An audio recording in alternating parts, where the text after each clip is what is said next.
All right. Hey guys, there we are. We are live. All right. Hello, kind and gentle folk. How are we doing tonight? Tonight is sculpting night. Henry will show up a little later. Yeah, that's where we are. Reach out and chat just so I know that we are going through to all our channels. Tonight is sculpting, and then we'll work through your questions and such. If so, how's everyone doing today? Anybody doing anything exciting and new? Anybody want to reach out and chat so I know if we're actually coming through on Twitch, YouTube, and Facebook? Anybody? Reach out there. Someone put something in chat. Chat. Someone chat. So I know that you're all hearing me. Can you all hear me? Can you hear me? Hey, there we go. So, Maudib, can you hear me? I see good morning, but I don't see yes, I can hear you. And if someone on, hey guys, someone on Twitch and someone on Facebook can respond so I know that we're going through. Anyone? No? No one? Okay. All right, good. Thank you very much. That's always good to know because I do have problems sometimes, so it's always nice to know that we're not having problems. I'm going to sculpt on this a little, and like I said, we'll gladly take Q&A. If people have any questions, please reach out and ask.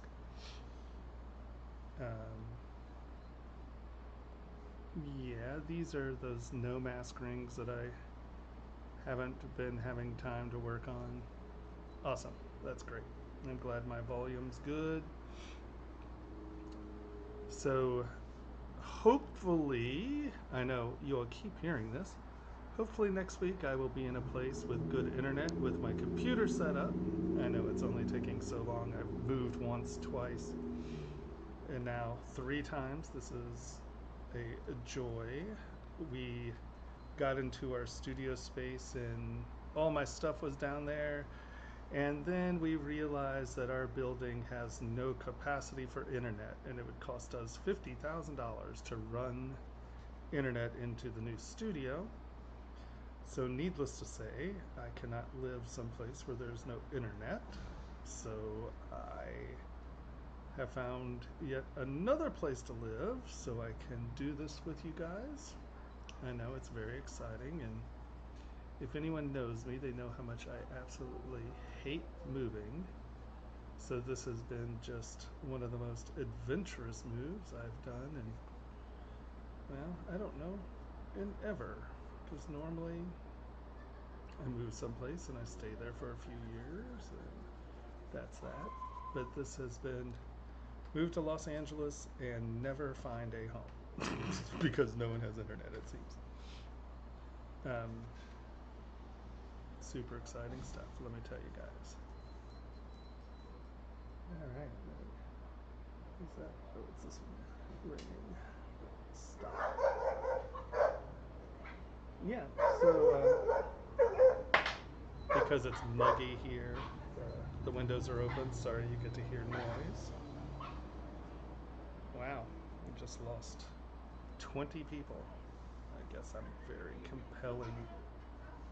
Very exciting media, it seems, that people are very interested in.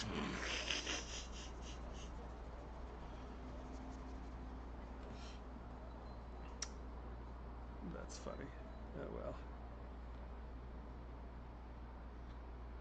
I guess there's more compelling things to watch on Twitch than me.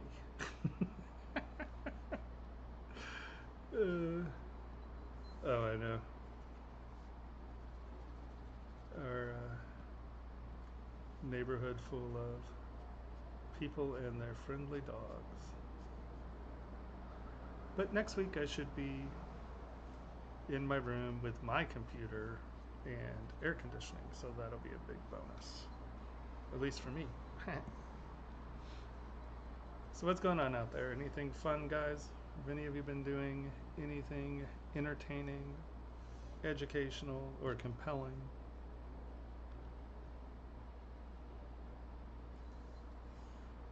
Hey Diego, one of my best friends is in Peru right now.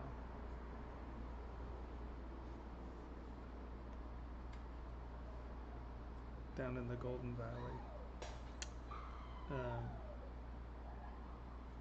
Jesus Christ. Seems we have a block party going on outside. I love Peru. One of my favorite places. Oops. Gotta turn before we do eyes that are not symmetrical. Gotta make sure that everybody's in the right place. Oops.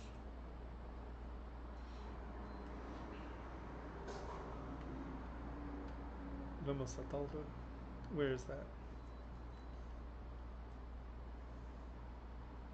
I tell you, it's a lovely place. I'm a big fan. I owned a bar in Huanchaco.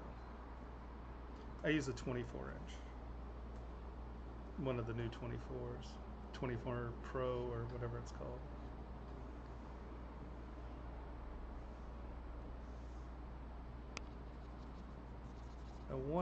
I've used a 32 in a number of my shows, but I was in line to get one and I left town before we got it to happen, so I like more territory, because the more things I can have open, the happier I am. So at some point here within the next year or two, I'll get a 32, I think, but right now it's the 24-inch Pro, which is lovely because it's high res, so you get plenty of things going on. You have plenty of resolution for it. Do you have a Wacom? I swear by them. They're like one of my favorite companies in the world. Wacom, 3D Connection, the Space Mouse is awesome. Herman Miller chairs. Yeah, I have a few favorite companies as far as stuff goes. Yeah, Cintiq. Here, let's see.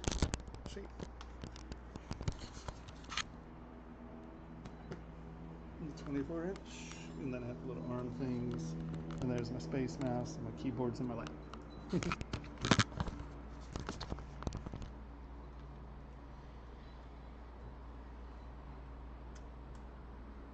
That's a hard crew tonight, boy. We keep getting people and no one says a thing. Very quiet crowd this evening. The backlight's terrible, really? Why is that? I didn't have problems with mine.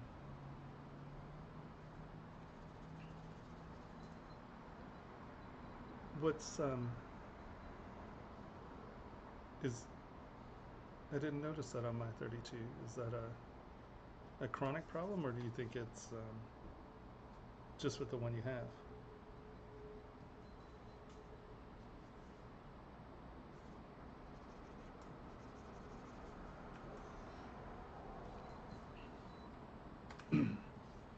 What is our lag like? 1, 2, 3, 4, 5. That's only like 6 seconds, huh? It's not horrible.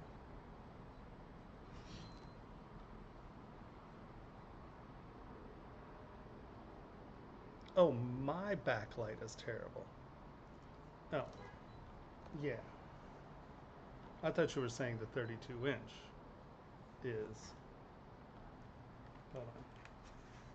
We can solve that problem.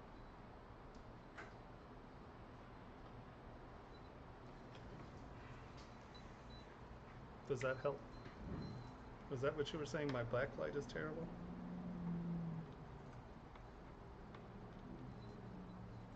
Oh, okay. Oh, on black, I see light. Okay, sorry.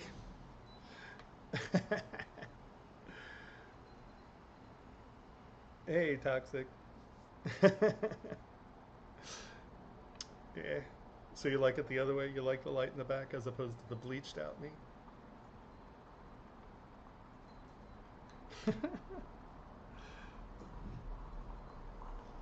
I know. It's a joy.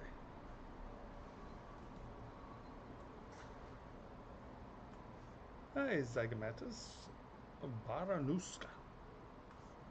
I'm doing okay, and yourself? We're just working on taking some old rings and kind of turning them into something new for our website. So I'm just sitting here working on parts. How are you doing?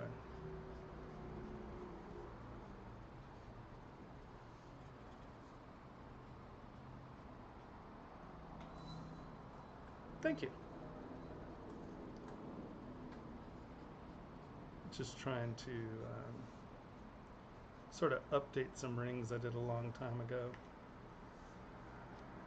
and trying to bring them through our website. We have a little shop now, and so I'm trying to update some of these pieces for the shop. This is no mask. This is the old version of the ring,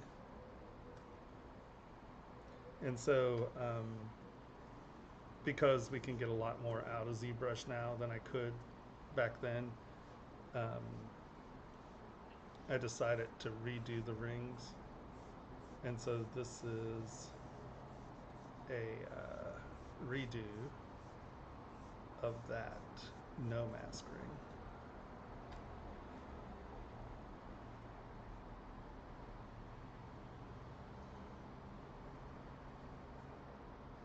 What were you working on in ZBrush?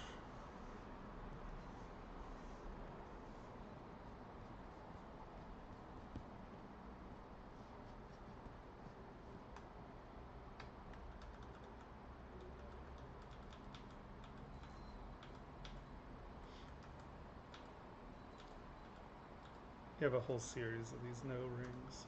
Here, one sec. Doop.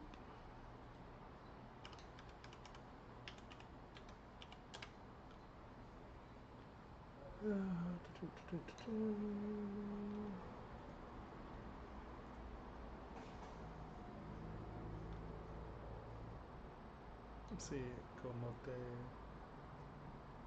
Yakan, Koboshimi, Raiden and Raijan, Tengu, Krotengu, Hyotoko, Shushikuchi, Yakan, Kappa, Tsure Manako, Sankojo, and Ikko Sinen. That's the old ring, and so I'm futzing with it and making it new. A zombie spider, right on.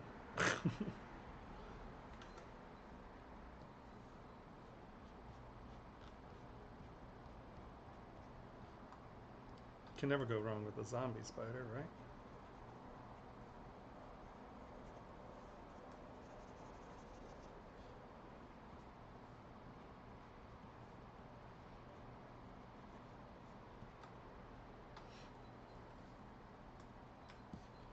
Yeah.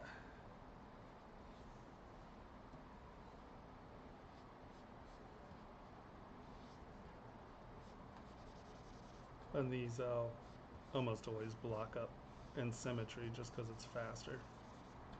And then I'll come back in and break Symmetry.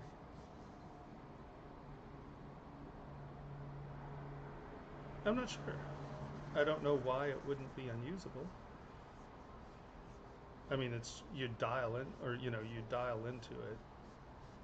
It's sort of like a hosted thing. It's not really on your computer. So I don't know why you would have a problem with it on a laptop. Like this is Pixelogic's restream. So it goes, I'm putting in their address, signing in, and streaming through their Restream account. So I don't I doubt that it would be problematic like that.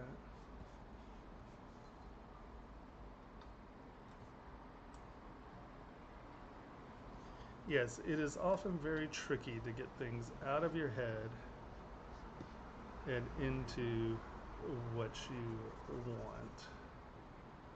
That's, I mean, that's where practice comes in. It's all just practice.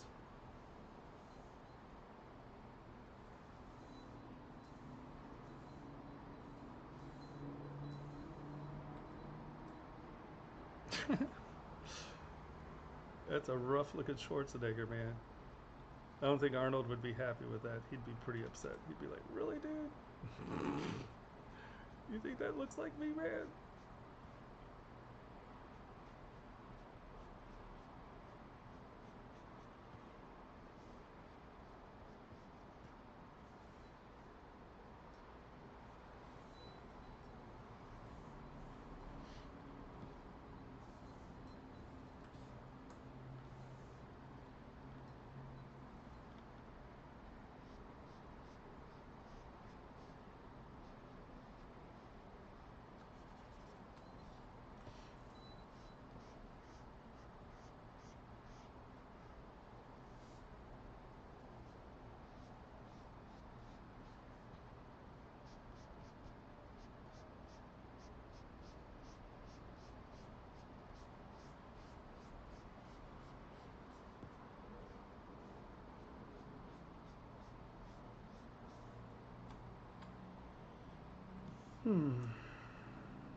So nothing too exciting going on out there? We're not very chatty tonight, are we, guys? And gals.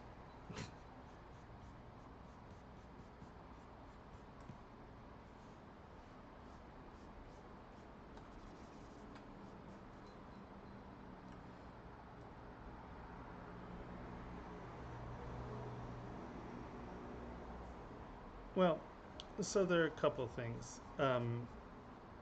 Really, to use clay tubes as your block up like I do, you have to retain your subdivision levels, because a lot of people like just go into Dynamesh, and so they're doing this on a high resolution Dynamesh, but you have no subdivisions, and subdivisions are the key to smoothing, right? Because I use clay tubes to set up my rhythms and my edging, right? I do basically I do everything in clay tubes. So let's say we've gotten here, but you really want this to become smooth, right? But you don't want to necessarily lose all your surface detail. I got 8 levels of subdivisions here. I can come back here, go down to this level, and really smooth this out.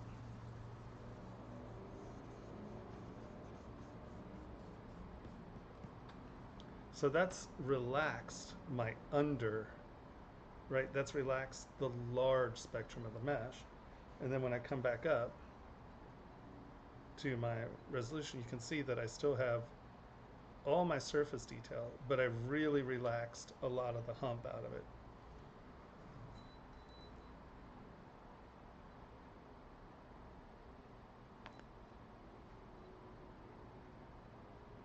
Can you modify or tweak multiple subtools that have the same shape and poly count but are in different areas?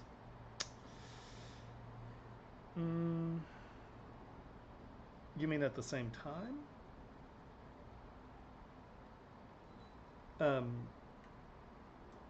I'm not exactly sure. Hold on. So, I mean, so we have this guy, right? And here, let's duplicate him. So are you asking, I mean, since these are identical models,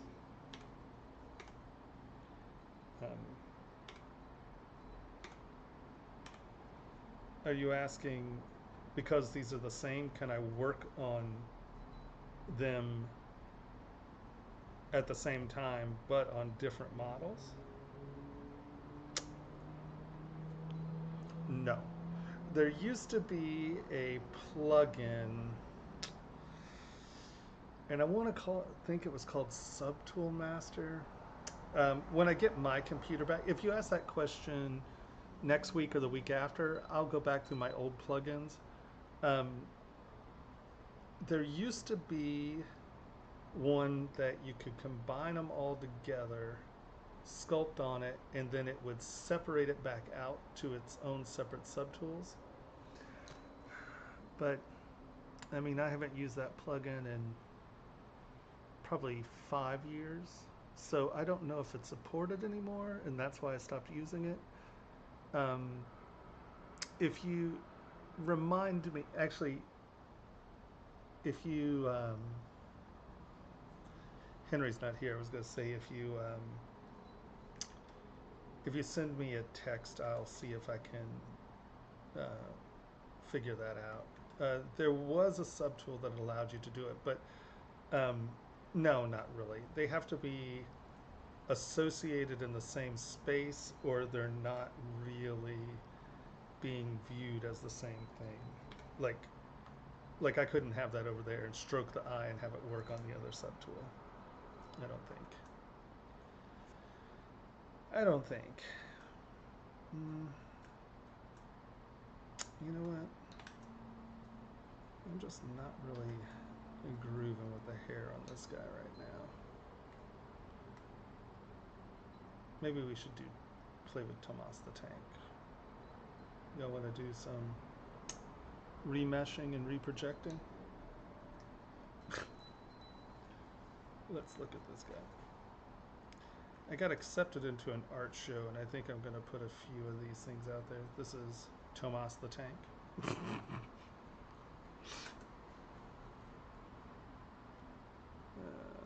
Let's see what we have here. I built this all in ZModeler. Yeah, it's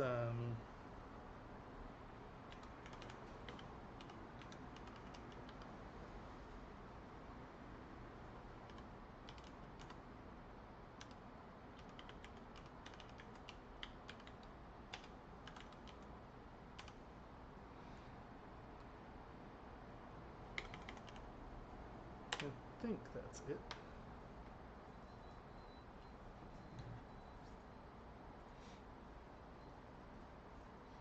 I'm pretty sure. Let's click on that and make sure.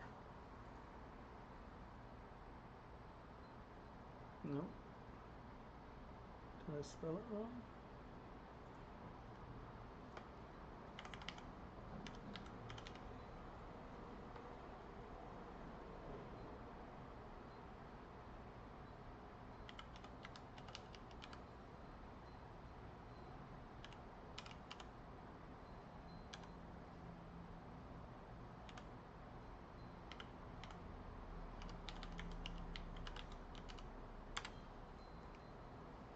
Yeah, there you go.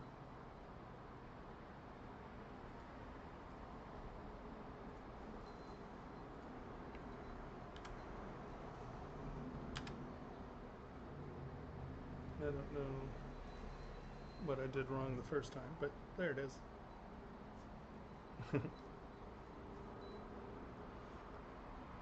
Okay, let us check mesh integrity. All right. So that is a watertight mesh. That is not a watertight mesh.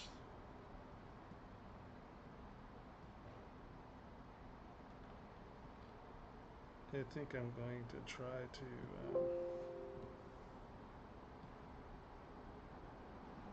print a handful of this stuff for this art.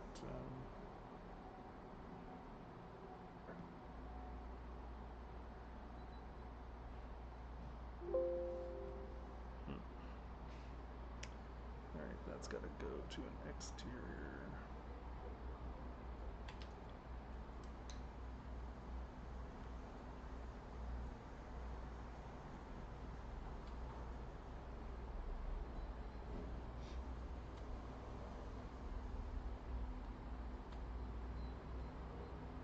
So I need to work on that at some point. I don't know if we're going to work on that tonight, though.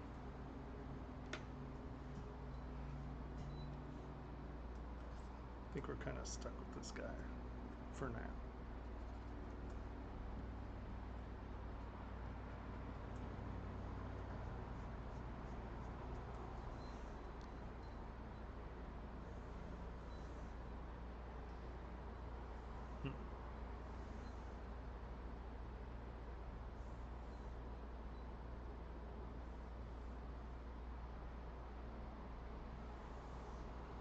Let's get back here.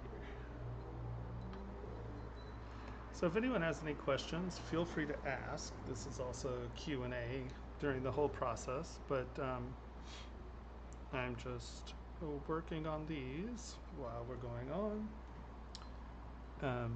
And like I said, if there's anything you all particularly, I'm not completely sold on only doing this, so if anyone has anything they want to work on C or something like that, feel free to ask.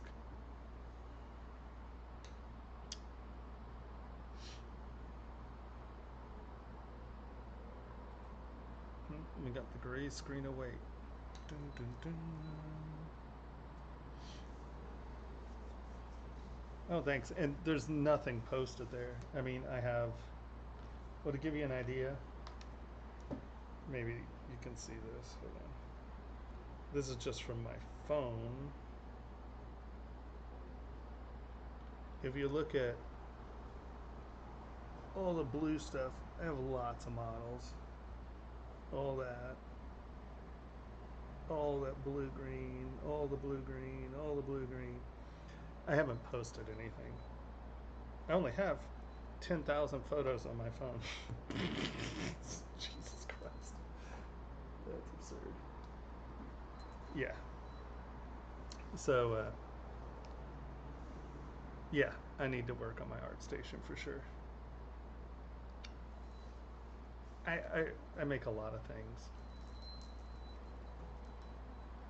I sent my business partner my external hard drives. I had a bunch of every time I run out of space, I just buy another external hard drive. And I sent them all to him to put on our new NAS system. And I had 72 terabytes of ZTLs and ZPRs. 72 terabytes. Yeah.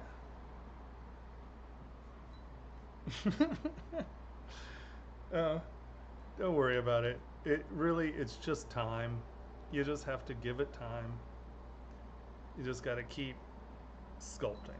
That's really the key, is just to keep sculpting. But then I've been doing this for a long time. I mean, I started ZBrush 18 years ago. I'm gonna grab a glass of water one sec.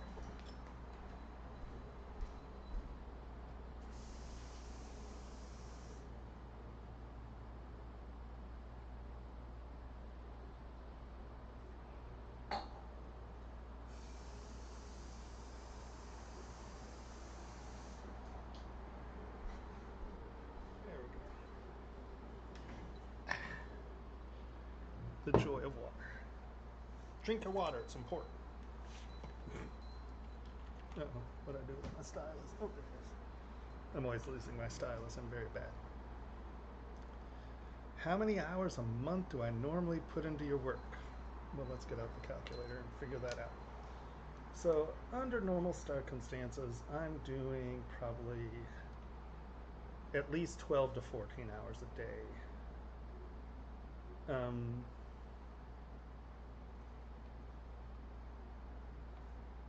And let's clear, we'll be low. We'll say 12 hours, 6 days a week. Clear. 12 hours, 6 days a week, times 4. It's about 280 hours a month. Yeah, this is what I do, dude. I sit in this chair. I mean, I usually go to bed around 2:33 in the morning, and I get up around 9, and I sit in the chair and sculpt. Um, Even though the last couple months that's not true because we've been working on the studio space in downtown, and I've been spending a lot of time dealing with contractors over the last month. But yeah, no, this is what I do for a living. It's all I do. I sit in this chair. I make videos for my education uh, site, and then I do work. Yeah, it's dedication. It's also just uh, obsessive compulsive disorder. It's it's also crazy. So but that's what makes you good. It's man hours. I mean, a few years ago we were laughing because I added up my quick saves, and I had, of the 5 years that I had of quick saves, I had 3 full years of quick save time. So, of the 5 years of my life, I had at least 3 full years of time sitting in my chair. 3 out of 5 years sitting in a chair. So, 2 of the 5 years were things like sleeping, eating, and doing other things. Yeah, I mean, well, this is my art. This is what I do. I mean, it's not just my job. This is my voice. And so, I do a lot of jewelry stuff, but I do furniture. I do all kinds of stuff. And so, uh, it really is, um, you know, this is my art. This is what I do. So, I don't have another job. That's where a lot of people are like, oh, well, how can you spend that much time? I don't have another job. This is my job, you know. So I am lucky that way.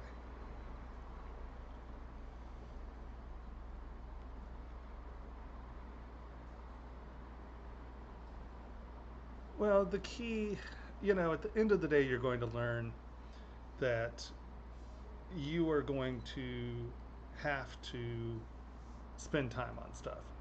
And, if it's going to be your life, you can't get bored with it. You know what I mean? There's no getting bored with what you do. Otherwise, you're doing the wrong thing.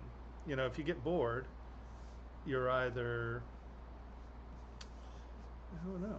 I mean, like if I get bored on a project, it's not that I'm bored on the project. It's either I'm stuck or I'm not making the progression I want. And I have all that. And either I just hop to, like, I have this on. I have this here tonight. I have the tank open too. So this way, and often I'll do this, right? Where I have one project, like this is hard surface, and at this point, I have to figure out how to support it to do printing. I've hollowed it out for printing. And so at this point, my goal in this is to figure out how to prep this for printing and work, keep it hard surface. On this one, I'm trying to keep the idea of the original ring or the original no mask, which is this, and I want to keep that character, but I want to make it more interesting and kind of update it with more sculpting. So these are the two projects I'm working on right now while you're here, right? And so if I get bored, usually that boredom is that it's not happening how I want it, right? It's not doing what I want it to do. So I will hop to a different project that is completely different. Or I will say, grab this speaker and I will sculpt this speaker as close to perfect as I can. Like I'll take calipers and I'll make sure it's 4 millimeters. I'll make those 2 band. I'll sculpt it as, because that way I'm not thinking about being creative. I'm thinking about measurements and I'm thinking about hard surface and I'm thinking about, it's not being creative. It's how close can I mimic this object, and that gets me sculpting in a way that's about the craft of the sculpting, not the artistry of the sculpting.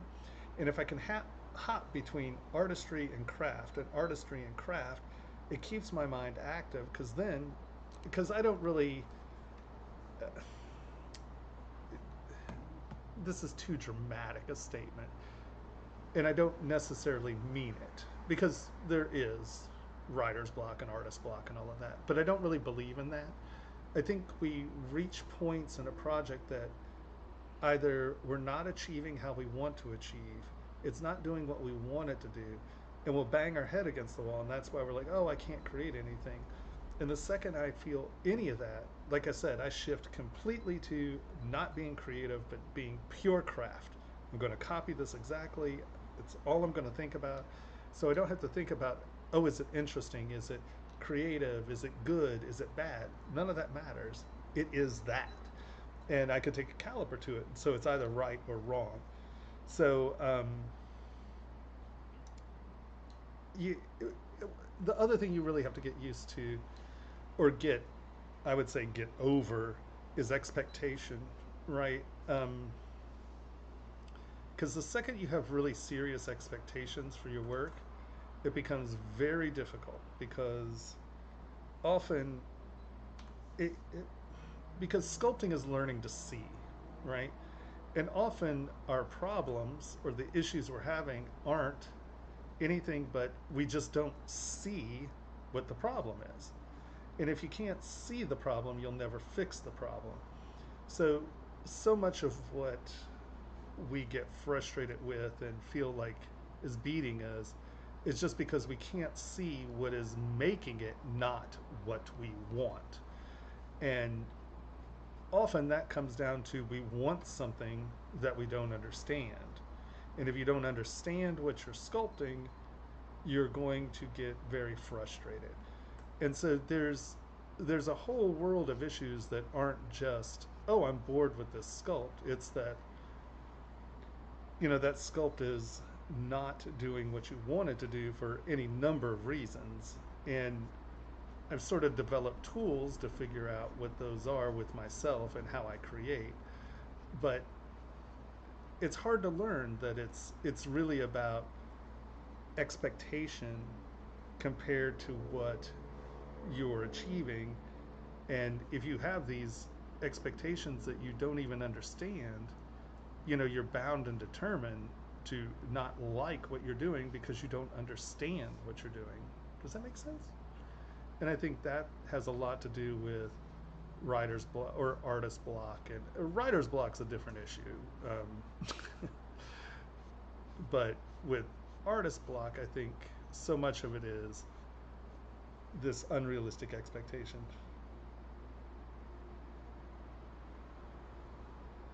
Oh, to be fair, I mean, what's really funny is I say this, and I have all of these brushes open because I've been looking for a couple brushes that do specific things. And I love Pablo's brushes, so I got a couple of Pablo's brush packs. And so I have a lot of brushes right now that are not normally in my thing. This is my brush palette right here. This is the one I built.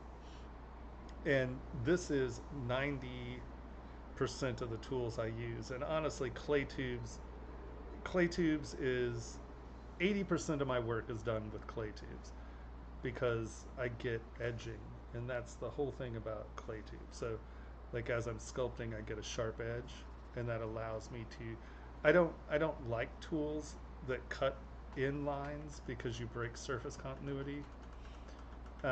So for the most part, I'm using clay tubes to get things up and off the surfaces, right? And like on this one, I will come in here, because this is hair, I need some, creasing in it. So I will come back and put some of these, what I call drawing tools. So they're tools that cut into a surface. But I don't use tools that cut into surfaces much in this sense because hair is one of them. Because when you cut surfaces in, what you're doing is you're breaking the surface continuity, and it sculpting. Well, see, I'm also sculpting for printing. Okay, I mean, I'm sculpting for manufacturing. So by me doing this, you notice that I'm bringing it off the surface, and then inevitably I'm going to go to SK Twist. I'm going to come in, and I'm going to roll this edge so it is sitting, and I'm going to be very melodramatic right now. I'm going to roll this edge so it is coming off of that surface, right? So I'm doing tools that are going to allow me to create this step in my detail, where if I use orb cracks instead of DM standard, but most people are going to take like orb cracks or DM standard, and they're going to come in and they are going to cut around these, right? Now, do you see what's happened? I have broken one, I've cut into this surface layer, right? So now this is a surface layer and this is a surface layer, and they don't connect anymore because this cuts below my skin level. And that's not how things work. Things have steps, not cuts, unless they are separate pieces, right? So let's say I want this to look like it is a piece sitting on the forehead, right? I don't want them to be, or these are mechanical joints, right? That is making these like separate pieces of panels. They no longer associate with one another as a surface level. I always use Mod Dirty Blue, yeah. This is the closest material that I've found to giving me what detail I will wind up with in print, right? Because if you wind up with something, hold on, let's find a different matte cap here. No, that's too directional. Right, so if you're sculpting with this, you're going to be like, oh, well, I have no detail until I do something, you know, you're like, oh, well, I can see that. You're like, oh, great, now see, this is looking really good. Now, let's just go back to Mod Dirty Blue real quick. And you're like, oh, well, that's not what it looked like over there. So this matte cap just happens to be really, really close to, if I put a stroke in here and I can see it in here, then I'll see it in my print. Yes. Yes. I mean, the other one is, the other one that works very well is a matte cap. I think it's just the basic material. This one works pretty well. I just think the grays are too high contrast, and you start to, it's just a little harder on the eyes, and, you know, I just think that, honestly, I just don't like working in gray. I mean, I think the contrast is too hard on the eyes, especially if you look at this as long as I do every day. This is just a lot easier on my eyes. The contrast isn't so much, so I don't get contrast blowout, you know, after, you know, 13 hours of sitting there working. I don't have headaches and stuff, which I found with the gray. It's just too much contrast for working all day. Even though I do get focus issues where I work and then like I leave the house and I can't focus far because I've been staring at a screen for 16 hours for the last 6 days. So I do try to get up and look at things far away just to keep my eyes sort of fluctuating.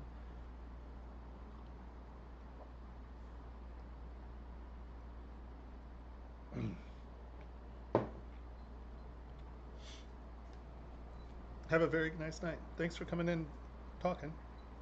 So if anybody has any questions, please feel free to ask away, because that is what I'm here for. I'm here to help however I can. Like I said, any questions, ask away. Actually, here, let's do this. We're going back to here real quick.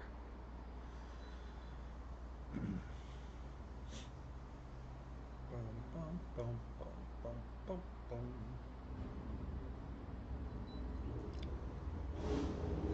Is there anyone on Facebook?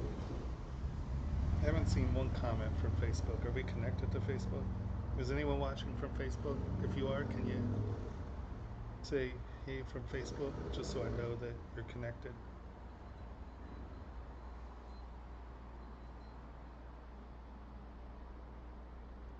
And like I said, next week I should have my computer set up. I know you have been hearing that for 6 months, but yeah.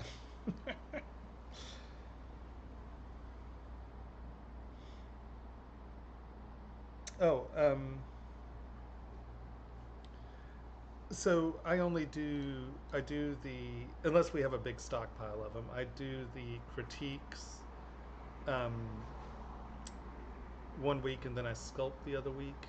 So this week we're sculpting, but if you look, no, where is it? It should say it right here. Yeah, here, hold on.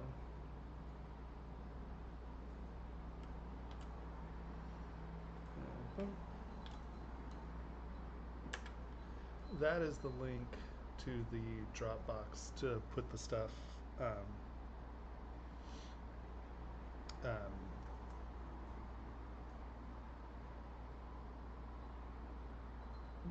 oh, this is the wrong one. Okay, hold on. Yeah, of course. And so that'll be next Monday, and I'll gladly critique it for you.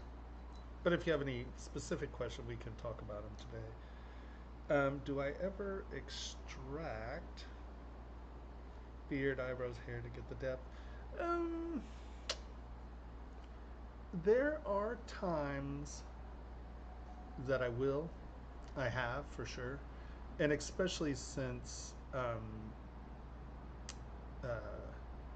it allows you to have good separation on the edges, right? Um, so what they're asking is this. We'll take this guy back. Hold on. We're going to take you back to the beginning.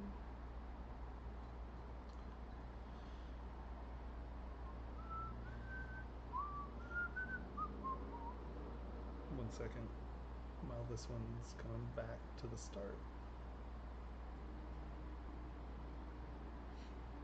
Nope, there's a Facebook check, so I guess that there's just nobody watching on Facebook. But we got a check here, so I'm assuming it went to Facebook.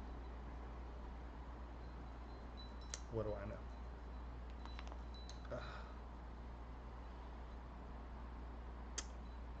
Alright, give it a second, guys. Sorry. We are back to the gray screen await, and we'll talk about extracting. And the benefits of extracting, actually.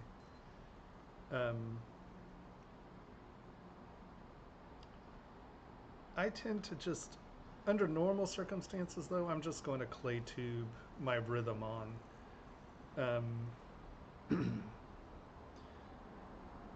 But I will show you where there is a pretty good advantage of the extraction.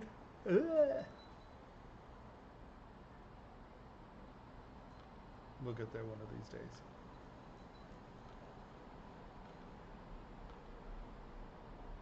My machine's a lot faster than this. But it was this right here. This was the cause of my last machine.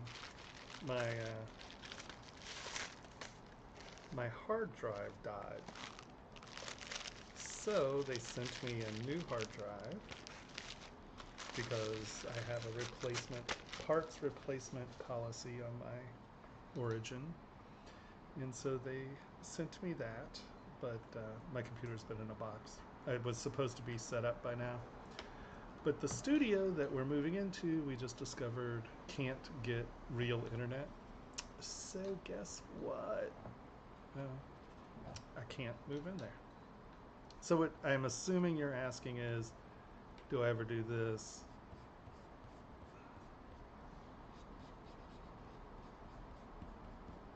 And then extract.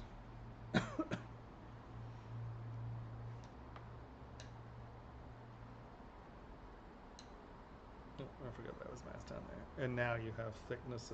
This is too thick, but we're going to accept it anyway.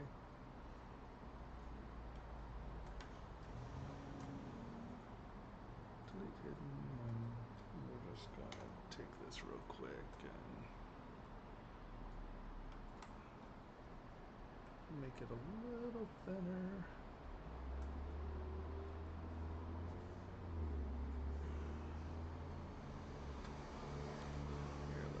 sources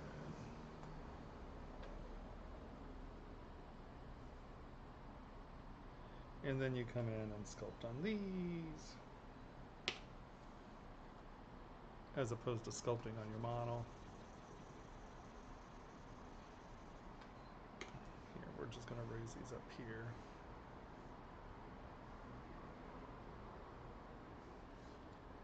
And the benefit of doing this, and I will say this, especially for people who aren't used to sculpting hair. I mean, I have fairly quick ways of dealing with it, so it's not something that I'm always thinking about. But here, let's throw some hair texture on this. And we're like, okay, there's our eyebrow.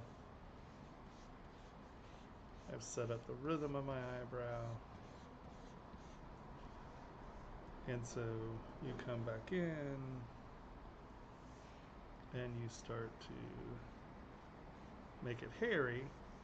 When you get to these edges out here and you're trying to get your separation, you can see that obviously you have a lot of control over, I assume we're saving and not crashing. Yeah, hold on.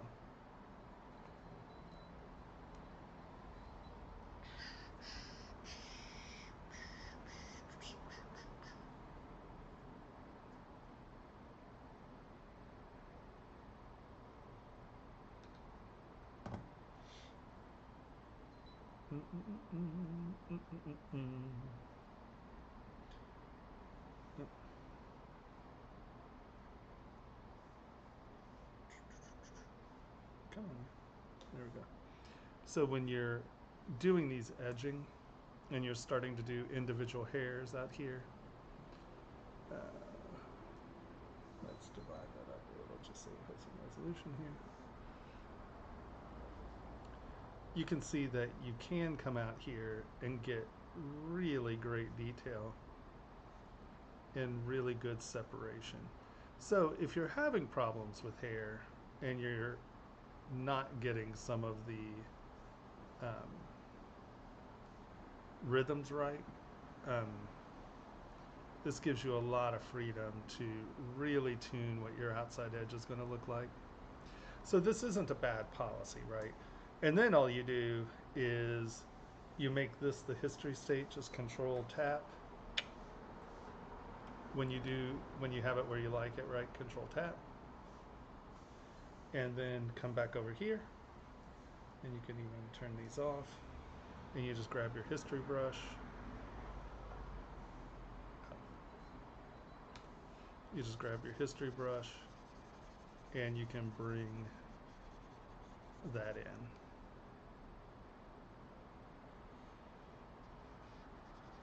Right? So, you know, that is an okay way to do it. I just find that, like, just how I deal with my brush strokes and stuff, I think that I get a more consistent feel if I just sculpt it in here. Because I lay my rhythms down with, hold on,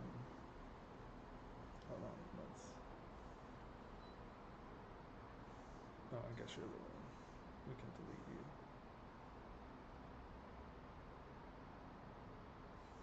Let's come up here. Yes, Control. And I'm just going to hold Control and Tap. That makes that my history state. And that way down here, I can come in and really get my lip back to where it exactly was. So like when I start stroking on the hair stuff, I don't have to worry about if I overstroke a little onto my lips. It gives me my ability to go back in and just make sure that all that's clean. Lower my res, smooth that out, bring my res back up, and you can see I have my little separation here. And so come back in with clay tubes, turn symmetry on. And like I said, I almost always start out with symmetry just because it's faster. And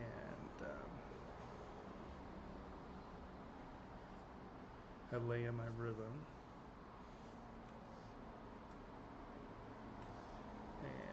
There's history. Turn symmetry off. I'm gonna get rid of this stuff.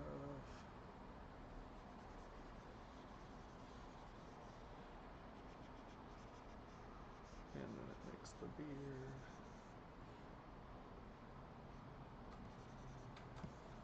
I'm not going through it. No, good.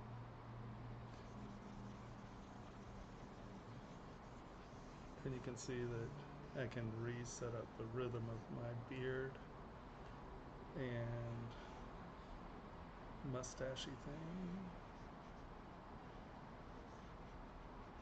And with the history, I could always just go back and sort of tune it back up and in where I want it to be.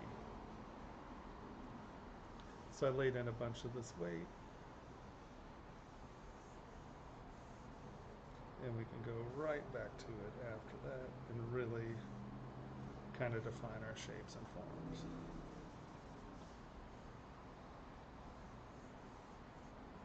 And it's easy once, because you can't use it with symmetry, or you can't use history with symmetry. Here, before I do that other side, I'll show you. Because I just went at it. So you can see this was the rhythm of the hair on this one. So it's sort of a mustache, 5 o'clock shadow going up under the cheek. And then we have more like a goatee and then the short hair coming up and around. So I'm going to hide that, come back down here. That's going to be that, and then that's going to go like that.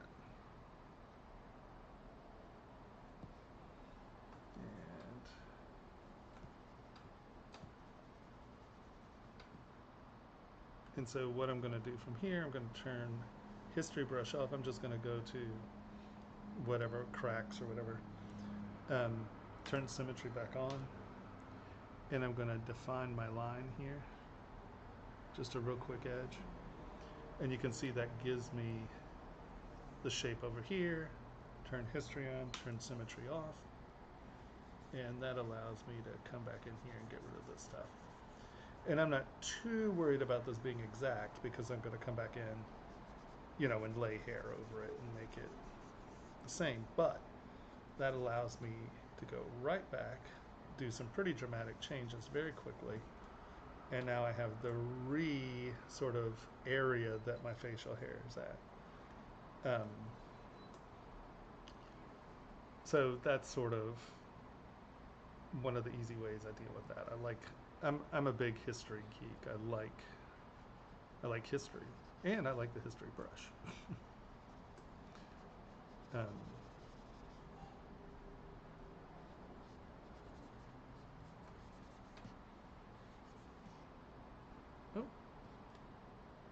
Time to turn history back on, or symmetry back on, but whatever.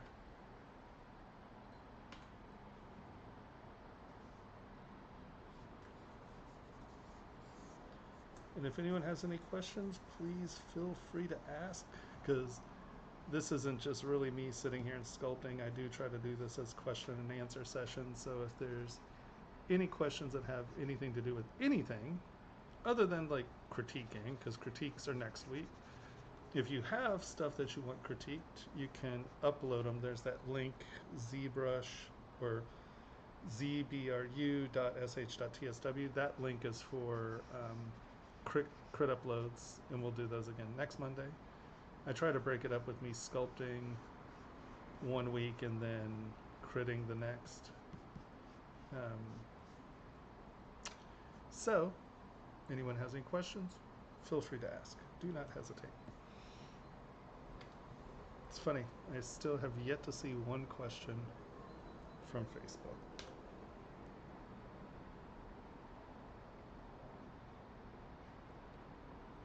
History brush, back to my original lips, just so I don't lose that line when we're doing this.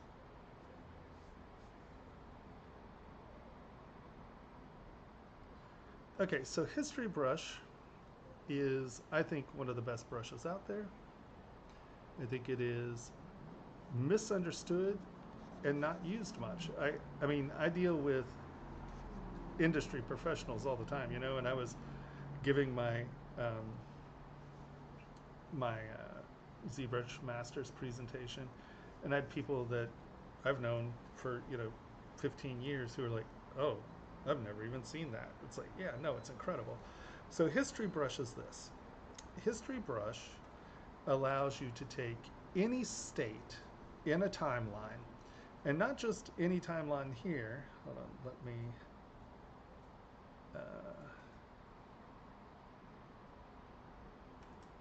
I don't know if that'll, hold on, I'm going to take this, duplicate it. Oh, you know what, delete. I keep forgetting. 18 years I've been using this program, and I never knew this button existed. Clone, boop. What? Oh, I hit Go Z, sorry. I'm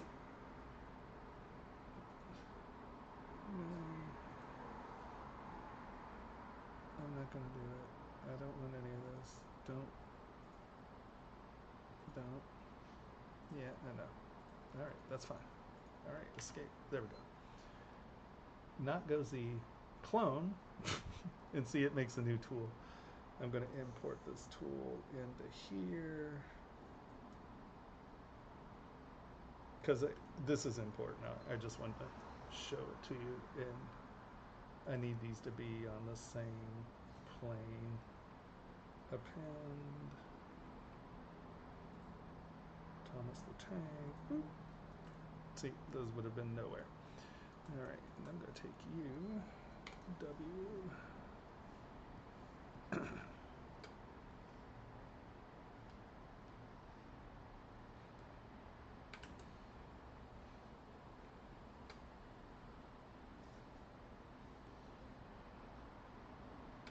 Okay.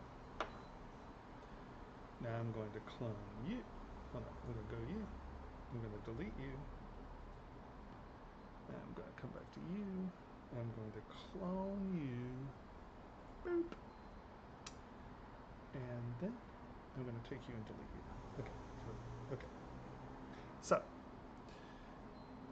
what History Brush allows you to do is any place on any timeline, you can pick a state which then becomes your anchored history state. And what I mean by that is, here, we're going to take this guy, let's move him. All right. So this is one thing. And now let's start with the one subtool first, okay? We have this subtool. Actually, let's go here. X. Center. Well, this just will make it a little clearer. So, if we know that we're going to be working on the same model or the same subtool, and you know that you're doing something that you know that you're going to go back to and fix. Hold on. I'll make this even easier to understand because it'll be cleaner. Turn on transparency so I can see what's going on. And we often do this with, hold on, we have to remove that history state. Okay. One second, we're going to turn symmetry. You know, like when you're using eyeballs, right? You want to make sure that you don't muff up your eyeballs when you're using them. So I'm just going to give us some pretend eyeballs here. All right, so we have this state on this model, right? Yoshis, this isn't a crit week. If you'll wait till next week, I do it every other Monday as crits. So but they come in order, so you'll be one of the first for next week. Today's Q&A, and I'm just going to sculpt some. So we know that we don't want to penetrate into the eyeball, right? So I'm going to go right here. I'm going to hold down Control, and I'm going to tap this block. See how there's a white block there now? That is the history state for the entire program while we're working, okay? So what that means is this. I've now come in, and I'm going to do my eyes, and I'm like, okay, kind of getting it in, and then I'll get this little groover in here, and then I'll do this, and then I'll get my eyelid on. And you can see that I haven't been very careful, right? I'm like, oh, I'm just trying to get this stuff on. Now I'm smoothing it out. Now I'm coming in here. That needs to come back and in. And we're doing that. And I'm smoothing it out. And I'm getting my lines in. And I've been working on this. And now I put that in. And it's like, oh yeah, I'm kind of getting to where I want to be. But I've put lines in, right? And I'm like, oh, look. Well, I know I wanted that eyeball to be clean. What have I done? Well, I'll just go to History Brush. We have to turn Symmetry off. History does not work with Symmetry on. And we just come back in, and you can see that it is going back to the state that I had selected, right?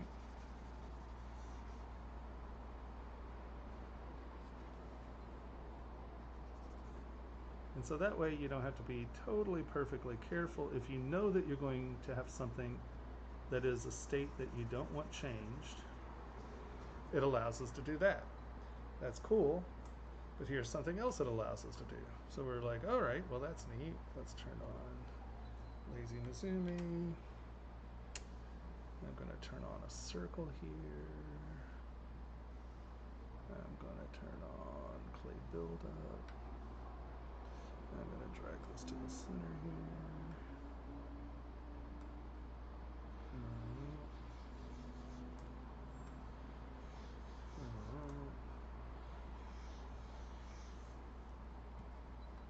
Let's say you spent a lot of time doing these super detailed pupils that you like on your models.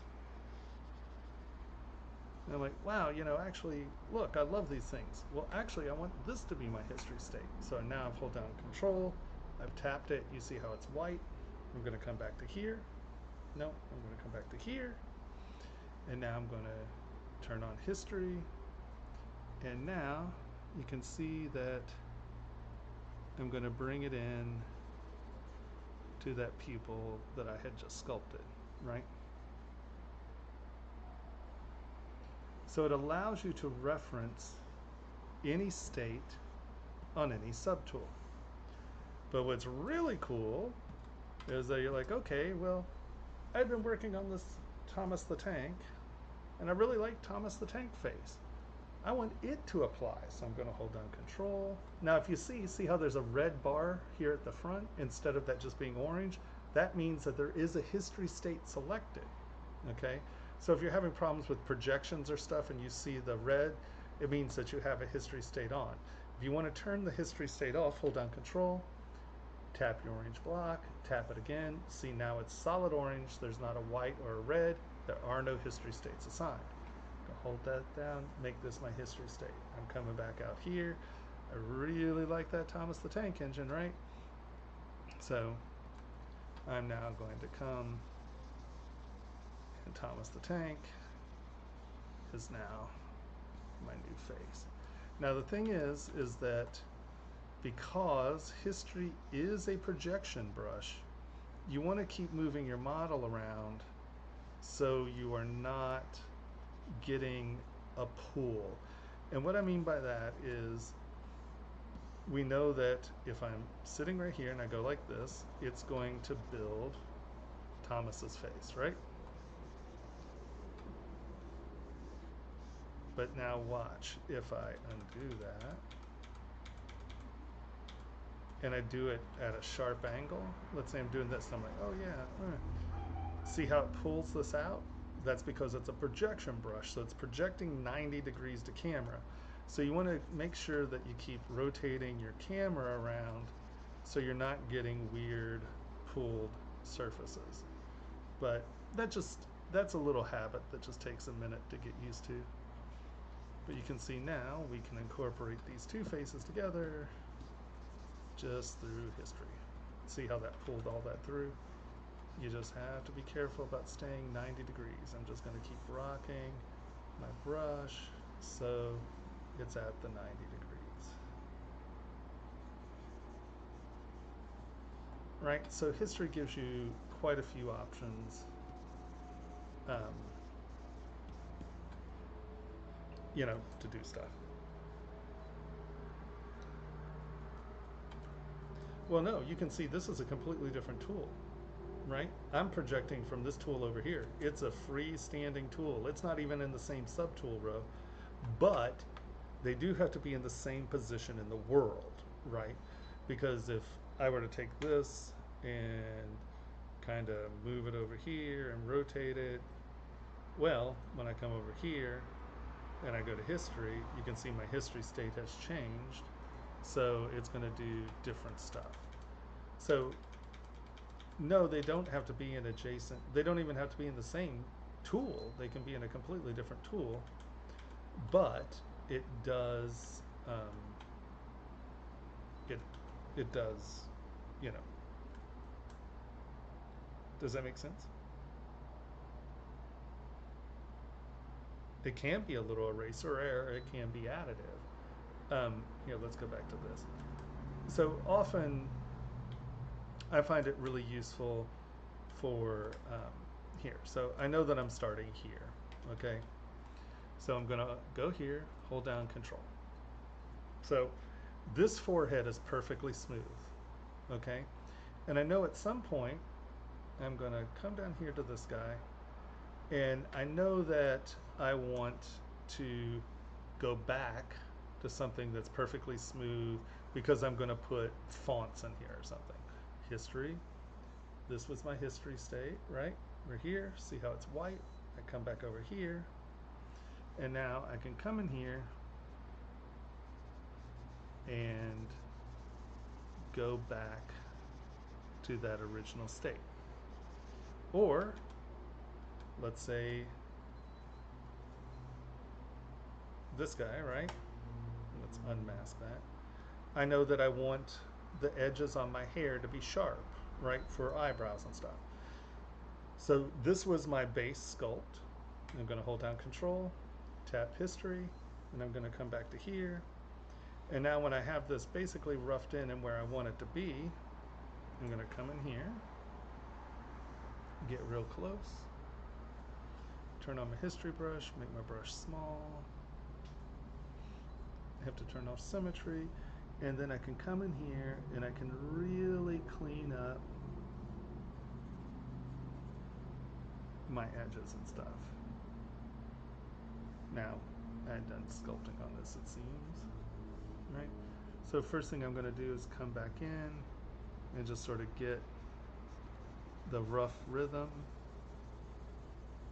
I've obviously sculpted on the head since this one, so this wasn't the best example because we have a different sculpt under here, but we're going to pretend it's the same. I'm going to come in, I'm going to get the rough shape of my eyebrow. This all goes back to normal, and you can see we're already starting to get a lift off that eyebrow ridge. Yeah.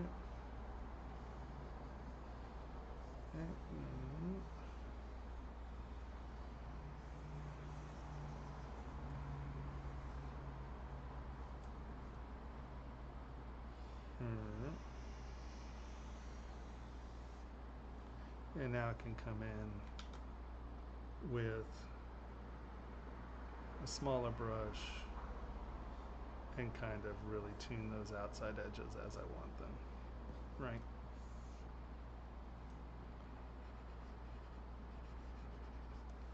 Now that was a pretty big step, like I said, because But you can see that now I have these perfectly clean, sharp edges that are going to read beautifully in a print. So history has a lot of uses. Often, hold on, let me get back before those strokes, because I had sculpted on this one a little more than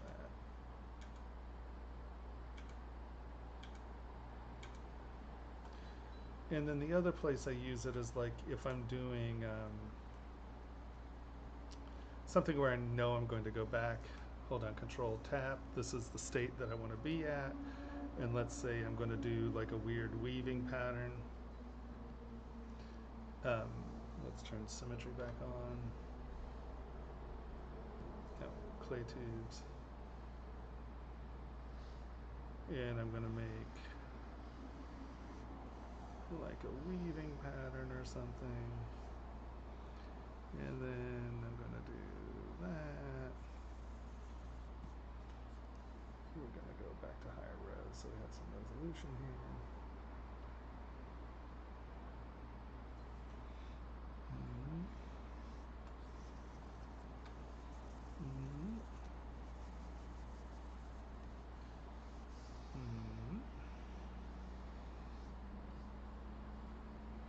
Work it back in to where it's where I want it to be. Get this up. Turn Symmetry off. Get my weave on.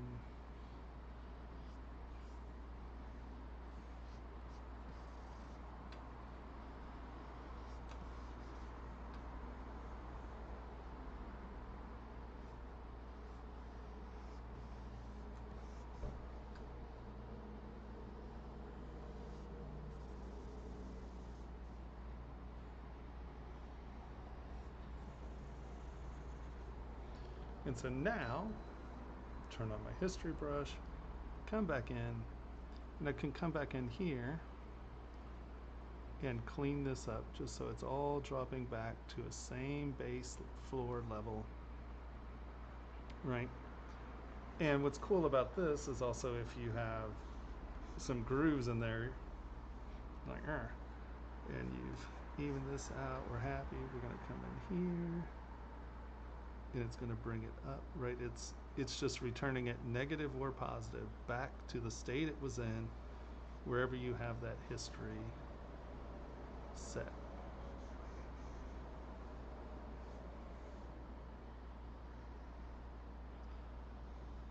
So it's a really good way to bring detail on, as well as being a really good way to take detail off. Another use that I do this for a lot,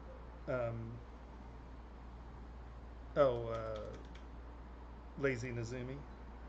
It's a freestanding program. See, LN, hold on, let's go here, let's go here, let's go here.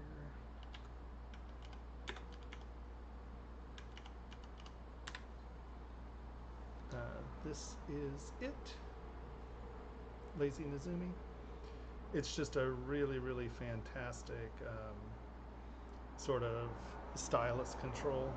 So it gives you all kinds of perspective tools. It gives you, I mean, it's just awesome. And since the one thing ZBrush can't do is this stuff, it's really nice to have just brushes that you can, because I often use it, you know, like if you're doing something that you're rotating the tool and you want to do the same thing repeatedly, like I can turn this on, and it locks it on that axis, so I'm rotating on whatever one of these axes it's on, right? And it's not just rotation, your brush strokes are tied to those axes, right? So if you're doing strokes, right? Or so circles,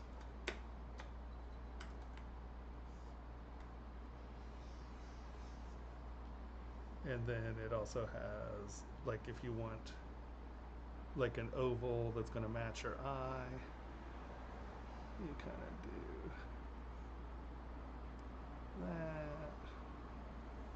Let's make our draw size a little bigger so it's melodramatic, and you got here,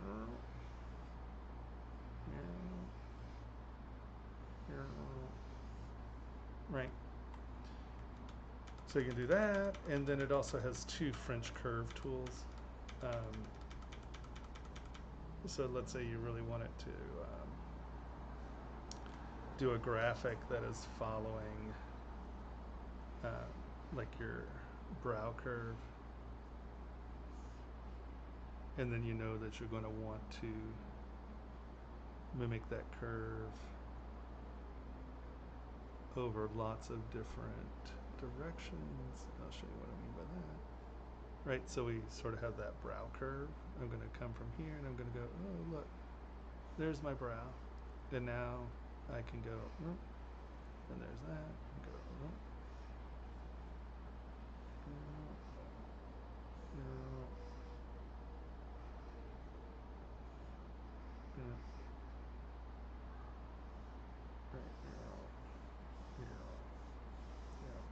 So these are tools that aren't in ZBrush, because ZBrush isn't a CAD program, but they're great. And like you have fisheye perspective, so you can do things that are literally on a fisheye perspective. You have radial, right? You have just line, and you can just change this to match any distance, right? You have, this is just sort of a rotating line, and you touch and it rotates, and, and see how it shifts. You can change this to your beginning edge or your ending edge. So see how it allows you to kind of go backwards to the point if you're doing like panels or something. It gives you a lot of control there. Spirals.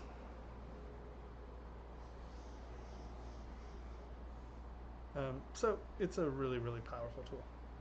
Yeah, Lazy Nezumi is one of the very, very, very good tools to have. I'm a big fan, big advocate. And what's crazy is you can program sine waves. I mean, all the crap you can do with it is actually mind-bending. It's pretty intense what you can do with it. Yep, it's good stuff.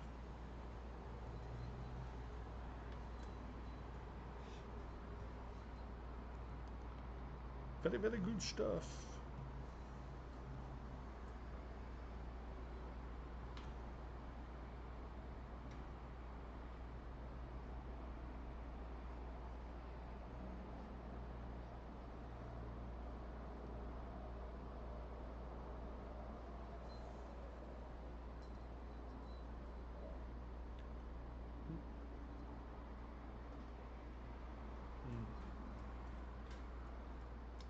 Keep doing this wrong.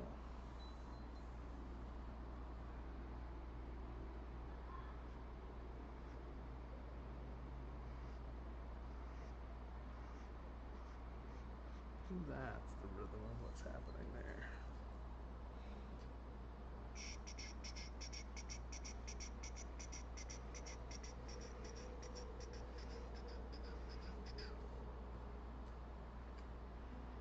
And there's an S curve in there somewhere, but I'm just trying to get my rhythms right now.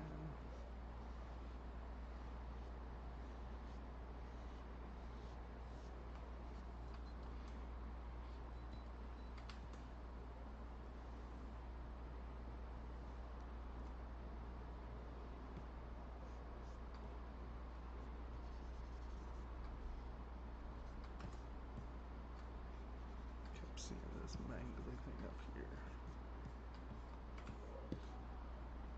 And so like here, let's say I like this horn, right? Here we go. Control, come back, and turn symmetry off. Turn history brush on, and you can see I can just go right back to this horn if that's what I want, right? So history is a really good, now I would do this at higher res, so we're actually projecting the higher res. Because if you'll notice, it projected the lower res because that's the state that my brush is in at the moment. Boop. Yep. Mm.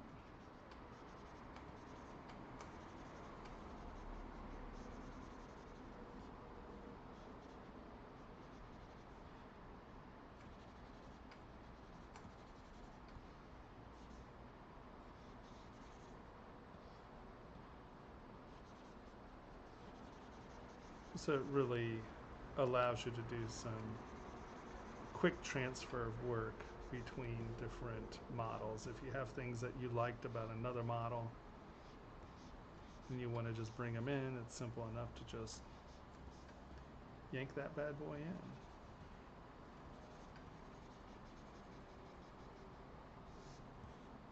Right? You just have to take a little time and rotate it around to 90, right?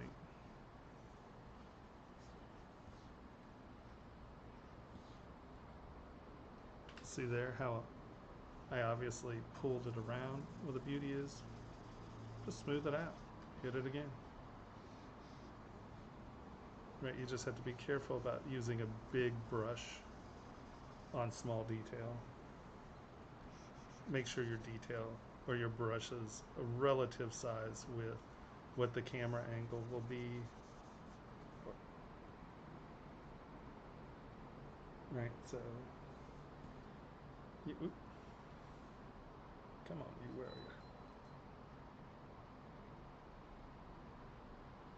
There we go.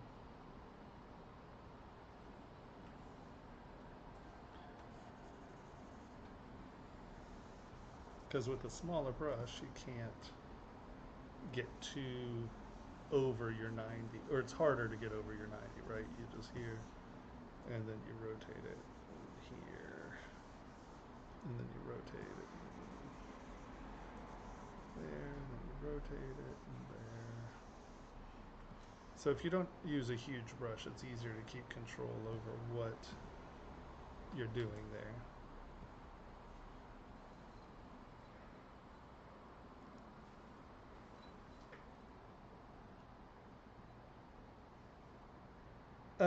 Vic, this week we're not doing reviews. I only do them every other week. This week we're doing question and answer, and I'm just sculpting on some projects that I was working on. So it's more sculpting and Q&A than critiques. Because I have work that I'll never get done ever.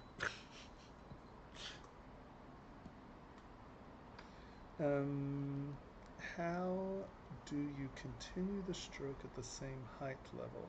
I'm not quite sure what you mean.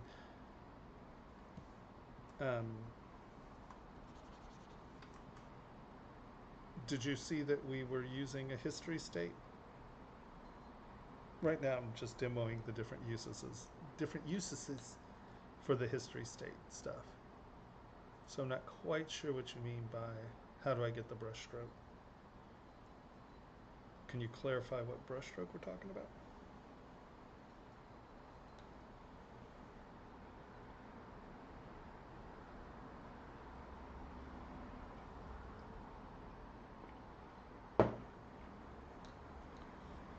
This? God, what's that called? A thumbnail view. So what that does is it is just a silhouette reference, right? If you'll notice, it's just the high contrast silhouette, and it's really, really useful because, like, when I'm working, there are often times I'm looking at the negative space on things and the positive space and the silhouettes, and so it's just a constant silhouette bare space reference. I don't really have anything that has a bunch of positive and negative airspace, I don't think. So you can see that if you're looking to make sure your negative space is right, you can see, oh, well, these are dark or that's not dark, right? It allows you to look at your silhouettes and your negative and positive profiles.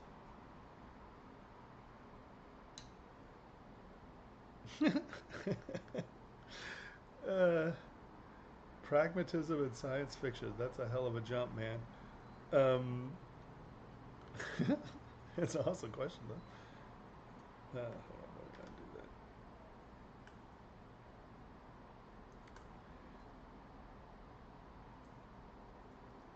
Yeah, I think that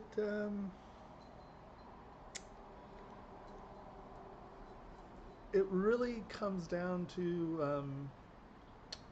the project, and if you're on a project that has time frames and uneducated recipients where it's like, okay, if I get this done in 8 hours, I'm going to make, you know, $2,000, but if I get it done in 12 hours, I'm only going to make $1,000.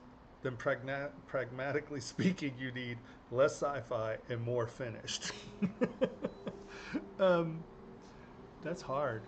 That's I also think that there are clients that are uneducated and don't appreciate great work, and the difference between good work that they like and great work that they're not going to understand. Give them good work. Now, once again, it depends, I mean, if this is your portfolio stuff and things like that, sure, you may need to take a little extra time, but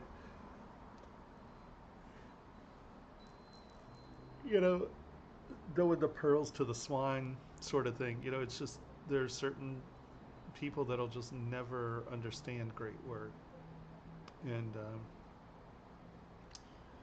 I think that we all need more science fiction in our life, but are they going to pay for it? So that's where the pragmatism comes. Are you going to be able to pay your rent?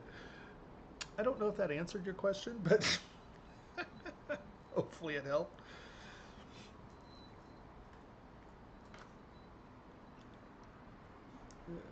That's a new one. Haven't heard that question, but I like it.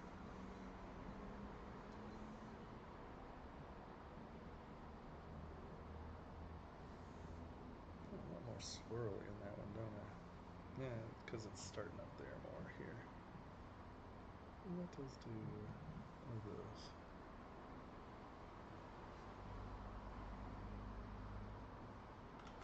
Oh no. Kind of wrong one.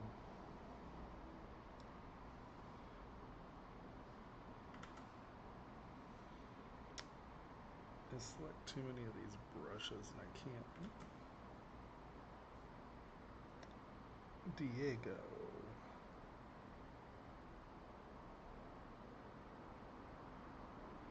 Active morph. The rain, is he talking about the history state? He never responded back to me. I'm not quite sure what he was asking there.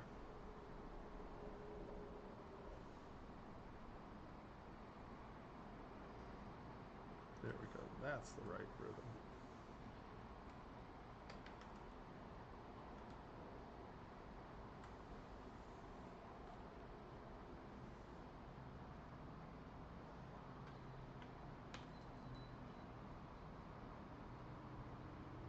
Yeah, I'm not quite sure what he was asking about.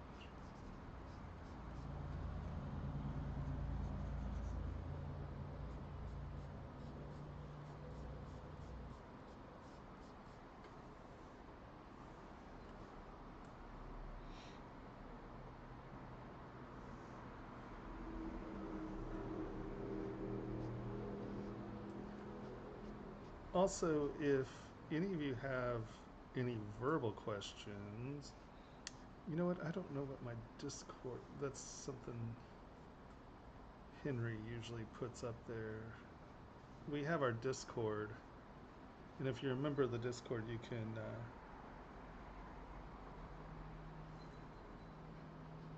sorry guys, I'm glad you got your question answered. I'm sorry I didn't know what it was.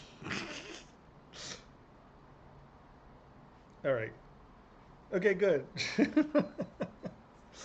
uh, yeah,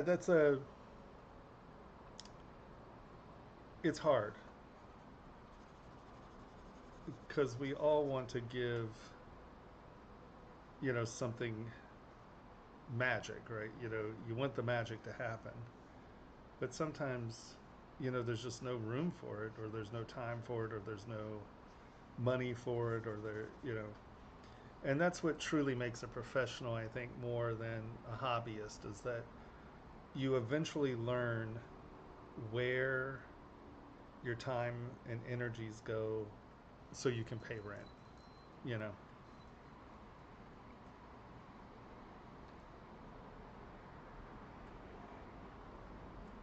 Yeah, but I don't know quite what that means at the same height level. Was he talking? I don't know what stroke he was talking. Is he talking about just a stroke, any stroke, or is he talking about something that I did before? That's what I was confused about, or what I wasn't understanding, I guess.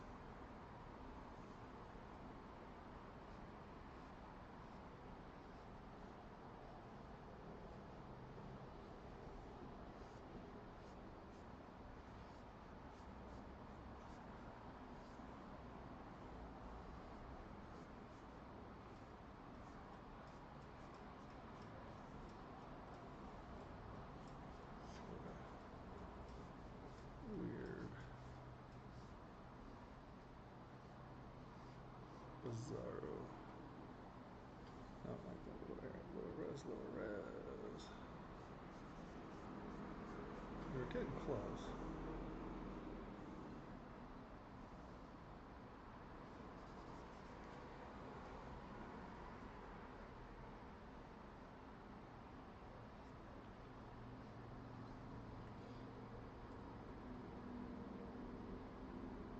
Oh no, no, no! You're totally. That's because I was using a history state, so I was referring to the same level on a different layer. I think that's. Uh, I think that's what you mean, or I think that would explain what you're asking. Maybe, probably, hopefully.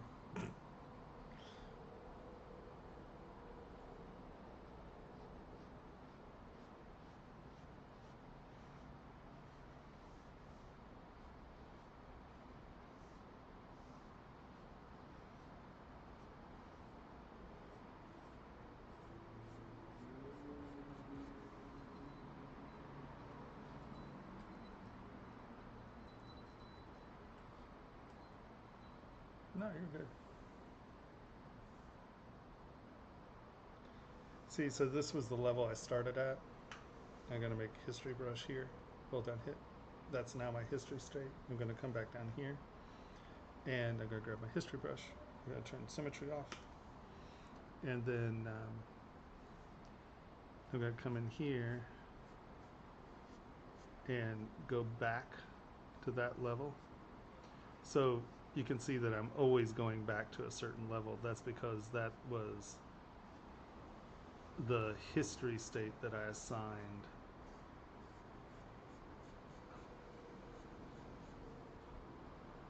Right.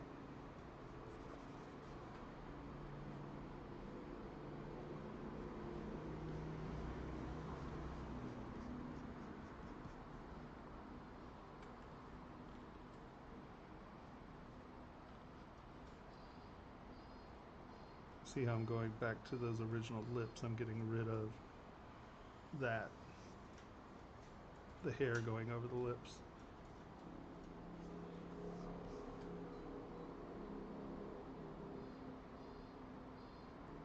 History brush is absolutely one of the most powerful tools that so many people haven't used. It blows me away.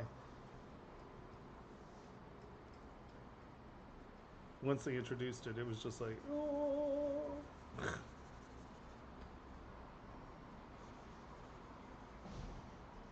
It allows for so many really cool things.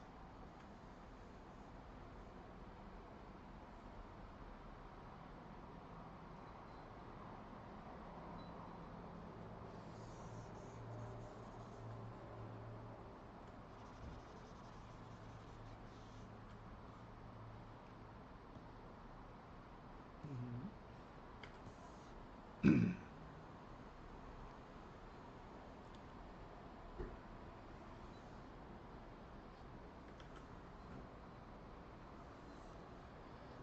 so funny. I'm having such a hard time finding the brush that I use for my hair. I don't know why I'm having such a hard time here.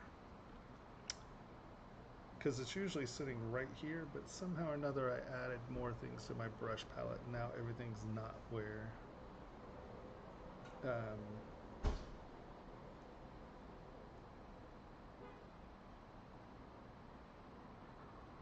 is not where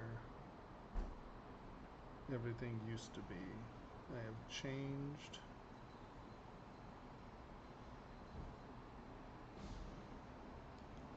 See, when I find a good brush, no, that's not what I'm looking for. It was like heavy gravity.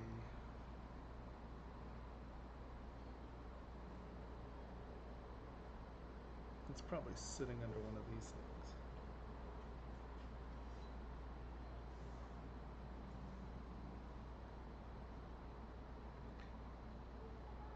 See, my window's not open all the way. Sharp, large fold.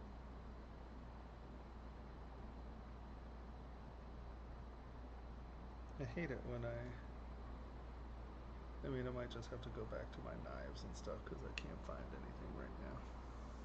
I have too many brushes in the world. Nope, that's not what we're looking for.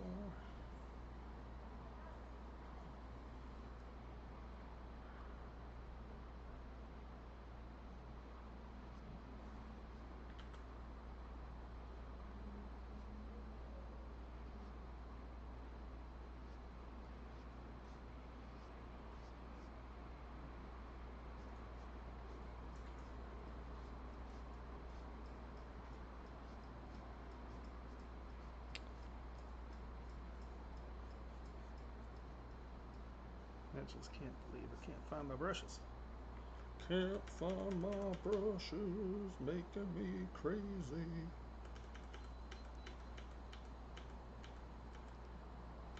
No, History Brush does not work with Symmetry. I've said that a few times.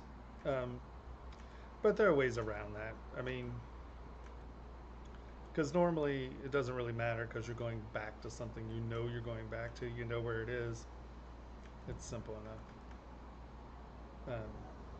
You just get into the habit of working without it. Once you start using it, that's not a big detriment, I guess you could say.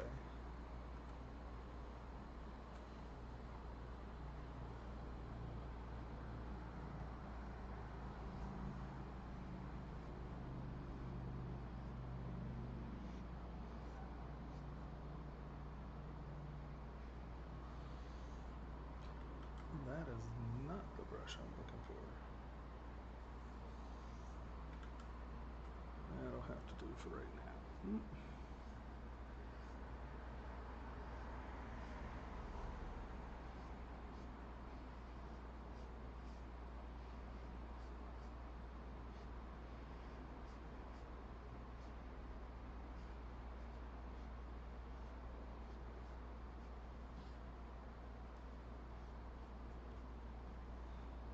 Not quite what I want though. I can't believe I've lost the hairbrush that I love. And I didn't turn Symmetry on again. I'm a big ding dong. Mirror and weld, Smart Resymmetry works pretty well too. Sometimes Smart Resymmetry does some really weird stuff though.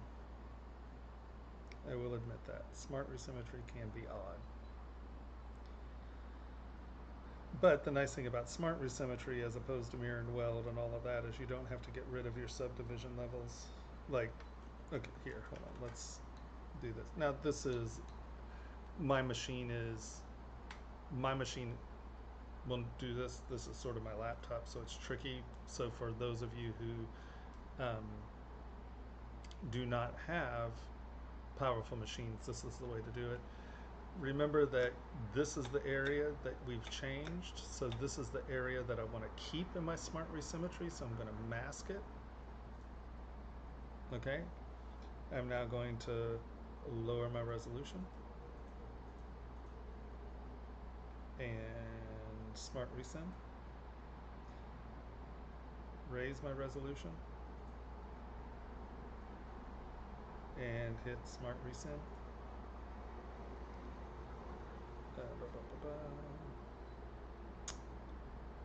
Raise my resolution.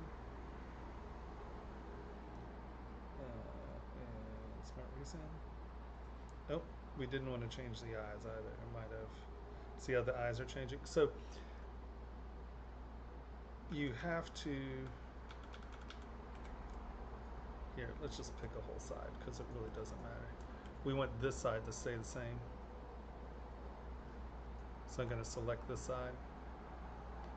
I am now going to lower my res. And I am going to, now we probably want to do that too because we don't want the pupils to change, right? I have the pupils going in both directions. So we are going to go Smart Resym. There it is. High res. Smart Resym.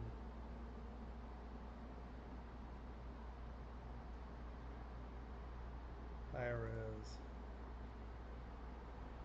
Smart Resym. High res. Smart Resym. And you can see how the beard is going over. High res. Smart Resym.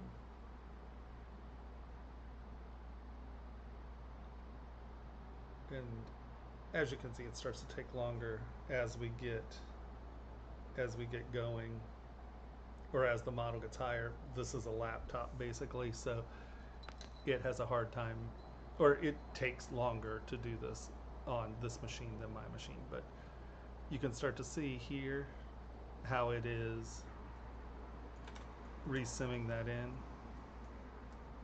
right?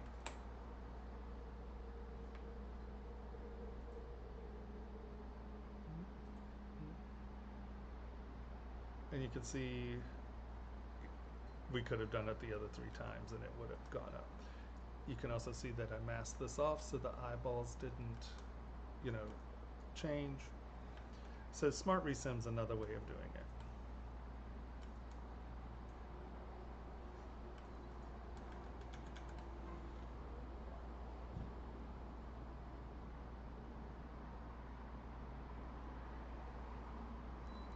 Well, these are recorded. These, you can watch these anytime. These are on YouTube, on Pixelogic's YouTube. They record them. 6:40 in the morning. Oh man, that's early.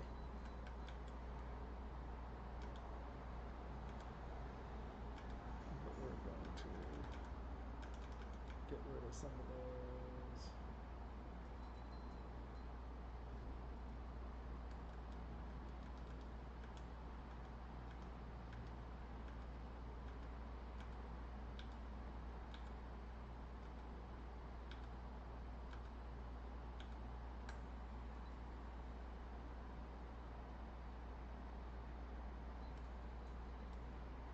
Like these up here.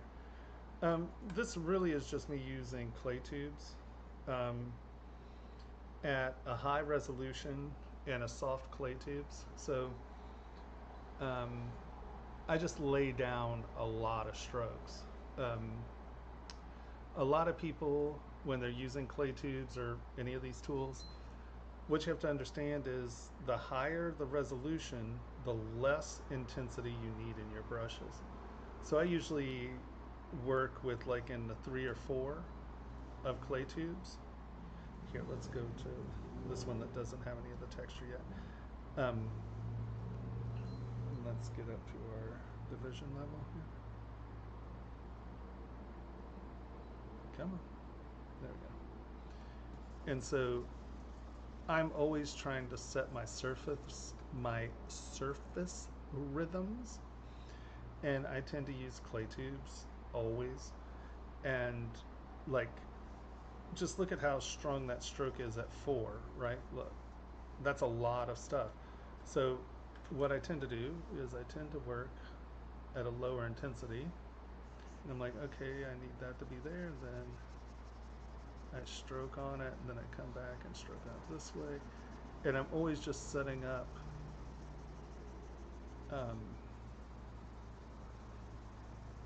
the rhythms of my surfaces. Oops. And it really has to do with keeping your strokes clean by using clay tubes, high res, and just going over it with directionality, right? Because I know that these are the surface rhythms of these parts. So I just creep up on these, right? And it's like, okay, I know the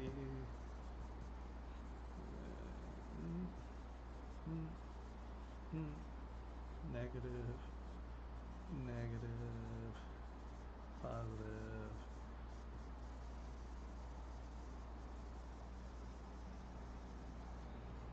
So it really is just a really slow build-up. I get my big strokes in, I crank up the resolution, and that allows me to really decide on what I want my surfaces to be doing and where, without them getting really out of my control, right? Because I'm really not adding that much.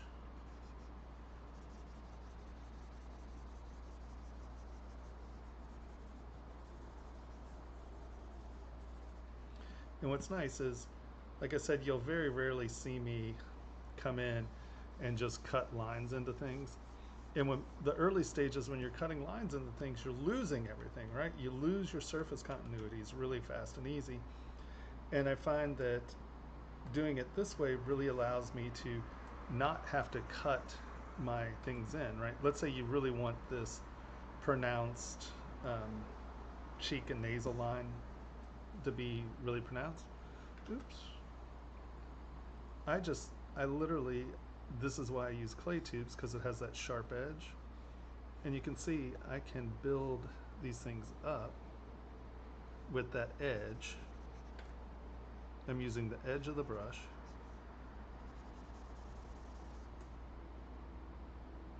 I want that to be my curve. And then I'm coming back in. I'm filling in the back.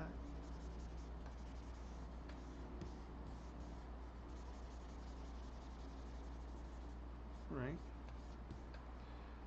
And you can see I can get that to be very deep, but it's now layers. It's not this thing that's cut in. So it makes sense that that is sitting on top of that surface, right? And, you know,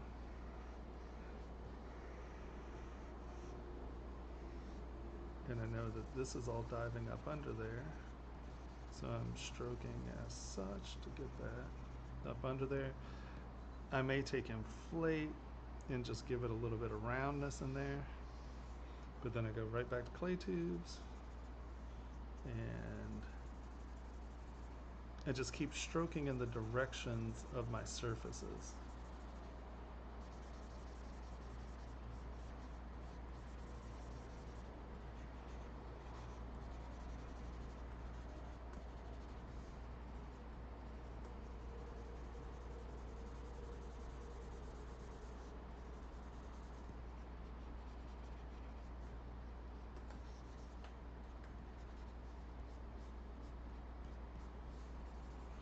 And when I'm blocking up, I'm always thinking of planes, because when we're going to printing or when we're going to manufacturing, we're always thinking about where things are reflecting surfaces, right? What are reflection surfaces? So if you're thinking about them in reflecting planes, and then you come back in and round things off, that's cool, but you've still established you know, how the light is going to behave against these surfaces.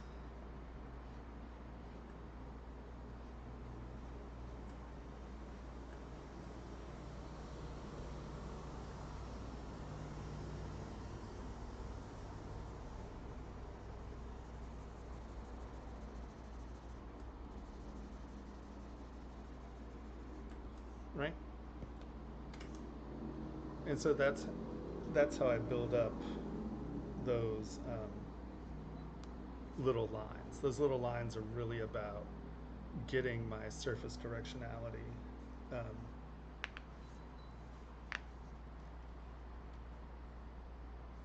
Right.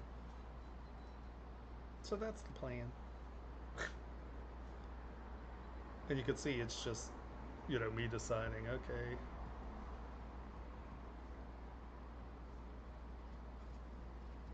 it's literally just laying strokes down, defining directionality and laying strokes down.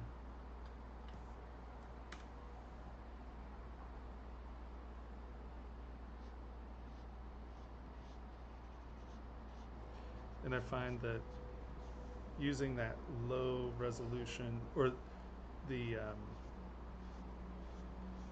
low intensity, the higher reses give you a really nice ability to just kind of step up on the stuff you're doing.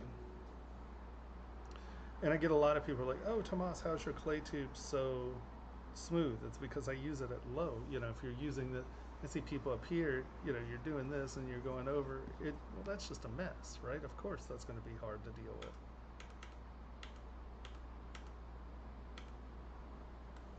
That's why I keep it like way down, 3, 4, 5, depending on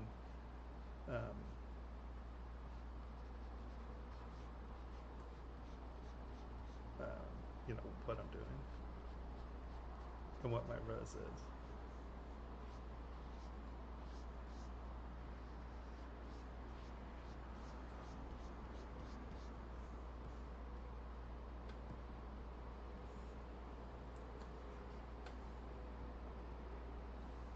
And the thing about it is when a lot of people who are, they're like, oh, well, I have no control in high res. How do you ever get rid of the bumps? How do you ever, well, you have to keep your subdivision levels. Because if you just have a 1/10 million poly Dynamesh that has no subdivision levels, you have no capacity to go back and control your subdivisions. So I'm constantly shuffling between my subdivision levels to get where I want to go with my strokes.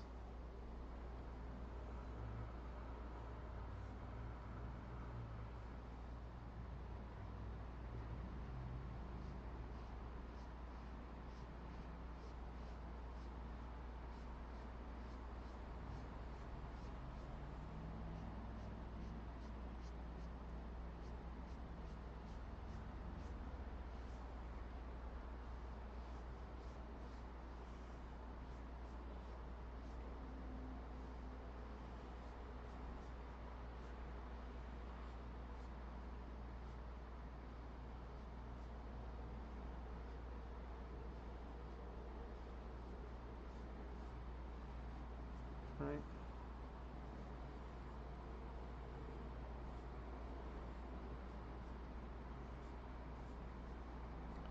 And once again, this is not the tool that I'm used to using in this case, but because things moved around, I can't find it. And I don't want to sit here and waste my time looking for tools, so we just take what we got. Take what we got and use it.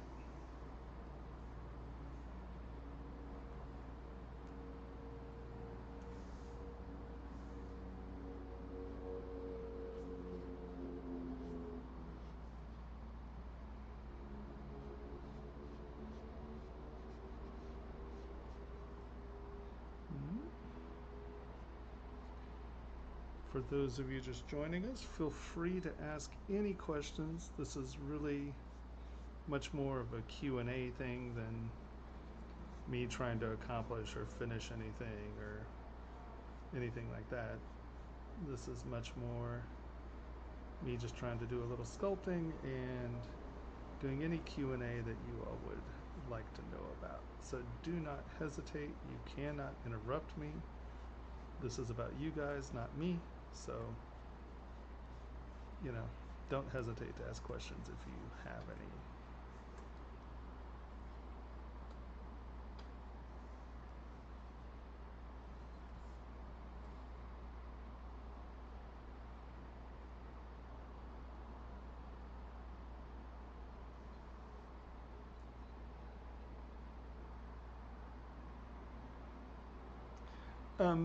Well, next week is the critique stuff. So, like, I'm not really getting into the Dropbox tonight. If you have questions, I'll gladly answer them. But next week we'll actually look at models and stuff. It's just easier not to get into the Dropbox and stuff when I'm not doing the critiques.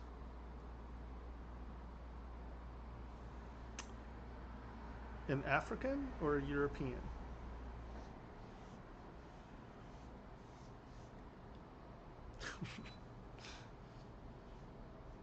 $42.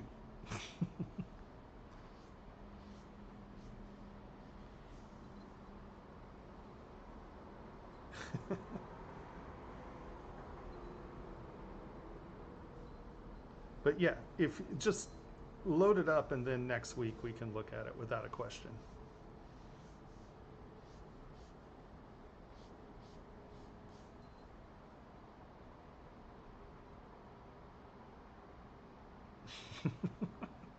It's good to be king.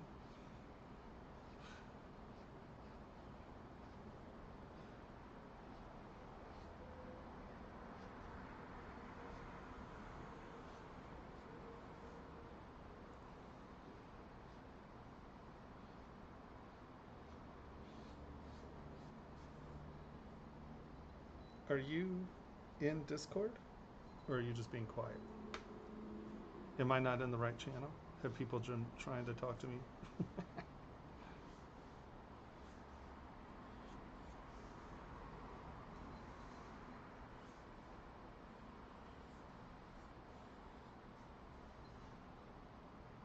Okay, just making sure that I wasn't totally in the wrong place, which has happened before.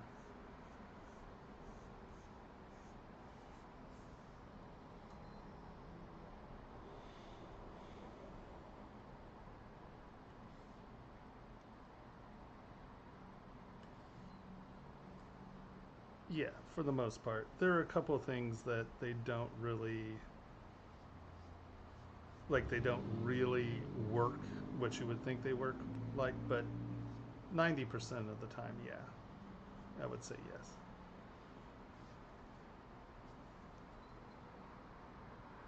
Hey Ash, how we doing, my dear?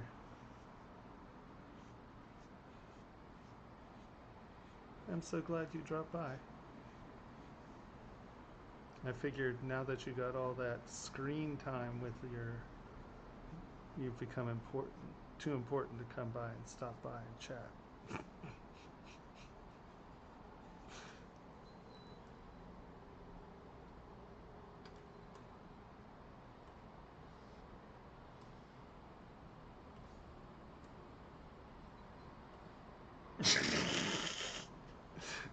No, weren't you on, like, you were on the little pop-up screen, you know, when it comes up. I was like, oh, look at her, she's a rock star now.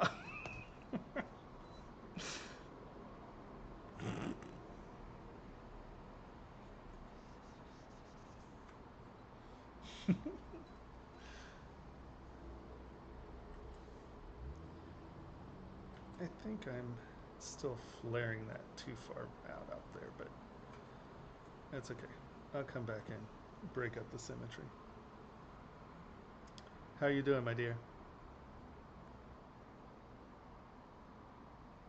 I kept seeing you on the thingy-mabob. I was like, oh, I miss Ash.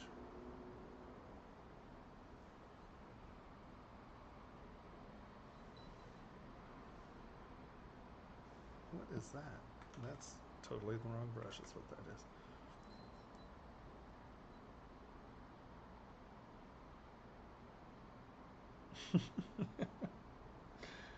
You're here just to rub it in that you had a spotlight.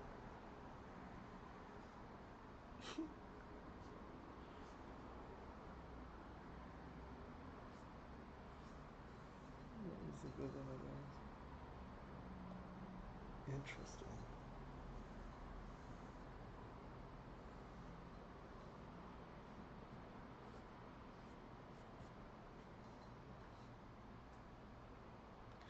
I know. No, trust me, I know. I feel it. I know when I've been uncooled. You'll love this. I get to move again. I'm gonna move again this week. Oh my god. LA, man. Just never ending. In a major building in downtown LA, and we can't get the internet.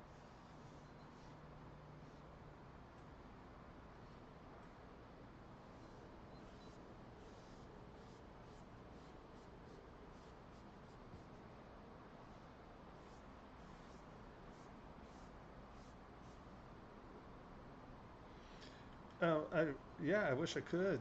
Sadly, there's always something going on.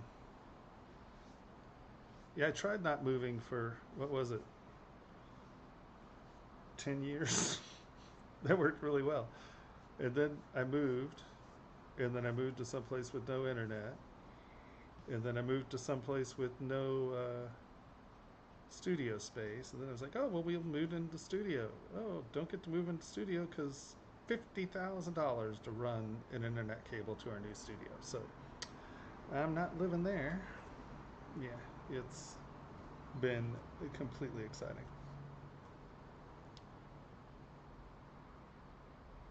Why do I have Lazy Nezumi opened up in ZBrush? Because I love Lazy Nezumi.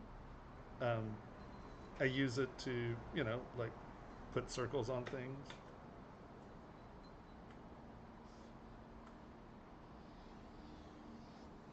I use it to put spirals on things. I use it to draw straight lines. I use it to rotate at very specific angles. I'm like, okay, I want to rotate that way and never lose my rotation. So if I'm doing stuff to it, let's see, what else do I use it for? Oh, radial. Use it for radial quite a bit.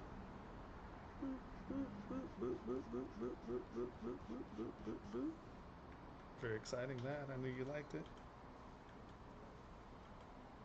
Right, exactly. I like earthquake hand. That's good. Let's see. Yeah, I use it for all kinds of things. It's like my go-to. Like if you're doing pupils and stuff and you want a circle, take it, move it in, get it to where you want it, draw your circle.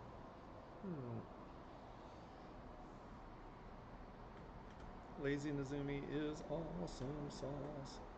And their French curves are badass, right? If you ever need a curve that's a specific thingy-mabob. I want that. I want it to go around the nostril. I want that to be there.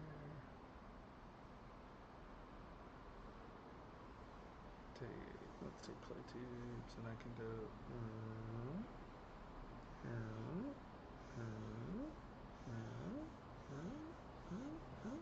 Right? I mean, so many things Lazy Nezumi is good for.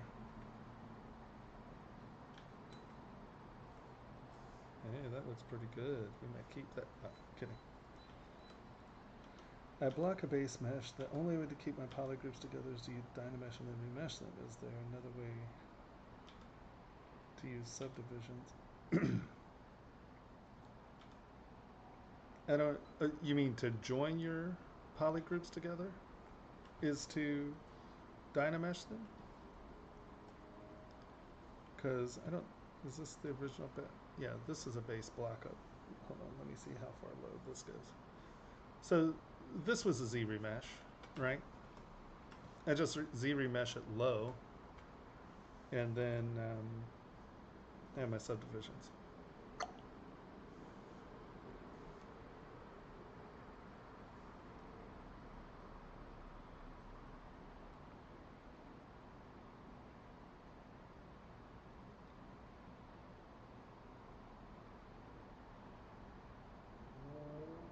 Oh, I completely agree with you. I think that texture is something that we've lost because everybody wants everything super like high finish and glossy. I put texture into everything, and you know, you just have to figure that we are, even if like I'm making rings right now. You know, these are for rings, and it's storytelling. You know, and so yeah, I think that having imperfections and broken stuff and things that are weak and distressed, and yeah, I think those are incredibly powerful storytelling tools. So yes, I agree with you on that one, without a question.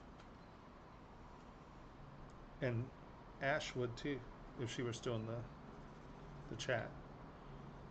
But she's too good for us now because she's gotten, you know, all that screen time.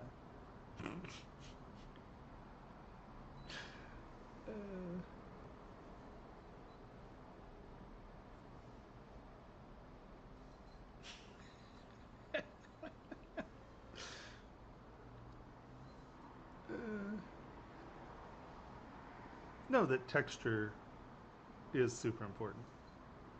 You didn't do anything, my dear. I'm just harassing you.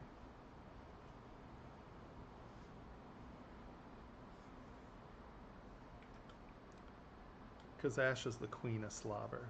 She makes some of the best slobber in the world. It's so awesome. I have slobber envy without a question.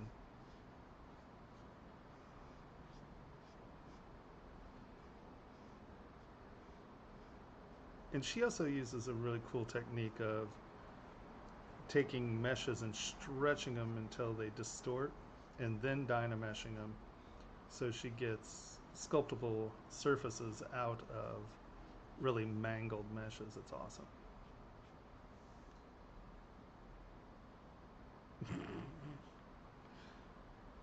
Yeah. I've just been putting words in her mouth because it's fun.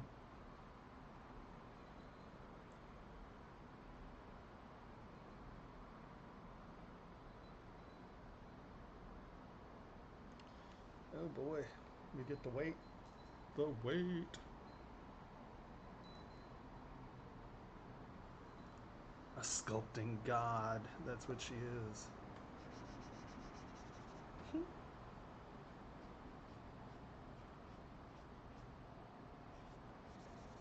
Because I will only tell you the truth. That's what I'm here for, to tell you the truth.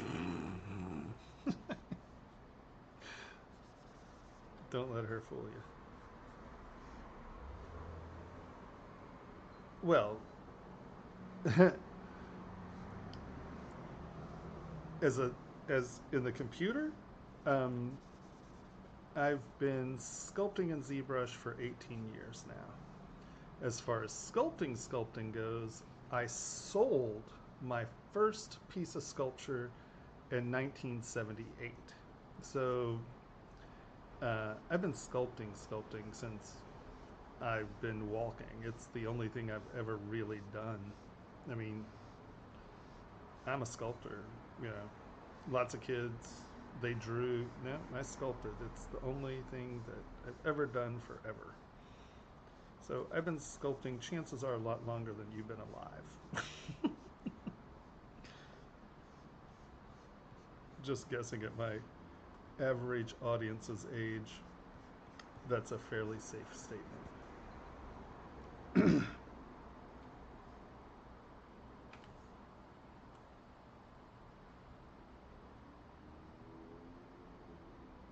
Yep. So Control Shift tap. I've selected this poly group. Control Shift tap over here, boop, and they all come back.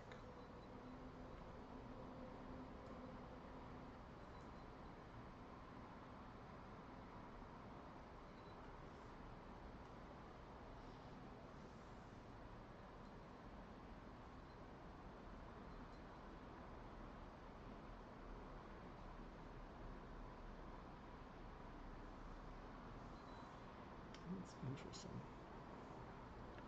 It's such an interesting pattern that I keep completely ignoring. I like that rhythm better than this one.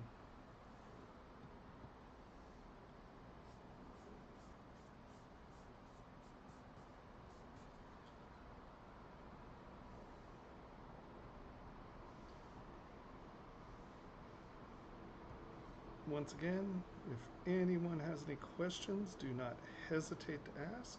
We are here to answer your questions without a doubt, so do not hesitate to ask questions.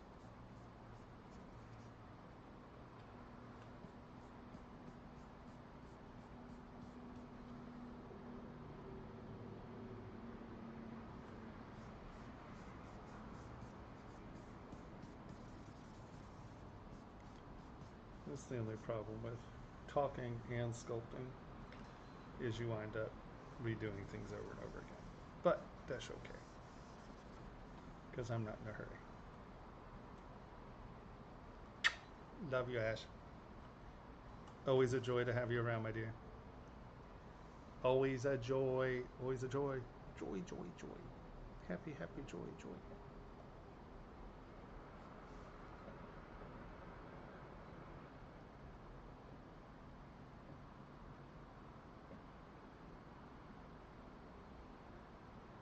What would be a job at the entry level sculpting? Well, once again, that really completely depends on what you mean, you know, because there's entry level in, let's say, film, and then there's entry level in what we do. Like, I'm a manufacturer. I don't work in the film industry anymore.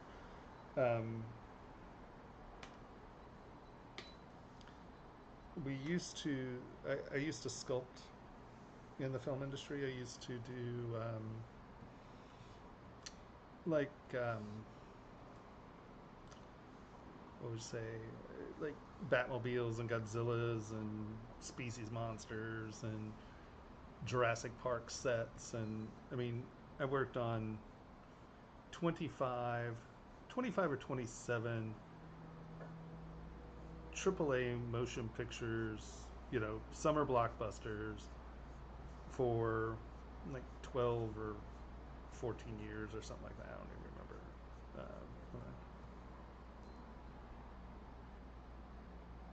So 12 years.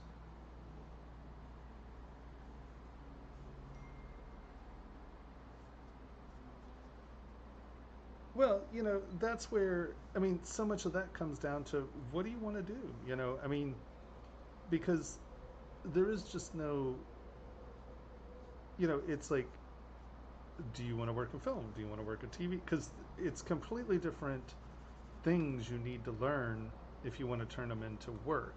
What I teach is how to take your models and turn them into physical objects and sell them yourself, right? You know, or go and work for a jewelry company or a toy company or something like that. So I'm teaching for manufacturing. And that is, you know, that's my whole kick, is the manufacturing side of everything.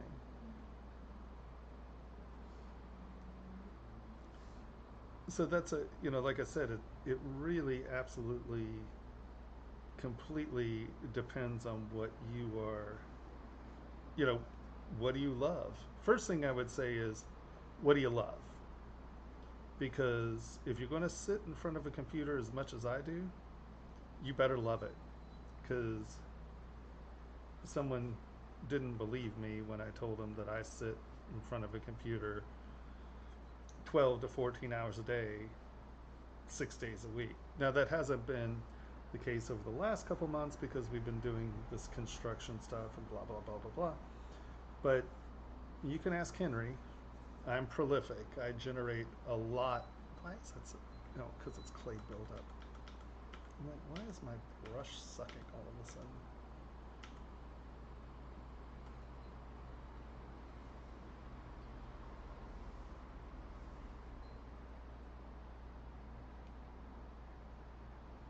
Well, once again, it completely depends on what you're trying to do. You know, I mean, the age of the universalist is gone. You know, people want you to do pretty specific things. Um, Smaller studios are going to want you to do, like I said, a lot more things. Um, you know, you get in at a big gaming or animation studio, and you know you might be just sculpting rocks. You know, it so completely, absolutely, and utterly depends on what you want. Um, it's just those are real tricky questions.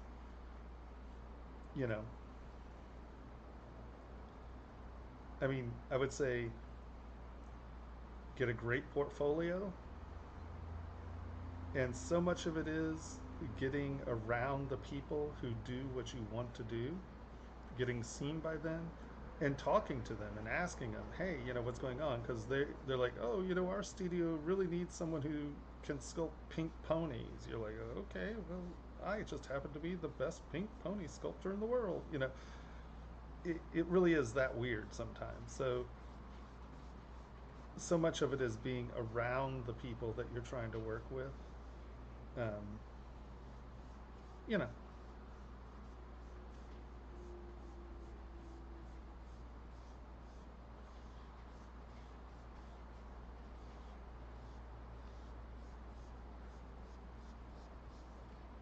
all right.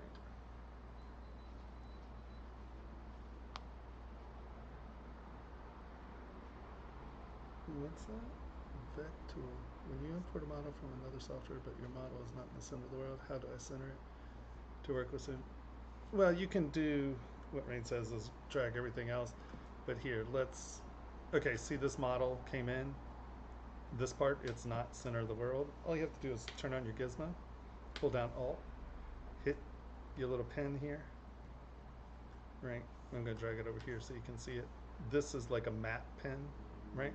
Tap it, that's the center of the world. Tap home, that's blah, blah, blah, blah. Let's do that again. Sorry, I made erroneous comments.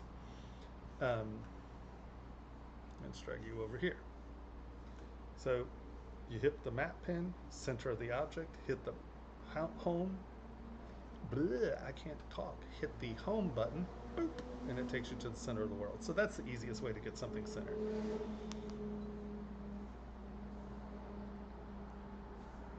A smart symmetry allows you to use symmetry, except, so like if you mirror and weld and things like that, you lose all your subdivision levels. But here, let's come back to this model real quick.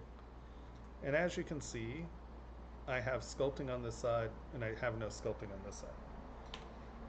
So smart resim, this thing you have to remember is that it will take both sides and homogenize them into a resim. So if you look, we have nothing on this side, we have something on this. Hold on, let me put some thing that's obvious over here. We're gonna put some spikes because those are obvious, right? So you can see the height of them. I'm gonna lower my res just so my poor little laptop engine here can think through it. Okay, so we're here. Smart resymmetry is a beautiful thing. Every once in a while, it acts weirder than hell. I have no clue what it does, but if it wogs out your model, there's something about the symmetry. I do not have an answer. It's been a decade of me not knowing the answer to this. So watch what smart resymmetry does, right? I have its smart resymmetry X. Boop. Now do you see how it made it half the size? and half the size. So it took both sides and then it homogenized them. Okay. Or you can take this and you mask off the half you want, right? And now I smart resim. And now you can see that it keeps what is masked. And then whatever's not masked, it's going to resim to that. And then because I have this laptop, quote unquote, I'm going to just step up, smart resim, higher res, smart resim, and you know, you can higher res and get it to where you want it. But that's smart resymmetry, because you don't have to get rid of your subdivisions, right? Where if we come down here, right, I have all my subdivisions, I have my nose, I have everything, and then I go mirror and weld, boop. Function cannot be applied to a mesh with multiple subdivision levels. Okay, so what do? You duplicate this model, right? We then mirror and weld it. Well, we delete lower. We mirror and weld it.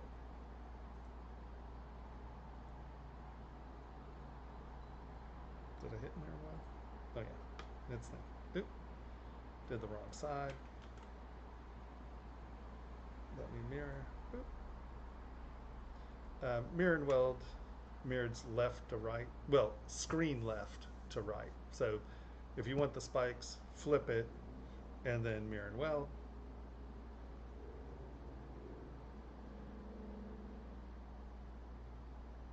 Okay, so now we have our mirror and weld. I am going to go here and hit Control. So this has now marked this as a history state. I'll come back up here and we can turn this off. And I will hit Project History.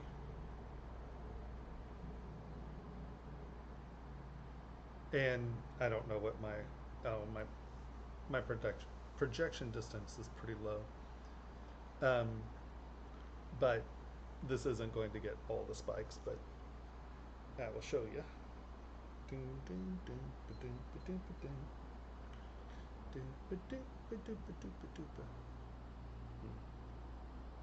You can do it, come on. Don't be that way.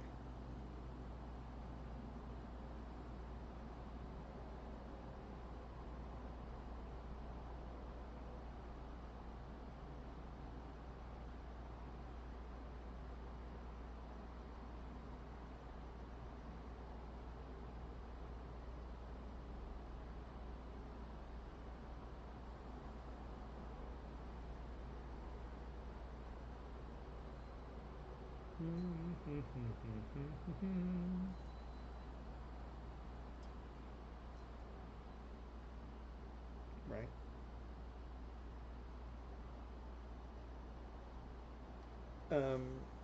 Cascading simulations. We are accepting files for critique, but I'm critiquing next week. I critique every other week. I sculpt and Q&A for one part of the week, and then I do the critiquing the other every other week.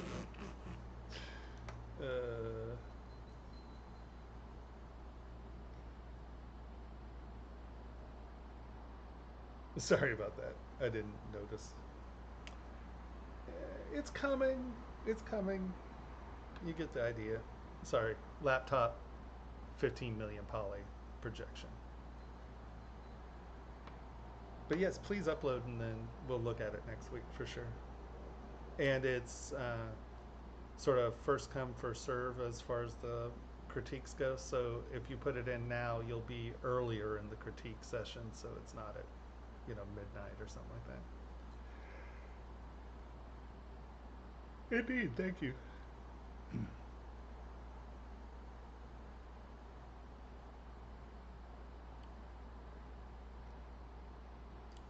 Nope, mirror and weld, you do lose subdivision levels. That's the problem with mirror and weld.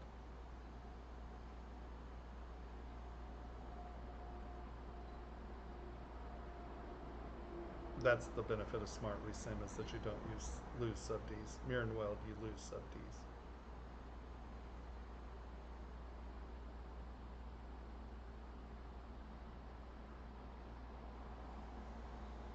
Because mirror and weld does not work on something with subdivision levels. It'll give you that warning down there. That's why you have to delete it. And then in turn, why you have to reproject it on the model that does have the subdivision levels. As we are trying to do here. Slowly, but surely.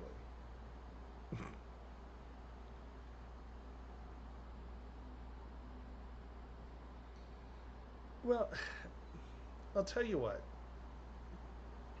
I've never had much luck with freezing subdivision levels because it sort of drags it all the way down to, oh, well, you know what? Hold on.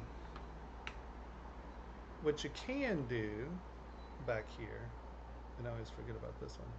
So we've done that smear and weld, right? And we've deleted our subdivision levels. There is a reconstruct subdivision levels. And let's see if that works.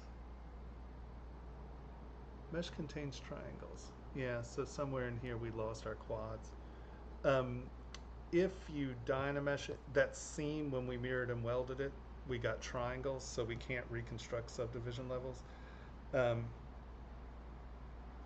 Yeah, I know it does a couple things pretty good, but not this.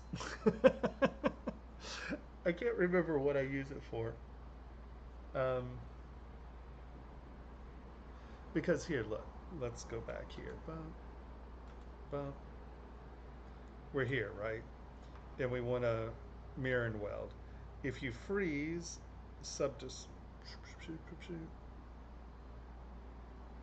man, do I not have it pulled out? Wow, I've actually taken it out of my custom UI.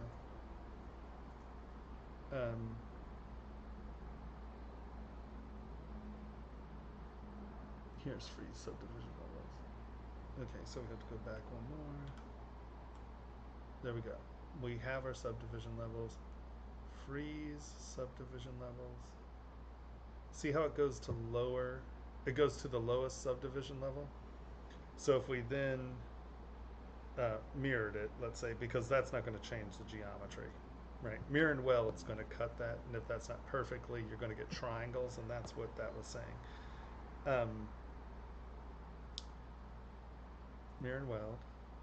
All right, let's do this.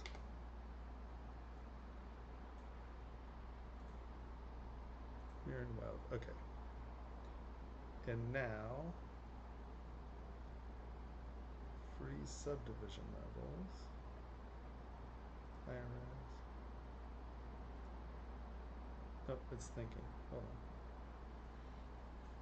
Hopefully I didn't just blow us up.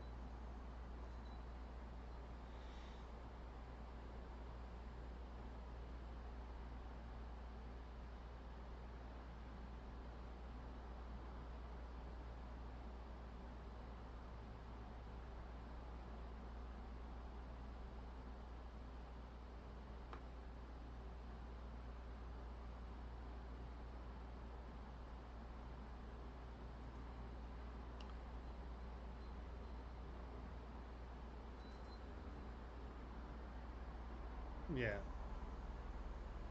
we're trying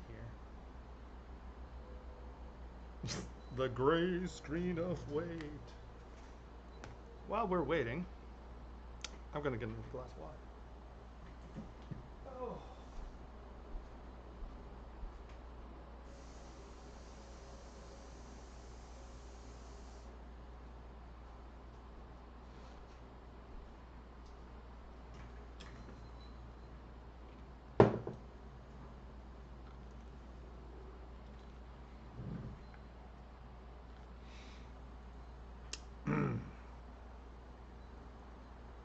I was working on that model and now I've lost all that progress. No, I'm totally kidding. I know, right? All right. Nope, we're not waiting this long. Killed it. A lot of these tools are low subdivision tools also.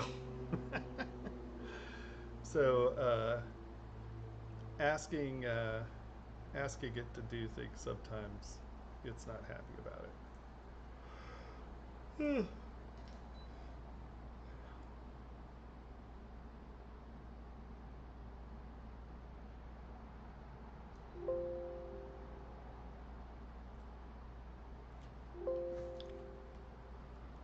Okay. Let's see if we quick save that anywhere. Oh, it's back here, isn't it? There he is.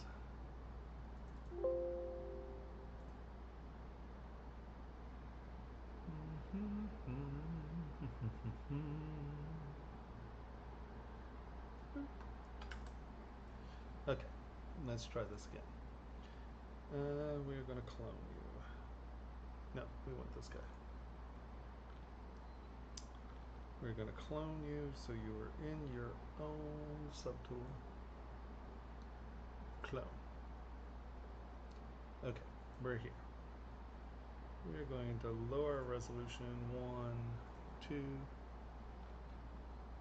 delete higher. So we have this detail, right? We want to mirror it. Now see, if you mirror and weld, see function cannot be applied with mesh with multiple subdivision levels. So you go, okay, we are going to freeze our subdivision levels. Now, hold on. Let me see if this works real quick. We're going to delete lower. See, we have 6 subdivision levels, right? We are going to delete lower. We are then going to mirror and weld.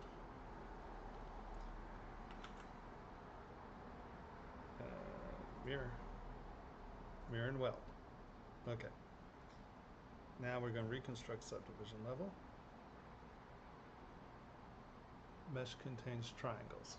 Now see what has happened here is in this center here, because that wasn't perfectly centered, we've created these points that have triangles on them.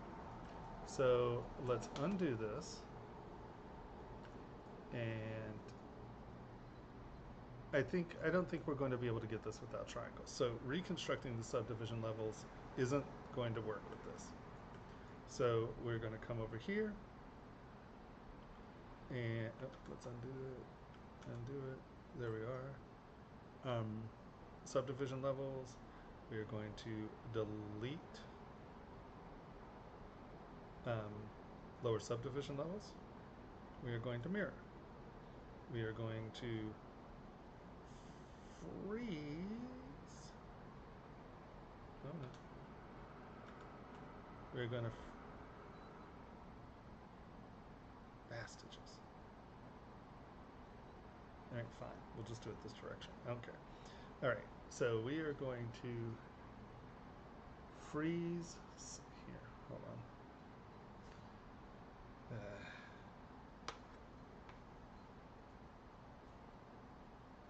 I want the detail to be on the other side. Delete lower. Mirror. No. Escape. There we go. So we're mirrored. I'm just going to use projection just to do this very quick because I don't want to lose my subdivision levels because that's the whole point of doing this experiment. But I'm also too lazy to do it right. So we are going to do this. And we are just going to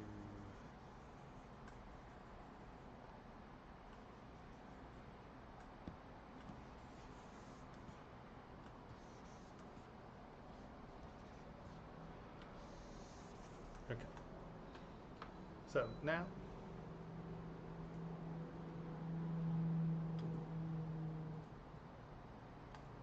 okay. I'm going to mar this side so they do not match, right? Okay. There we go. we have our model. We have what we want over here. We try to mirror and weld. Can't do it. Multiple subdivision levels. We are going to delete lower. We are now going to, nope, before we delete lower, sorry, forgot. Gonna come down here, and we are going to freeze subdivision levels. Now you can see that goes all the way down to the bottom. We are now going to mirror and weld.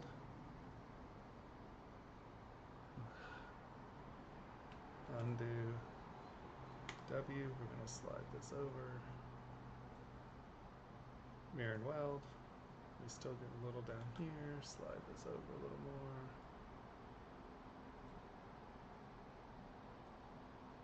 Mirror and weld. Okay, that looks clean. So we're here, right? Ooh, look at that. We have our little groover. So now,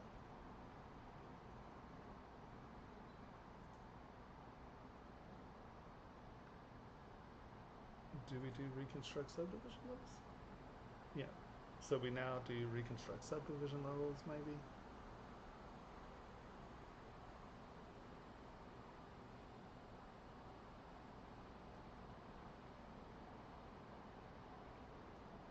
No, that didn't work because that's right back to where we were, right? See, it didn't come over here. It didn't mirror and weld. Okay, hold on. Let's do this. Let's do this. Slide this over. And there we go. Freeze subdivision levels.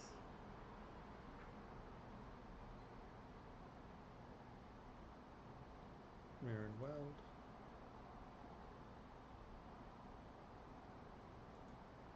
Higher res.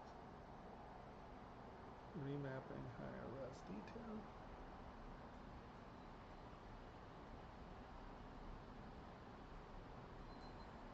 Oops. Sorry, I lost chat while we were doing this because I came back full screen. All right. Yep. Yeah. What? I come back and now people are dodging. Juan, I see how you are. Okay. Why aren't you in the chat room? No one's chatting with me. I have this thing in my ear for absolutely nothing. I see how you guys are. I'm a little disappointed in you. Just saying.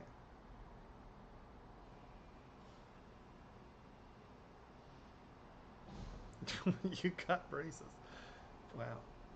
So you can see it reprojected this, but it didn't. That's not what we were looking for.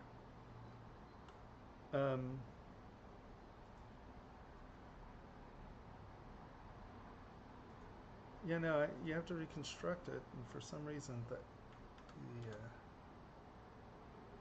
we keep getting X's. So let us try one more thing. W.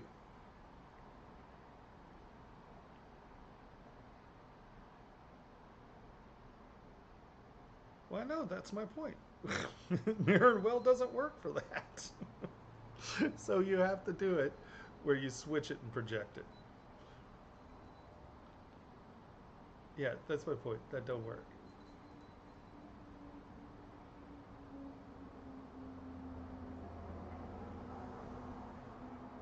Yeah. No, my Cintiq has, I have the Pro engine for my Cintiq, but it's basically just a really big laptop. It's painful. Check. I hear you.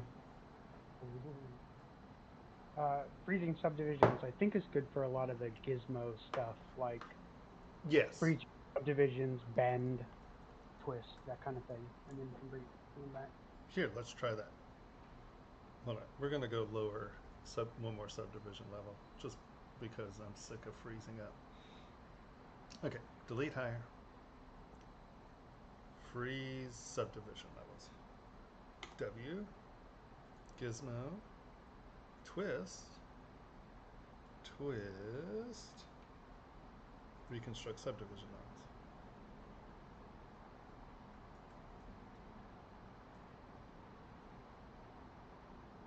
Hold on, let's accept. Reconstruct subdivision levels. Nope. Reconstruct subdivision levels. Why is it saying we can't do it? Okay, we're there. We haven't changed anything, right? Freeze subdivision levels. Reconstruct subdivision levels. Unable to reconstruct lower subdivision levels. Action cancelled. We didn't even change it. But that usually works, doesn't it? Isn't that how we use taper and stuff?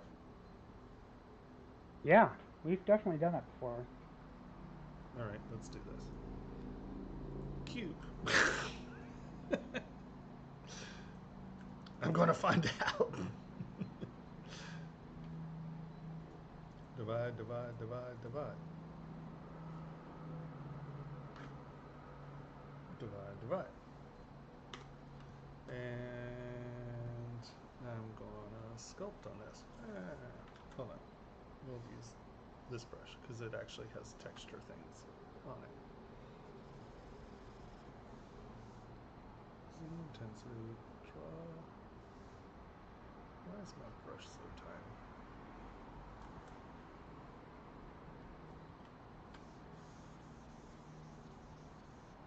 Okay, we have stuff sculpted there. We have stuff sculpted here. We have stuff sculpted here. We have stuff sculpted here. Woo! Look at all this sculpting we have. Okay, so now we are going to.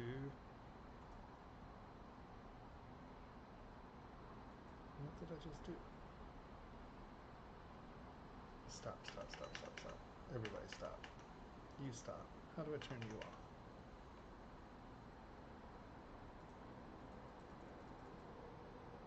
Oh no, that was weird. What just happened there? Why did that do that? Did you just see what I just did? Lag. You're lowering subdivisions now on a cube.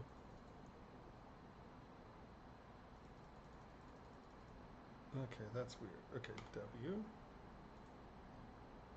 Taper. Meshes codes of multiple subdivision levels.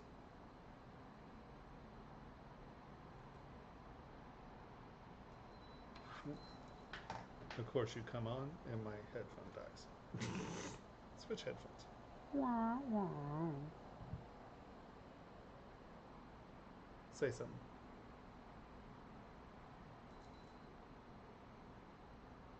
Oh, both of them are dead. Really?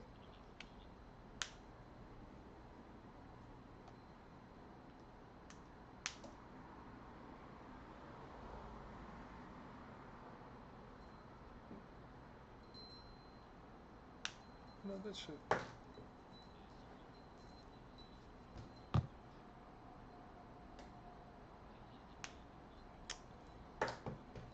Hold on.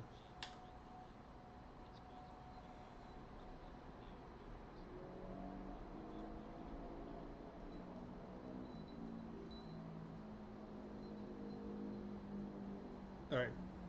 Say something. Check. Okay, Check, there you check. are. There you are.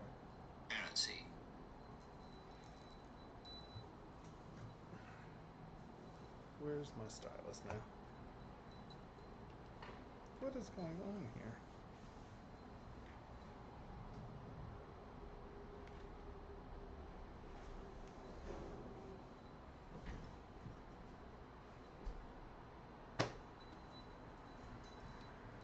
Oh, there it is.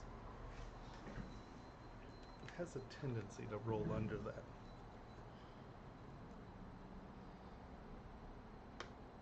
Yeah, what are you doing up super early? All right, Henry, say something just to make sure I'm... Something. Okay, that's good. right? I want breakfast in bed. That would imply I had a bed. No. Okay, we are about to do this. We're here. We are going to freeze subdivision levels. Why didn't it go to the lowest subdivision level? Okay, whatever. So we've frozen subdivision levels. We are going to go taper. We are going to taper this.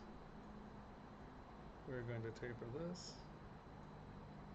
And now we go accept, high res. Okay, hold on. No, stop that. We're going to reconstruct subdivision level, reconstruct subdivision level, reconstruct subdivision level, reconstruct subdivision level, reconstruct subdivision level. Okay, so that gave us our 7 subdivision levels and our texture. So, for some reason, I don't know why it wasn't working on that other model. That was weird. You tried twist, was it? Does twist not work? I would suspect twist works. Anything that doesn't change the underlying geometry. Well, that's what I thought should too. work. Yeah. Okay. It was just, there's something weird about that mash geometry is just what it comes down to. Because, so we're here. We want to twist this. We freeze our subdivision level. We come in here. We do a twist.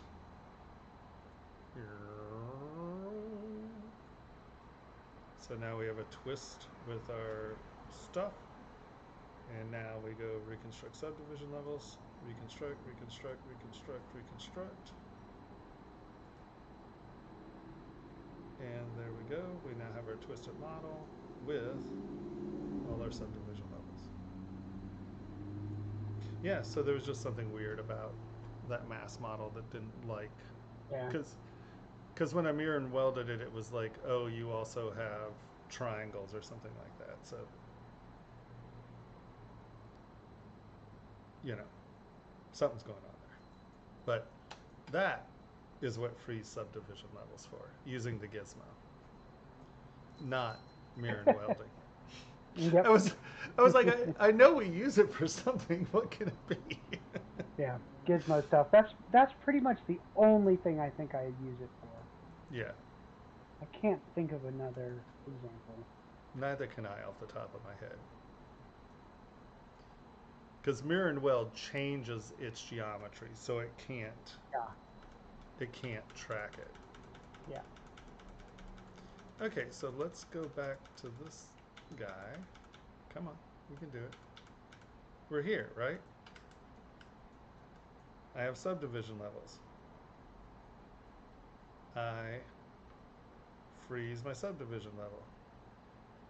I twist. I accept, reconstruct subdivision level. Reconstruction, unable to reconstruct lower subdivision level, operation cancel. You see how this jumped to the lowest subdivision level?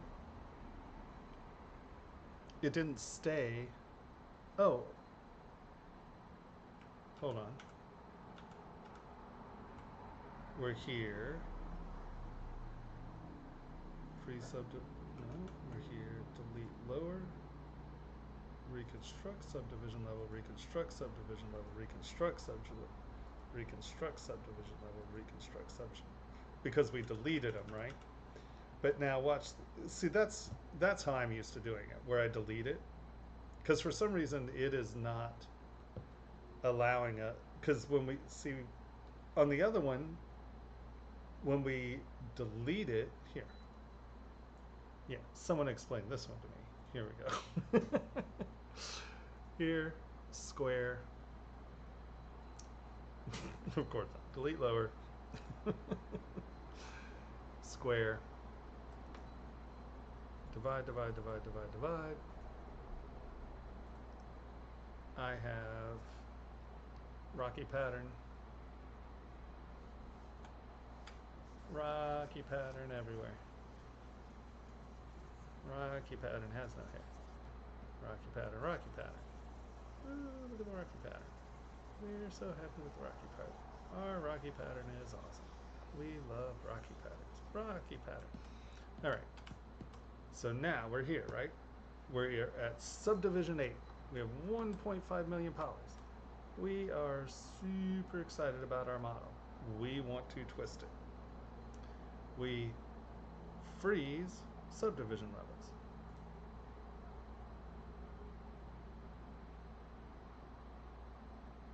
Now, W, we twist, we reconstruct subdivision level. Now, do you notice it was going down? It didn't go up.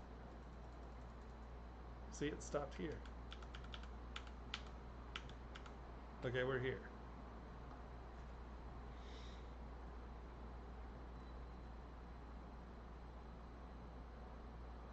Yeah, it might be scale, whatever. Rocky pattern, lizard pattern, whatever. No, it could be lizardy pattern for sure. It also sort of just looks like pavers to me. Okay. We have our thing. We want to do something with it. I freeze subdivision levels. Boom. It goes to its lowest subdivision level. See what I mean? So now, and it didn't do that earlier, right? It gave us the pattern. We've twisted this. So now, I accept and reconstruct subdivision level. But you see how it's going down? It's reconstructing backwards. That's what it always does. Not that, what's funny is it didn't do that when we were just doing this with the other square. Higher res, higher res, higher res. See, it's only doing those three. And see, that's where I would always, I didn't use freeze subdivision levels. I would just go delete, no. Delete lower. And then I would do my taper or twist or whatever. And then I reconstruct subdivision levels.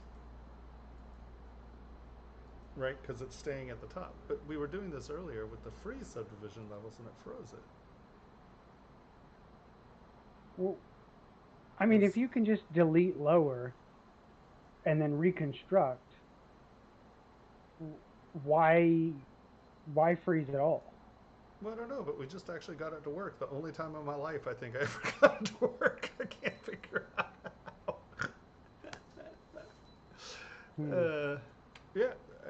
Yeah, no clue. But with this guy, we kept having, we had triangles. There was something to do with triangles. So let's delete this. We're here. I want to do something with this. Come in. Delete lower. W. Twist.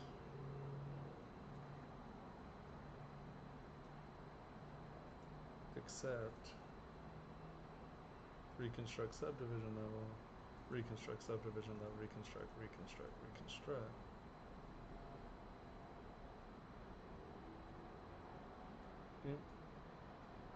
And that gave us 5 subdivision levels. How many did we have when we started? Did we have more than that? No, we had 5. Okay. Weirdo. Yeah, so forget freeze. Yeah. This is my issue. I can never get freeze to do anything for me. It always does something weird to me. I do not know why. Bizarre. Man, there was definitely a point. There was definitely an example that it made perfect sense for, but that was what, 3.5 years ago. Yeah, no, exactly. And I haven't done it since. Yeah, no. I mean, in my class, I remember giving an example of what it was useful for.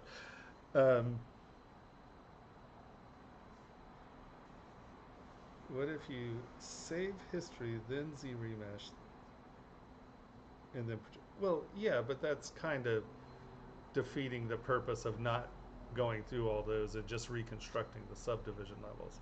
It's much easier than going through reprojection, because reconstruct subdivision levels isn't projecting. It's literally remembering what was there before. So you don't have all those projection issues. But you have all kinds of issues like it just doesn't work. Well, it never works for me. I have to say that because Paul will come in here and go, look, it works great. If I buy Lisa another pair of shoes, man.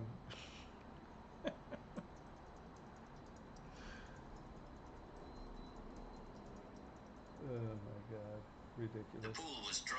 Whoa. In the bottom was a single great skeleton resembling that of a bandersnatch. My book went off. It's so funny, without my screen all the way open, or without the program all the way open, all the brushes are in different places and I can't find anything. It's really depressing.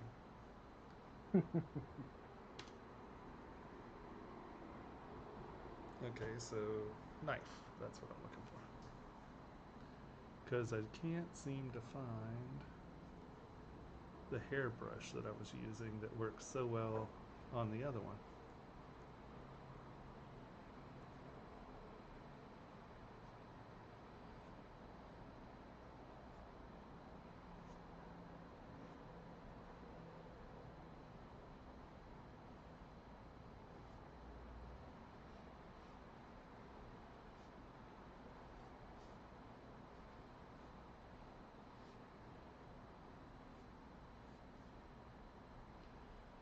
Well, that was an adventurous 30 minutes of resolving absolutely nothing. I love whenever we do the betas, they're always like, do not demo tools you do not understand yet. You would figure that's what I would figure out. What has it been in there for like 10 years at least? Yeah. I'm gonna get yelled at. They'll be like, you ding dong.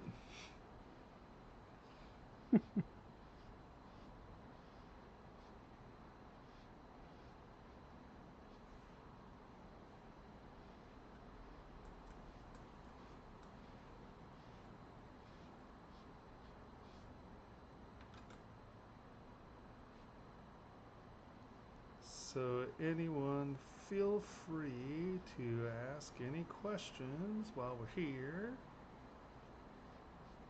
Did you ever read Sandman? Nope. The new series is...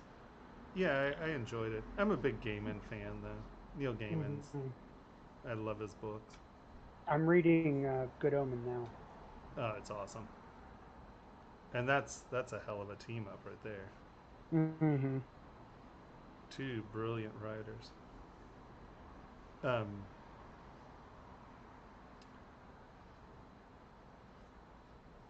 It's funny, they do a really good job. I mean, you know, there's always someone who's going to complain, but you're like, yeah, but you're taking something, you know, once again, you're turning a book into a TV series. You know, it's not... And even though it was a graphics novel, it was a long time. You know, it wasn't like 3 books, you know. Mm-hmm. But I think they did a good job. Yeah, the only thing that I really know about it is I know the person who designed the models for the cover of the book. Or at least the audible cover of the book. Right, yeah, no. Eric. Yeah. And what a jerk he is. No.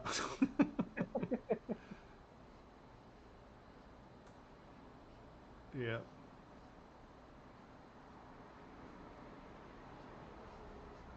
Yeah, I need to watch that series.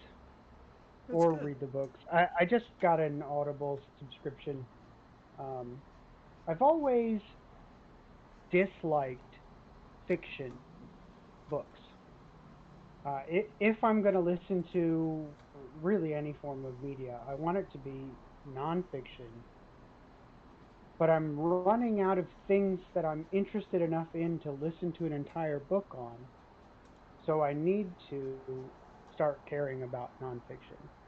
So I listened to 1984. Is that the That's, name of that book? yep. That. 1984. Mm-hmm.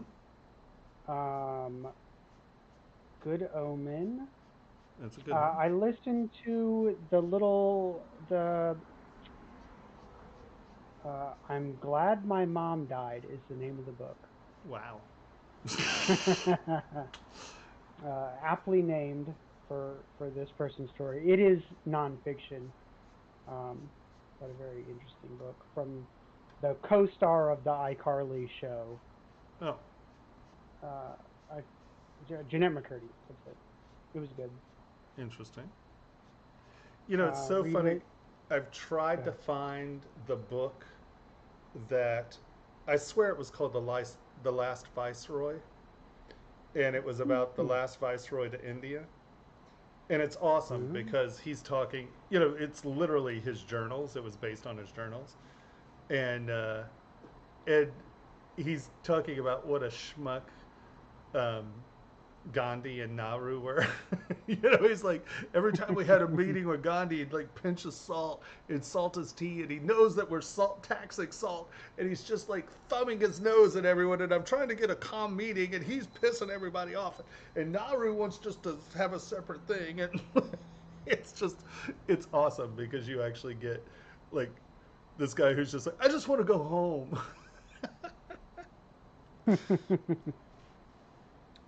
Yeah, Stoic philosophy is very interesting. I can roll with the Hmm. Stoics.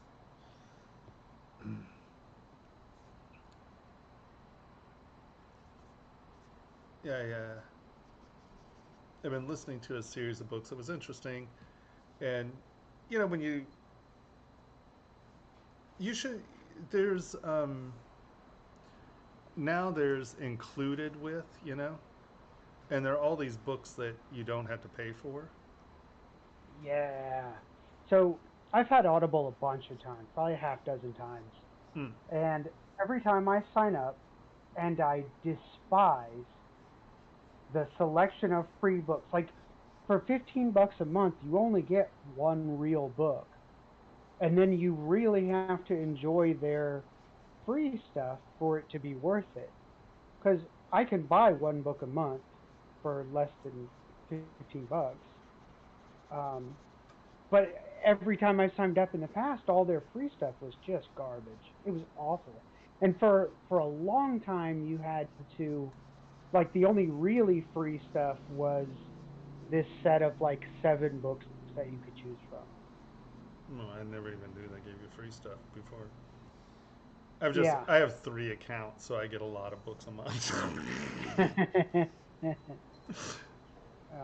But yeah, this time I signed up and I've actually found quite a few books Oh no, the that I've been included with interested has gotten pretty good. If they still in. Yeah. have, um, look at the Frank Herberts. They have a bunch of Frank Herbert's really early writings, like early writings, and it's interesting because they're all still about like politics and hard sci-fi and politics, and you can really see where Dune came out of.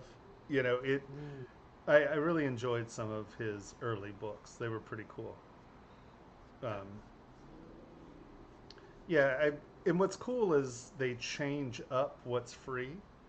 They hit Hmm. different publishers, so some of them aren't free. They're only free for let's say 3 months, and then they'll change up, and you'll get like 4 or 5. And I'll give them pretty good credit in the sense of like that's where I was talking about the one series that I was listening to.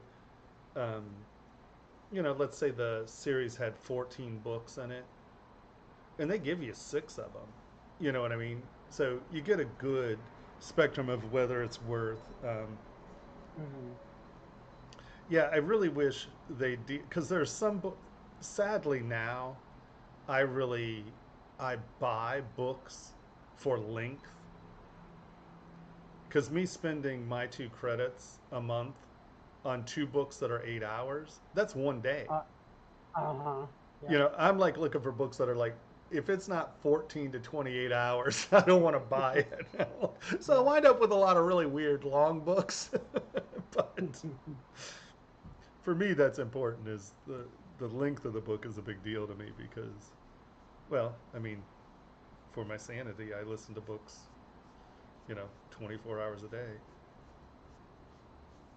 But I also, I mean, I think I have 2,000 books that I actually own, you know, because I mean, I've been buying Audible for a long time now. Mhm. So I just went back and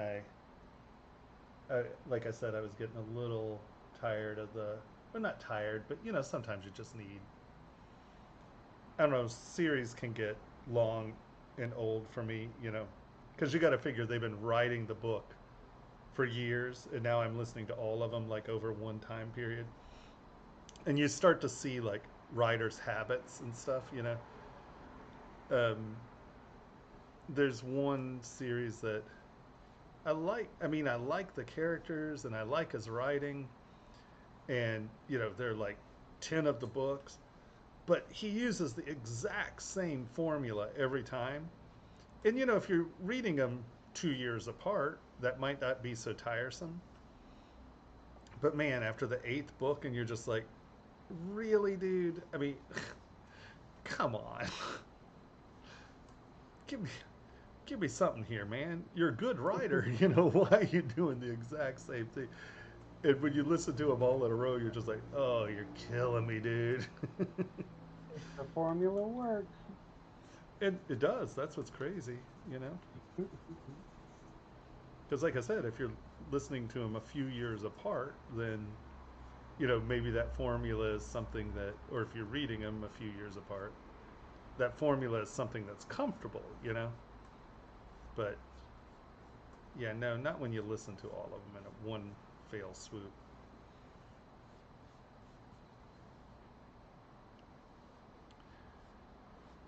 I started the Wheel of Time. I have a few of them.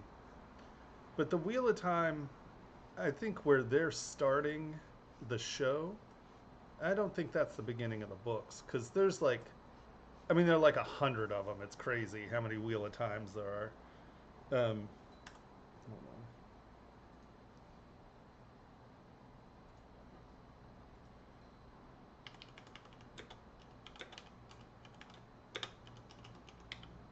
Because Wheel of Time's like one of the classic. I mean, it is a classic series of books. But um, no, there are more than 15 of them. Oh no, here's Brian Sanderson. Yeah, he did. Brian Sanderson wrote the last few of them. So maybe there are only 15 of them. Uh,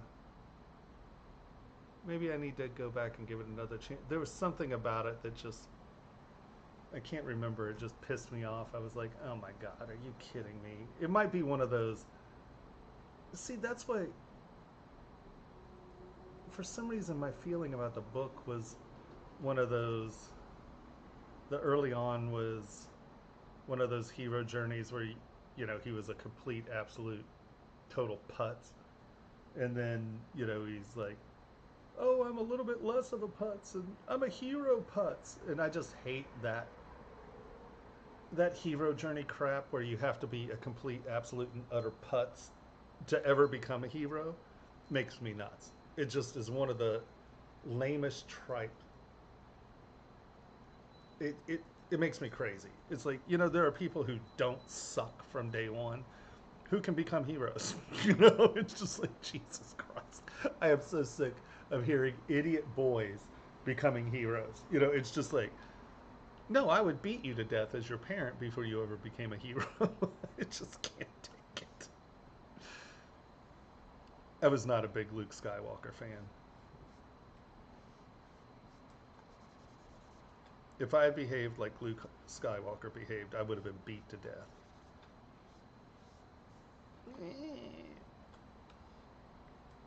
How did we get back here? Didn't I redo this beard at some point? See, that's the problem. Undoing, redoing, redoing, undoing to show things is not, these are not the places to make progress on pieces.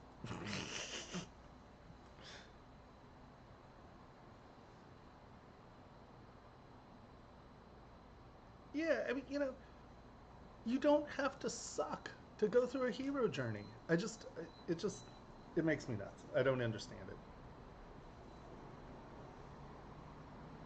It's like here, you've got to be the lamest jackhole in the world to ever. Well, I'll say that like Full Metal Jack or Full Metal Alchemist, I don't think he sucked from the beginning. He wasn't.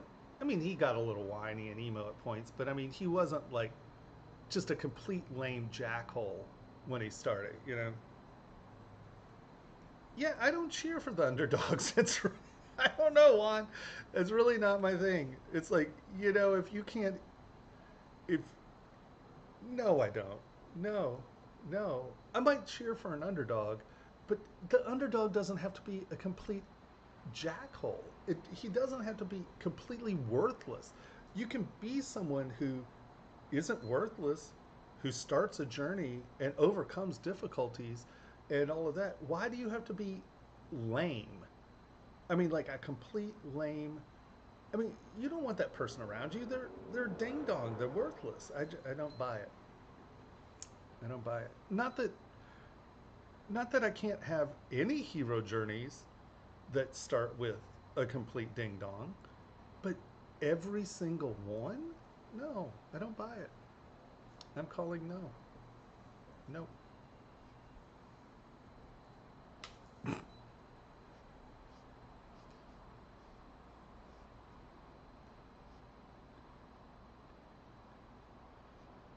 It breaches my integrity, where it stretches my credulity. Maybe my integrity a little bit, depending on who you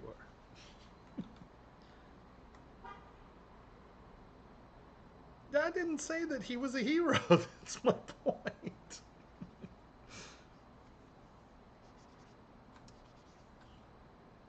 But I made a lot of money making one of those watches. So I have absolutely nothing negative to say because I benefited. I'm no hero. I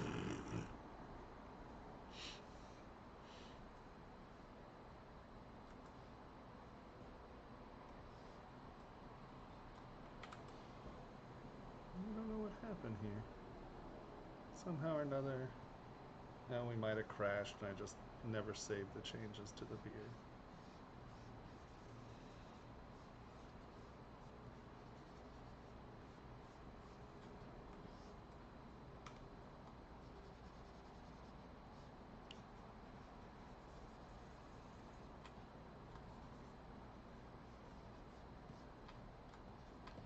I mean, even look at Akira. He was a bit of a turd, but I mean, he wasn't completely lame before he became a villain and then kind of went through a pseudo-hero journey. But, I mean, Hi, Brian. How's it going? This is your introduction to us? I'm sorry. How are you doing?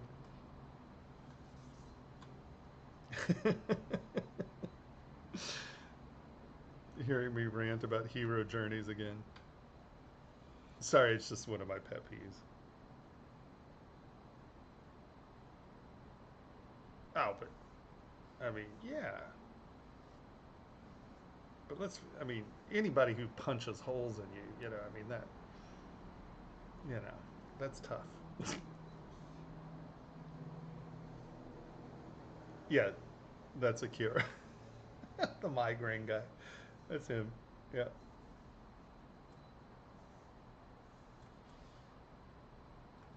That's a great description. I love that.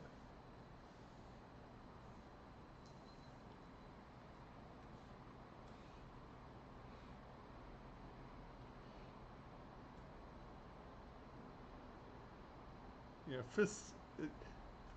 It's like what is it? JoJo's Bizarre Adventure. That's another really awesome special one. Oh, Fist of the North Star was good. I like that generation. That's my generation of anime. That was good stuff. What's going on here? Oh, I don't know. What brush do I have selected? I don't have a brush selected. That would explain many a thing here.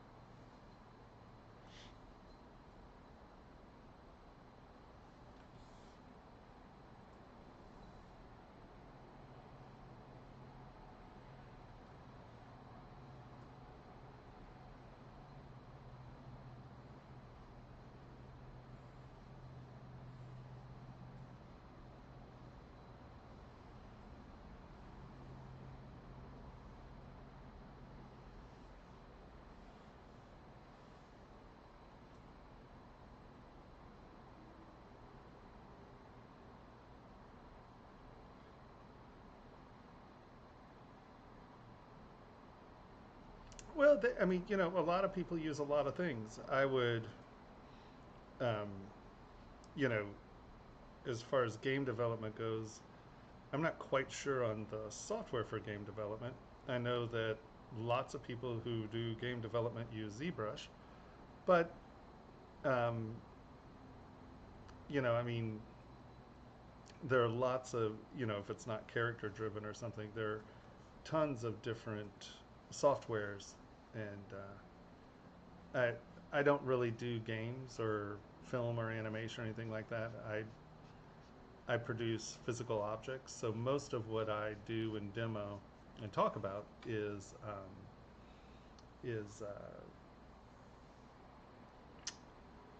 manufacturing. So most of what I am sharing is like models that you can then produce as far as physical objects. So this going into printing and the such. But there are lots of people who use ZBrush for game development.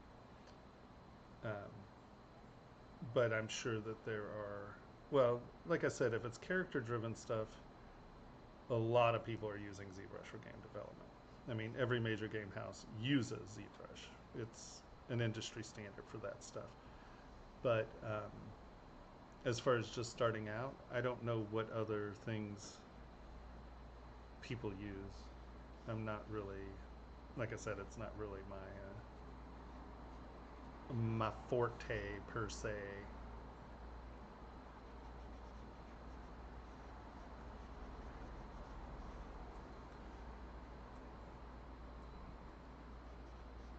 Yeah, without a doubt.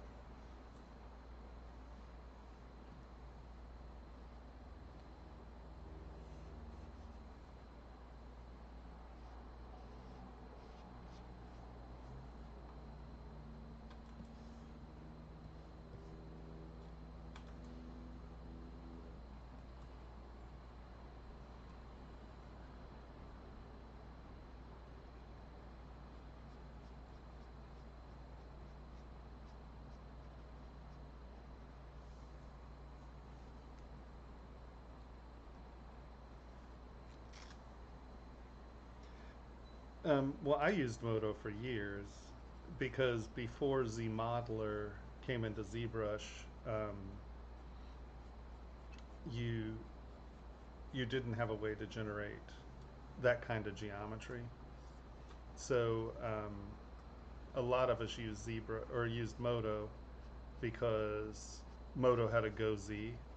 It was one of the early GoZ apps. So yeah, I use Modo. I mean, I used to teach using Modo. So, I mean, I used Modo for years, but then when they came out with ZModeler, I stopped using anything. I don't use other programs now. ZBrush is really, I mean, I use Photoshop, and I just tried to deal with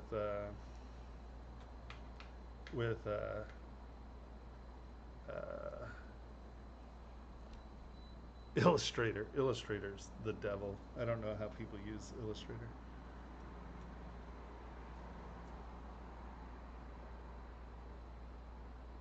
Well, it's just a little bit more realistic. They're no masks, so these aren't. I mean, technically, I guess it could be an oni, but this is a sinin. Um, so these are stories from uh, No Theater.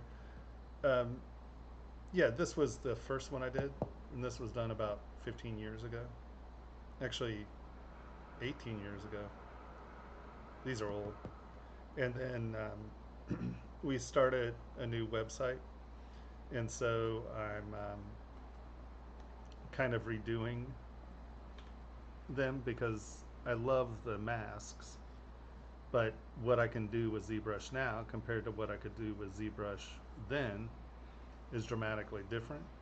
And so we've decided to revamp the no rings and make them newer and more interesting, and as you say, more visually pleasing to look at. And so yeah, you are correct. They are being reworked. Interesting. Oops. Henry, will you remind me to reset that one day? Reset what? That move brush from 51 to a usable number. It's preset to 51, and every week I mention it, and I never do it. Yes, exactly. Remastered. That's what we're doing. We are digitally remastering with Uber Dolby Super Sculpty thing.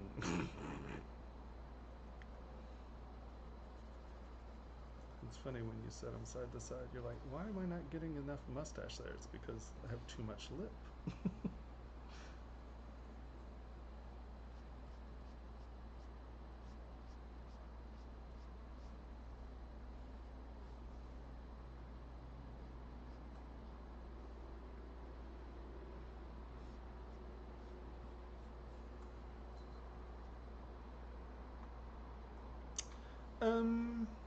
Any tips on using reference? Well, I tend to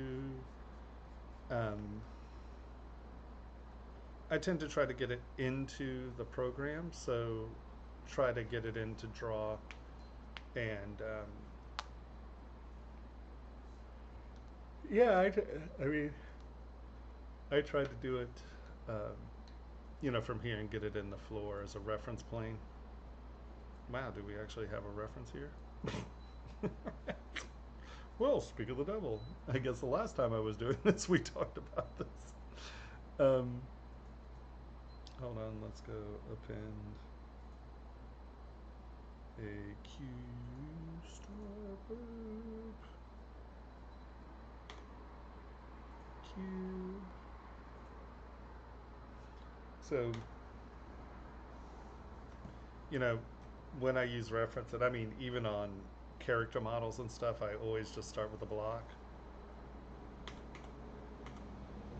Because my goal is to get the absolute smallest base model I can get, and just kind of get my cube sort of where I want it. Go Z modeler and that, do that, right? And then let's just say this one's coming off these instead. Do that, do that, do that. Do that, do that, do that.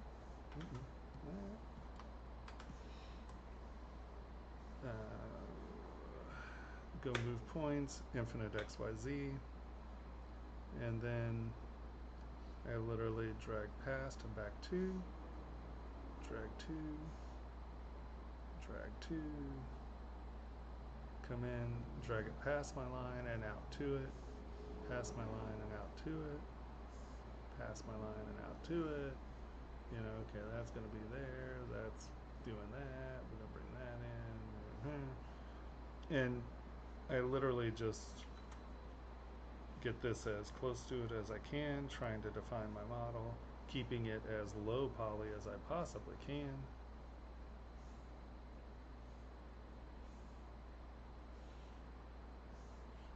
And then this allows you to get, you know, your base model in. I then come over here and look at this. I get my wet, and I always do it flat. Like I don't try to get fancy with my block up because I want my block up to be as simple as possible. And then here I'll come in and I might do, you know, move this down, move this up, get this sort of in place to a side view. And then I divide.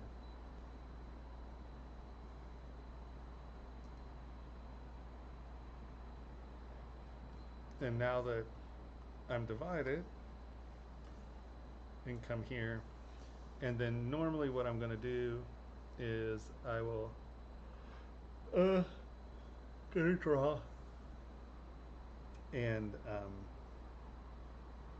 go to project on mesh, and then here I can, and it's the same process as the block up. I'm going to grab move, and I'm going to bring it in and out. So I'm always going out and then back to my line, out, back to my line, out, back to my line.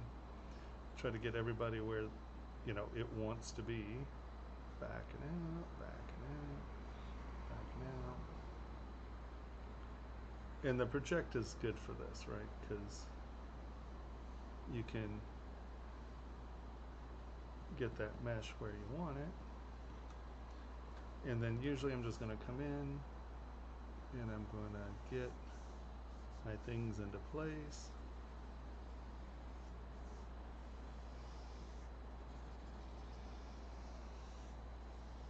And you can see with clay tubes, I can get the edge I'm using as my lines, right?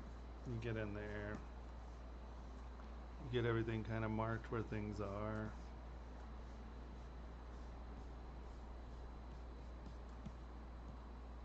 Right? Turn my floor off and start sculpting. Hey, Tattoo. Yeah, I work with perspective off.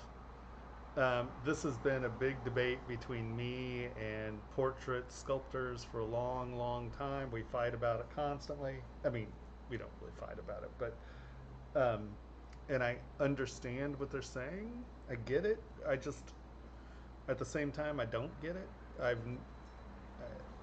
You know, perspective, it's fake perspective, and it just bothers me. Especially when you're coming out of the computer, I just don't get it. Well, Ratatouille, I see that you're sparky tonight. But that's kind of how I use referencing. I think. Did that help?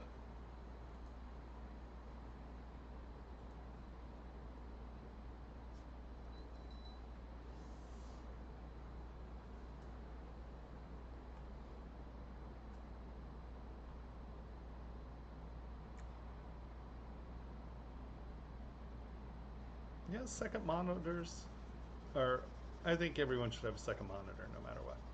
Because then I can have all this garbage over here, all this chat garbage. I can put that on my second monitor and read it so it's out of my way. But don't have a second monitor attached to this. My second monitor is sitting on the floor in the studio at the moment.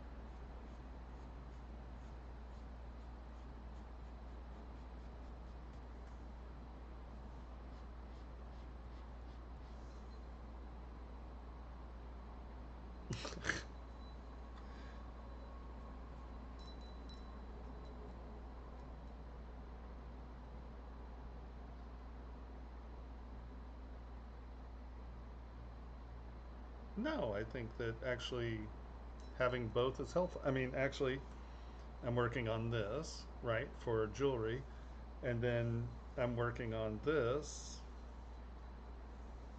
for this little art piece that I'm doing.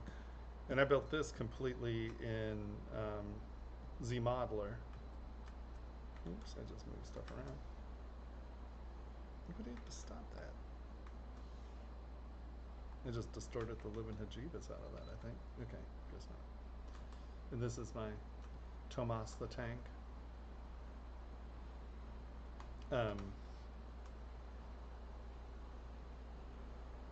And so, you know, I don't think this is any negative or positive. You know, I mean, it shows that I'm willing to sit around and make a bunch of tank treads.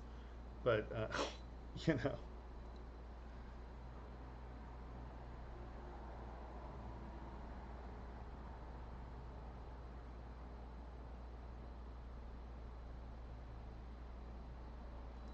Right? See how he is?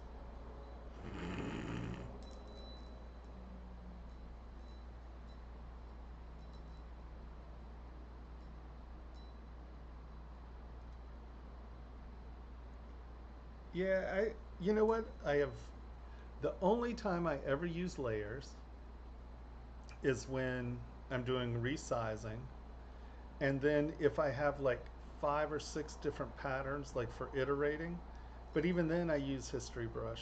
I never got into using layers. It's not something that I do. The only thing I do like about layers is that like you can control how much pattern comes into stuff. I'm not a big not a big layer user. No, this didn't take me long at all. Honestly.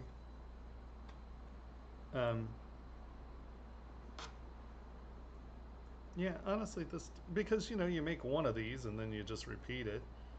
Make one of these, repeat it. You just mask, extrude, you know.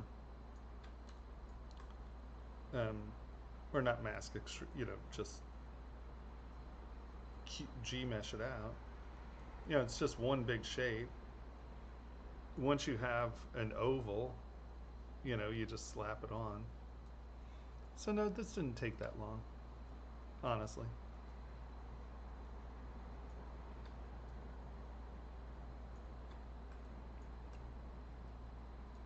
Yeah, it's funny, I don't use morph target much either.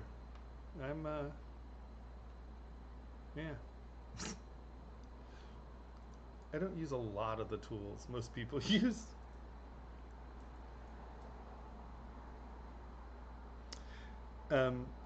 Because, I said it earlier,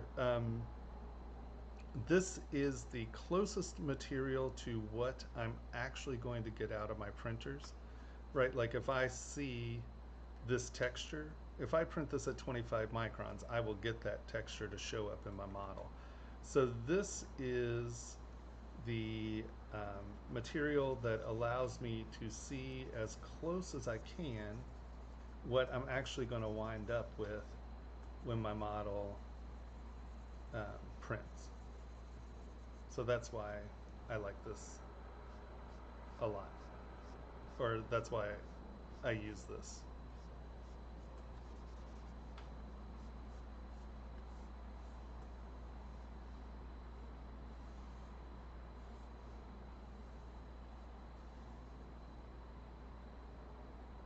And it's easy on my eyes.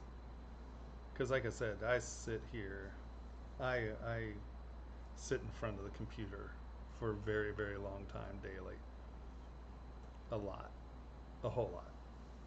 Ridiculous amounts. If you doubt me, you should ask Henry how much I sit in front of a computer. Because he had to deal with the files that I produced while sitting in front of a computer.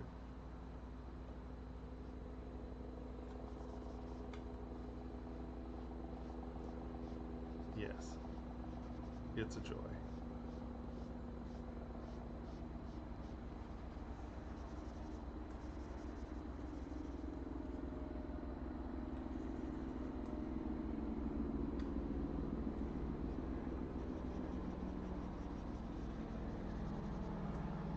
Man, just so much stuff has been going on outside tonight. We've had a very noisy evening.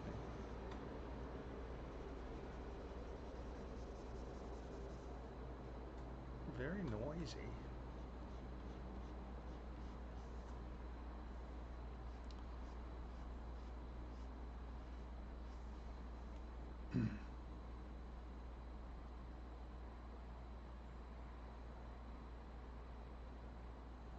Well, Rain, I can't even comment on that because yeah, I don't leave the house much.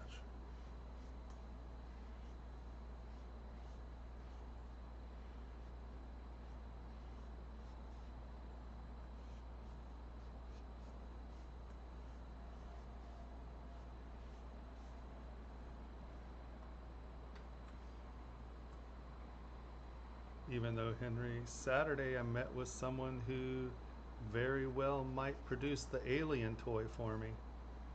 Ooh. They're one of the largest producers of toys of these such. Cool. Yeah. It's only been 8 years. It's about time we make money off something, right? Yeah. What a concept.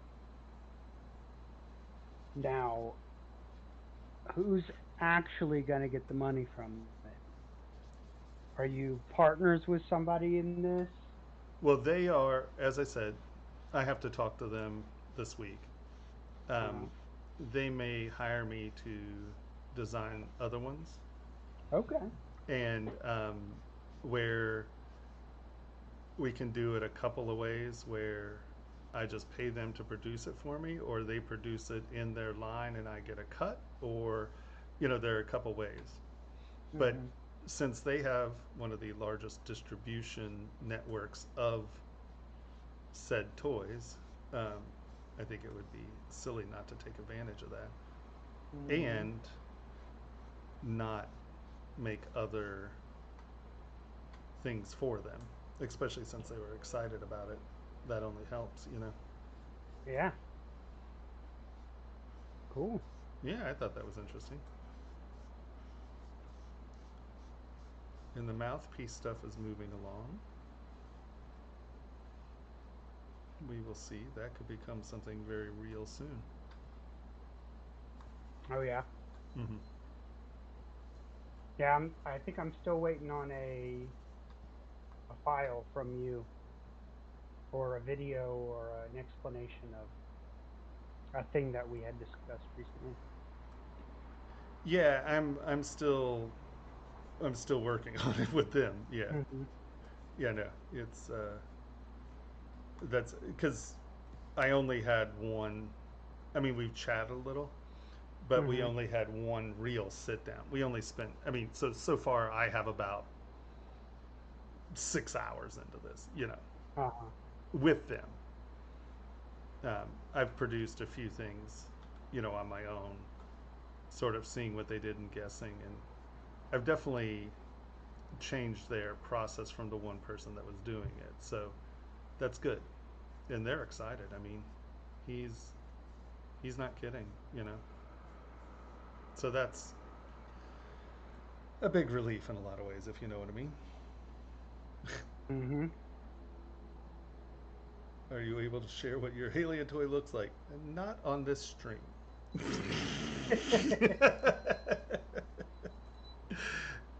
On my personal stream, I will, but no, not on the Pixelogic stream. No, no. Even though Jaime owns the first prototype.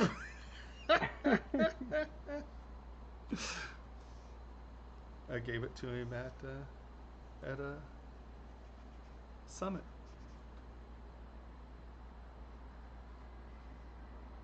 Oh, and I got invited to add some art to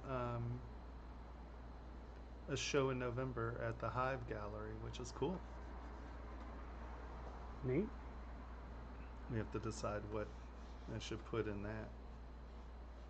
Wow, is that why you were asking for the Yeah. reading toilet pen? Uh-huh. Because there's quite a bit of sort of politically stuff in it. I bet. So I like that feel a little better now that I'm looking at the original. You know what I mean? Sort of that light-haired.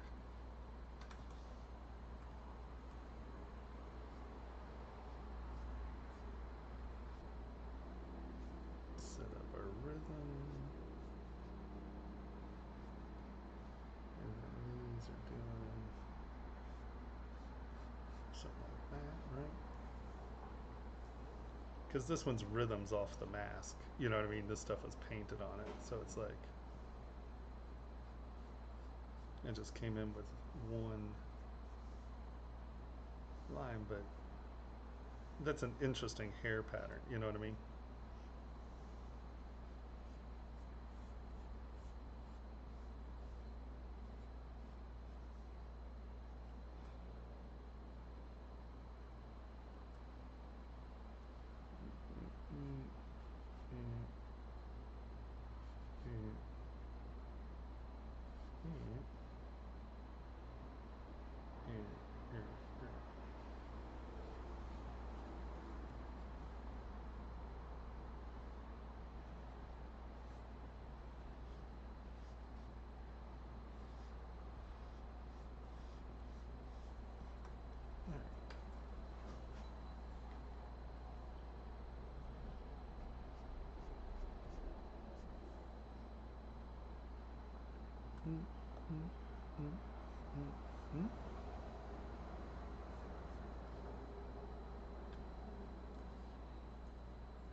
It's a little bit more like the profile, at least.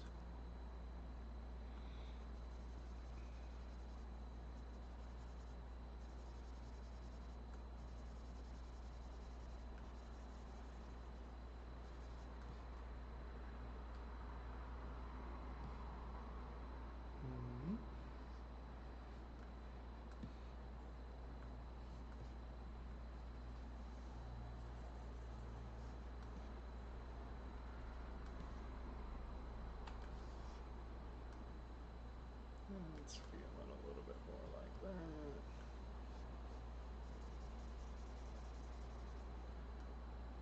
A little gaunt there.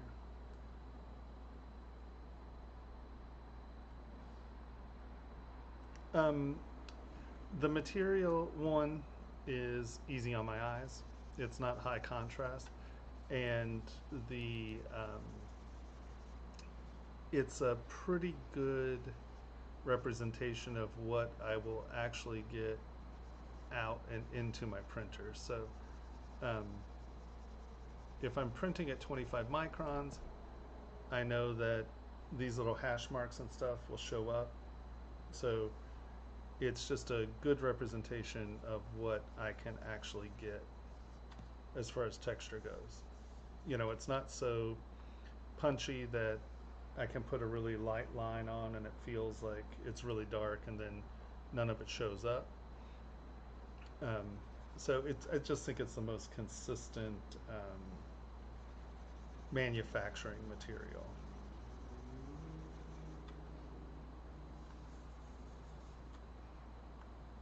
At least that's been my experience.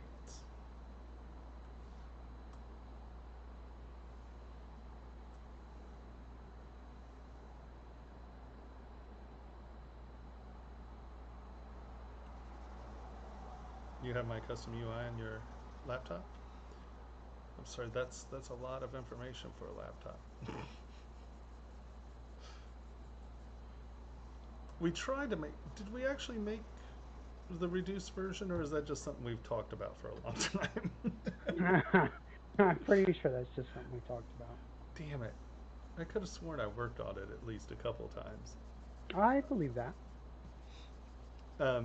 Oh, well, that was also the reason that I did. Yeah, remember we had the one that we got shrunk down because it had the keystroke. Oh, yeah. Because we assigned so much of this other stuff to the keystrokes. And then something happened. Like people couldn't figure out how to load the keystrokes or something like that. Mm-hmm. The joy.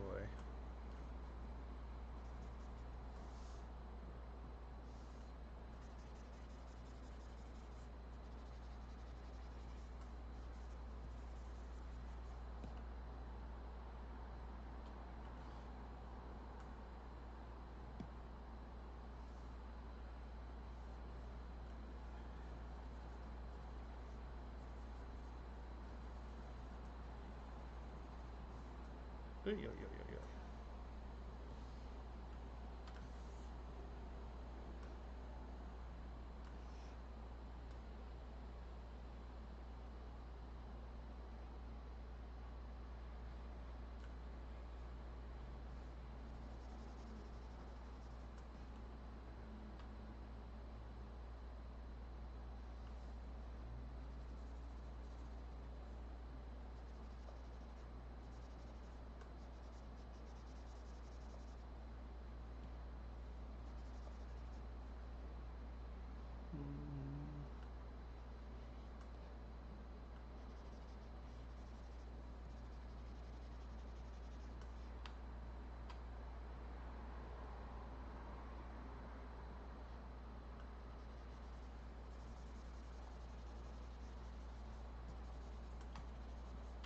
funny when you start looking at the shapes that are actually tied to the old faith, you know? Mm-hmm.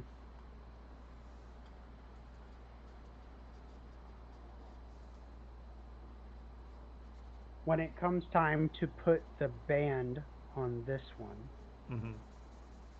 bring the ring rail further sort of into the face.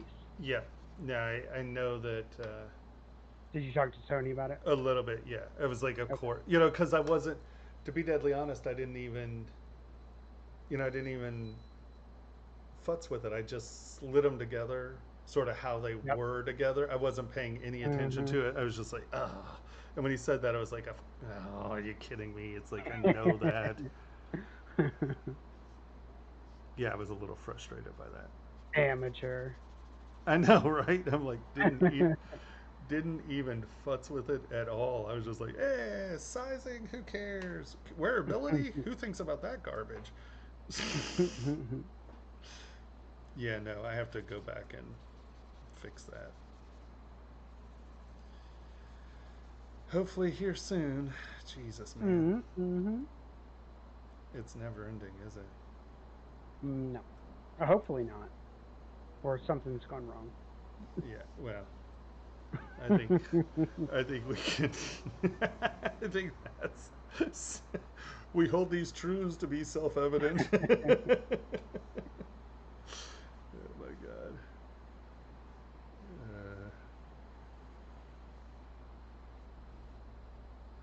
So funny.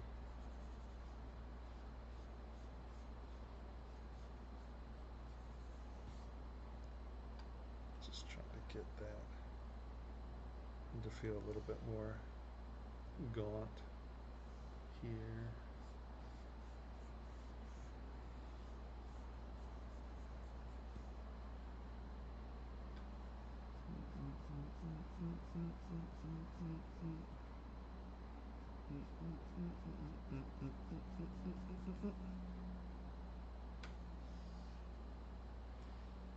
Get it to ride out on that lip instead of being so puffy.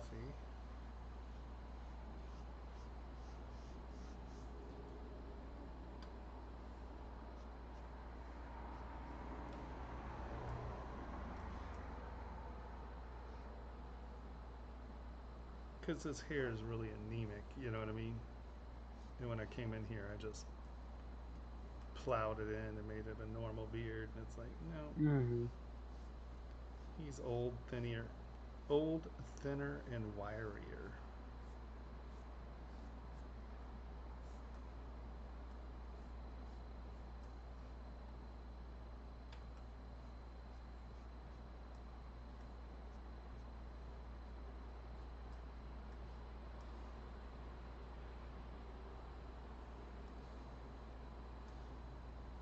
I'm trying to change it from that stylized to something a little more, a little more, I can't really say this more realistic, but you know what I mean. Yeah.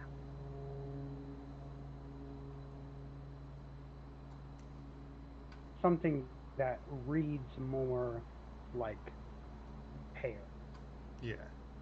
Whoa, that's not the right brush. What the hell? What?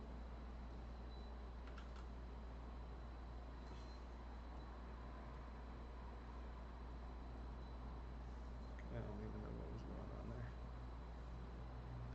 It needs to be a little more stressed out too.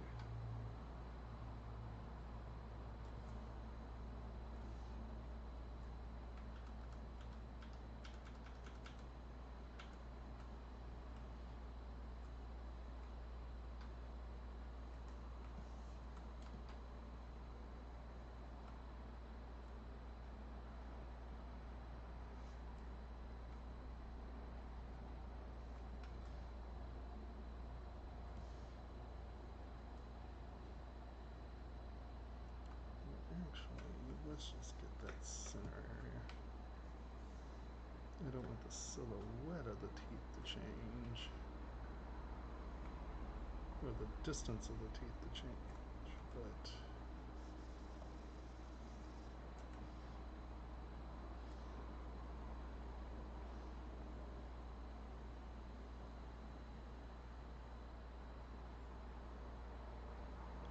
I want these to come up a little, these to come down a little.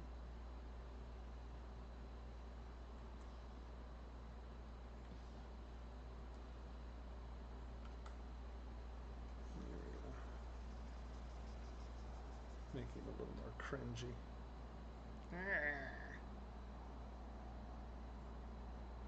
What I hit? I killed it again. Killed it. Killed it dead. Oh no. Oh no, no. it's just saving. It's just saving.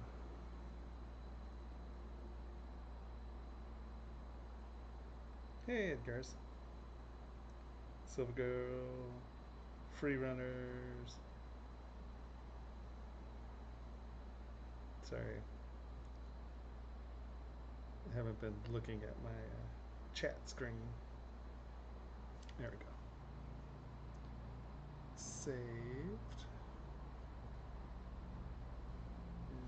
let's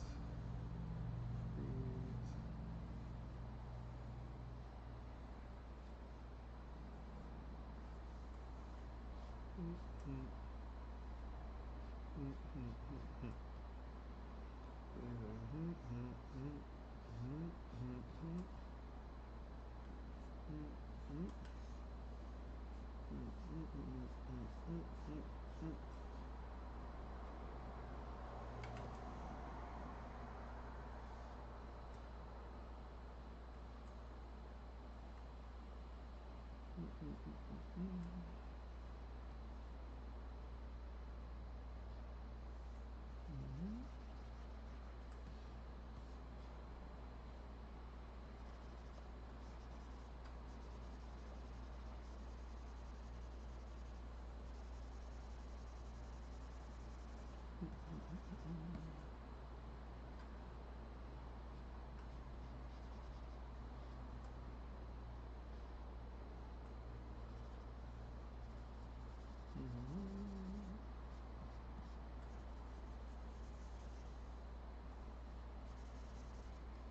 It's so funny.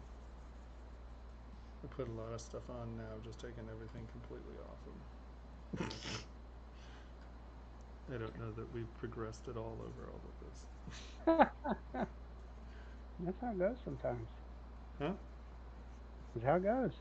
Oh yeah, it goes like that a lot with me actually. Build it, burn it down. Build it, burn it down. Especially when, you know, for these I don't ever, for these sessions I don't ever really think I'm going to make much progress, you know. Mm-hmm. That's definitely the last thing I would stress about.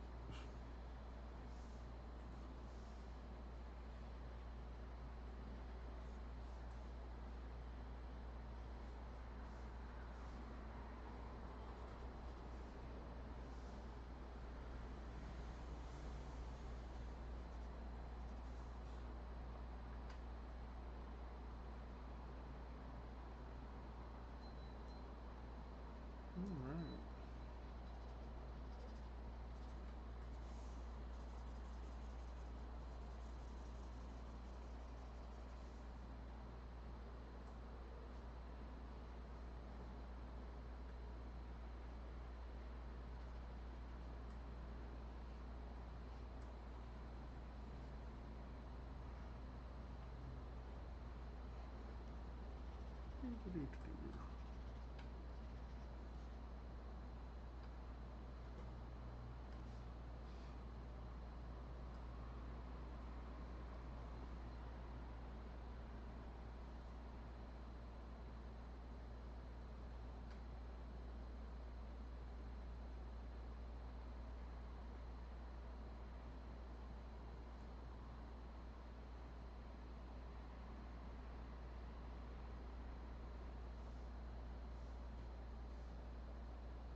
He's not supposed to look super angry. He's kind of a tragic character. He's sort of a simple, magical beast guy. And he gets seduced by a woman who he carries her through the gates of the city. And by doing so, he loses all of his power to her. Oh, goodness. Yeah, great.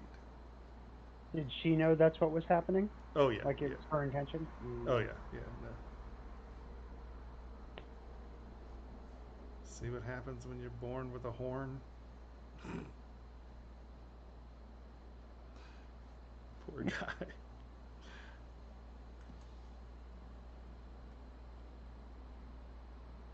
Yeah.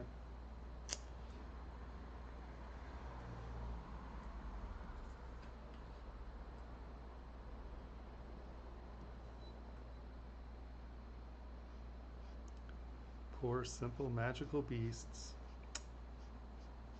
They get hosed by everybody.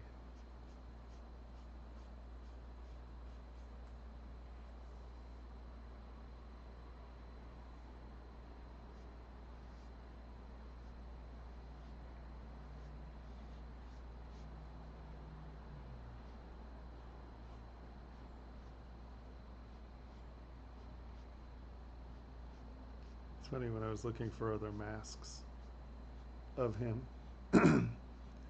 or other, there's a bunch of little statuary, but I like the kabuki version because it has the big kabuki instead of like the little anemic hair. He's a little bit more of a wizard in kabuki, and so he has the big kabuki hair with the big horn. He's great.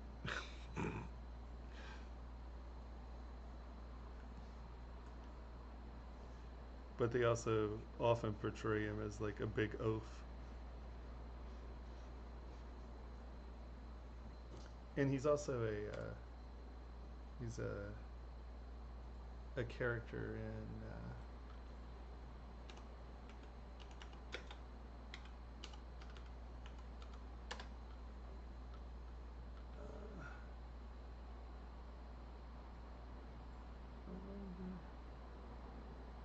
SE.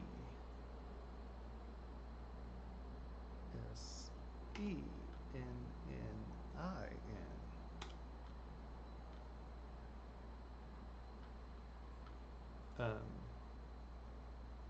He's a character in one of the shows.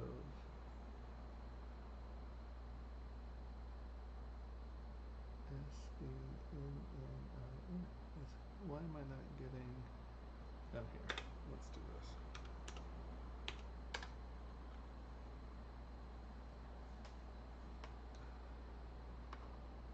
That's weird. Now I'm getting nothing. There he is.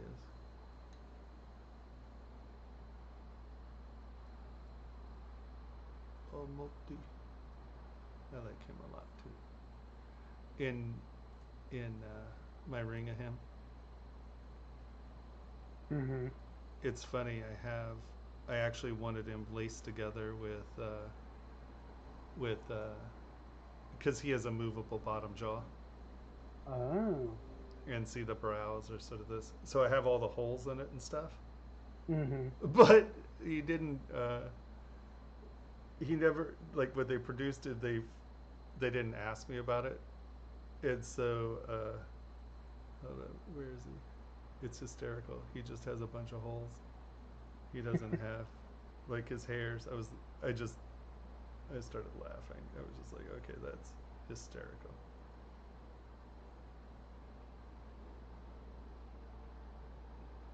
Oh, it's so funny. He didn't make it to the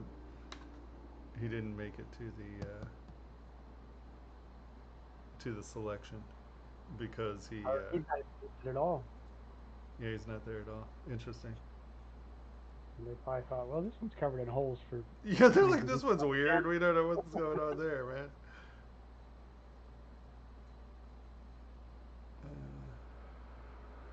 Interesting.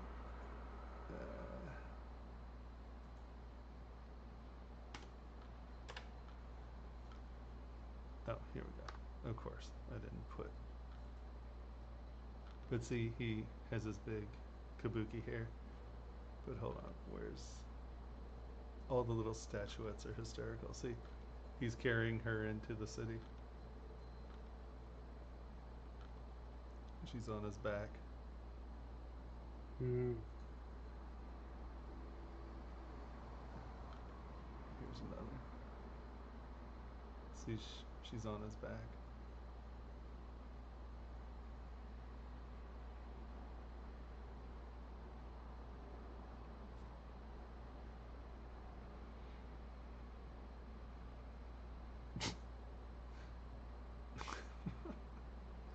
I like that version. That's not Ikukusune, that's Kobashini. That's interesting. Don't even know your darn masks.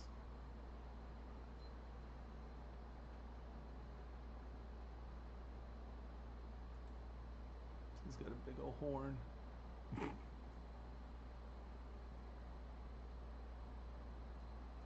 Kabuki's fun.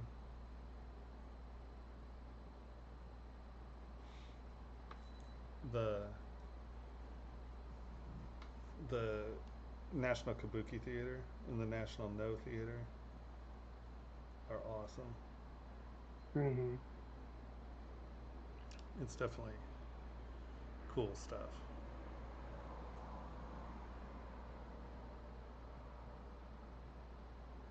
Okay.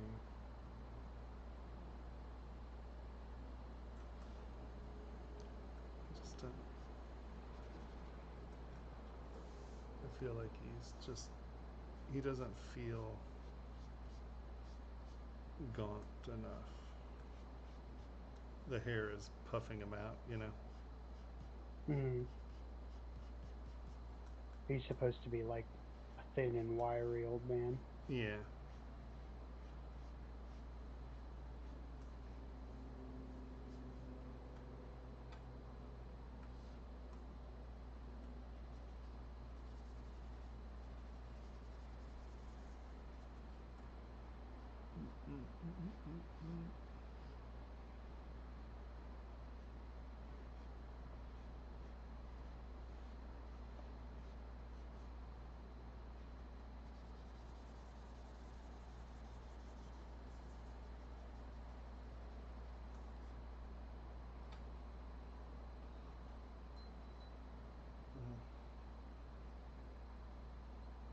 My eyes are burning.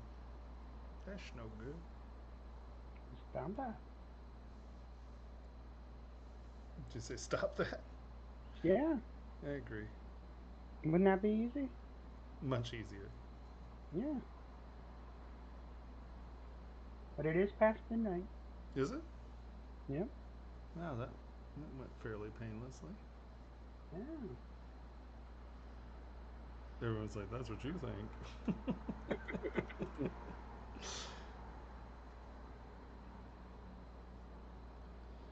All right, well, I guess we will call it.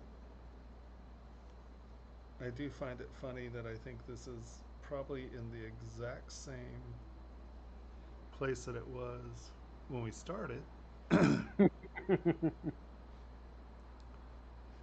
But some people learned a little bit about history brushes, I think.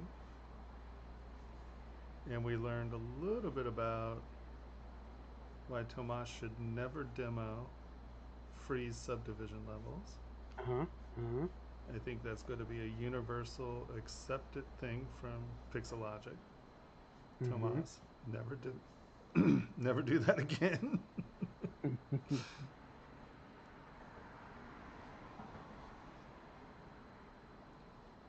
I suspect they knew that already. Yeah, I keep forgetting it, I guess.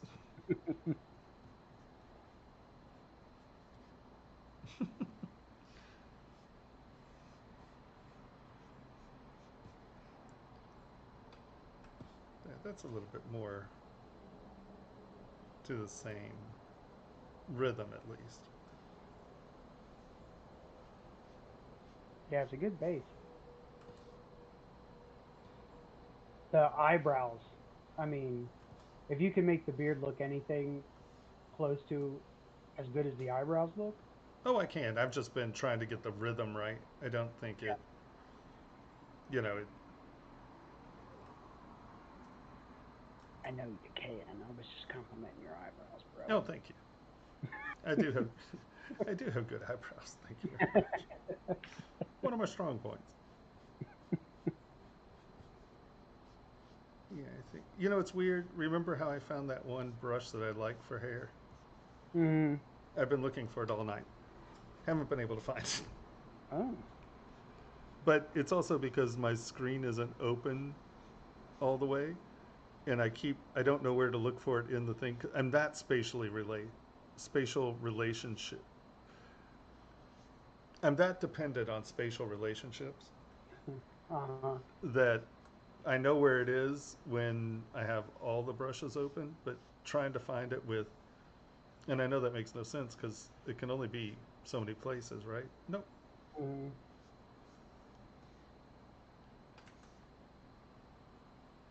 Yeah, I think that's a much better uh, shape. I think that's getting to where he wants to be.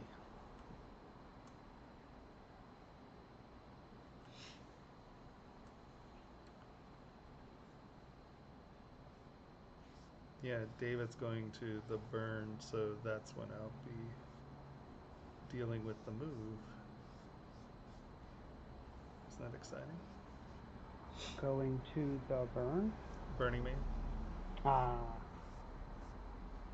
I kind of thought that's what you meant, but I've never heard anyone use his race before. Yeah. Everyone I know is going. Hmm. I wouldn't mind seeing a modern burn. The last one I went to was like 95. Hmm. But the concept also of being out there with, I mean, that many unwashed uh, neo hippies also is kind of a horrible thought to me. Because the last time I went, we also had well, the last two times I went, we had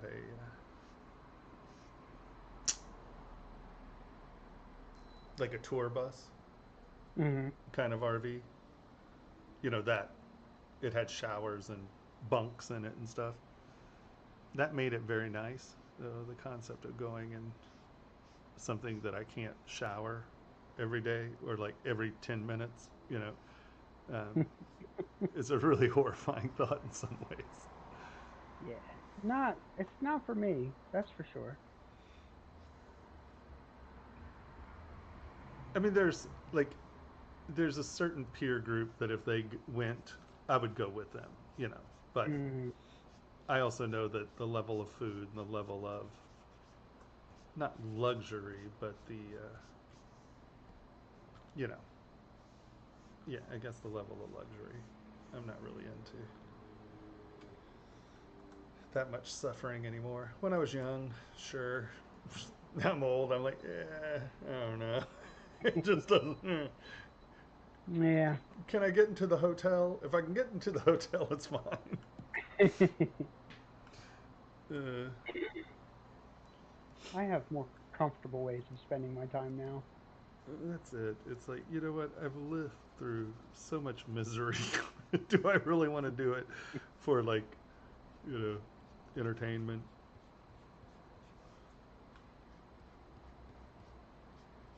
My body hurts now. I'm just old. I'm like, what? There's not a hot tub at the end of all of this? I don't know.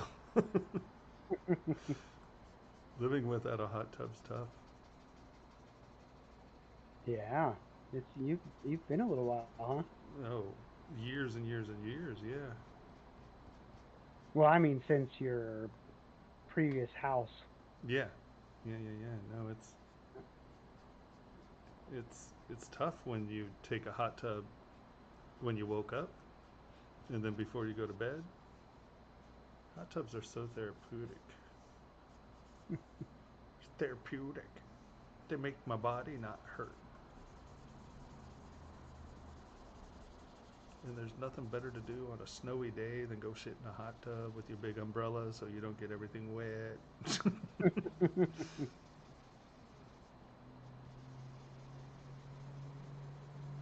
right, look at that. I think that is much closer.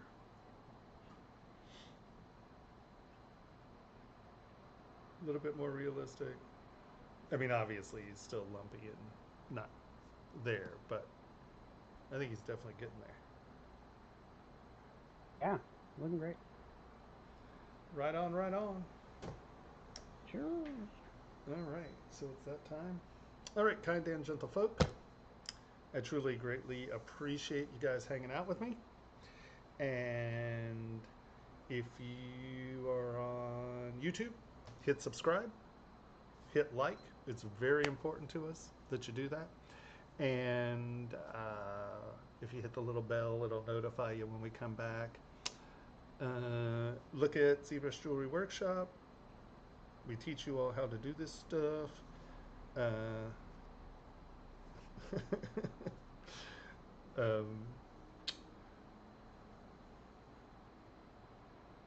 Join our Discord.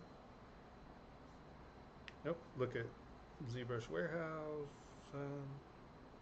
If you don't own ZBrush, buy ZBrush because it's awesome sauce.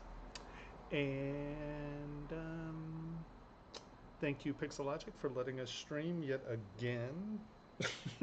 I know one of these days they're going to be like, yeah, no, dude, it's enough. Thanks. It's been fun, but... There were no technical issues as far as I know this stream. No, we didn't. Oh my god. Oh my god, you said that now. We didn't have any issues, did we?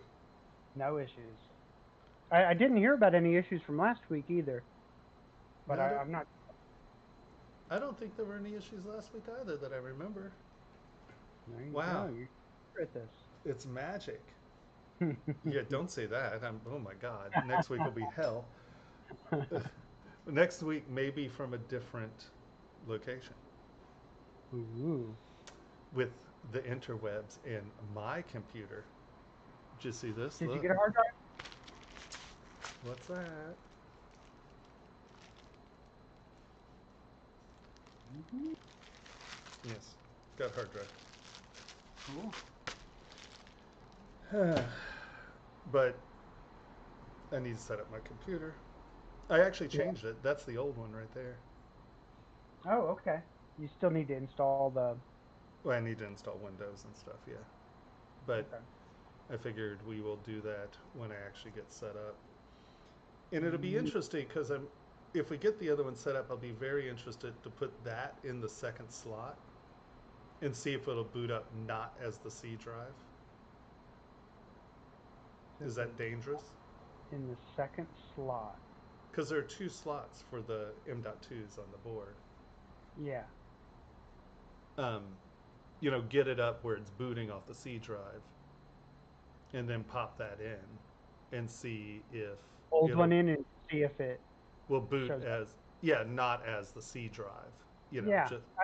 If it functions at all, your computer will give it a new drive letter. Because it will know what you set up as the C drive. C drive, right. And then maybe we can pull the stuff off of it and just see what's going on, you know. Maybe. I'm going to guess it just won't boot at all, though. I am too. I mean, it won't.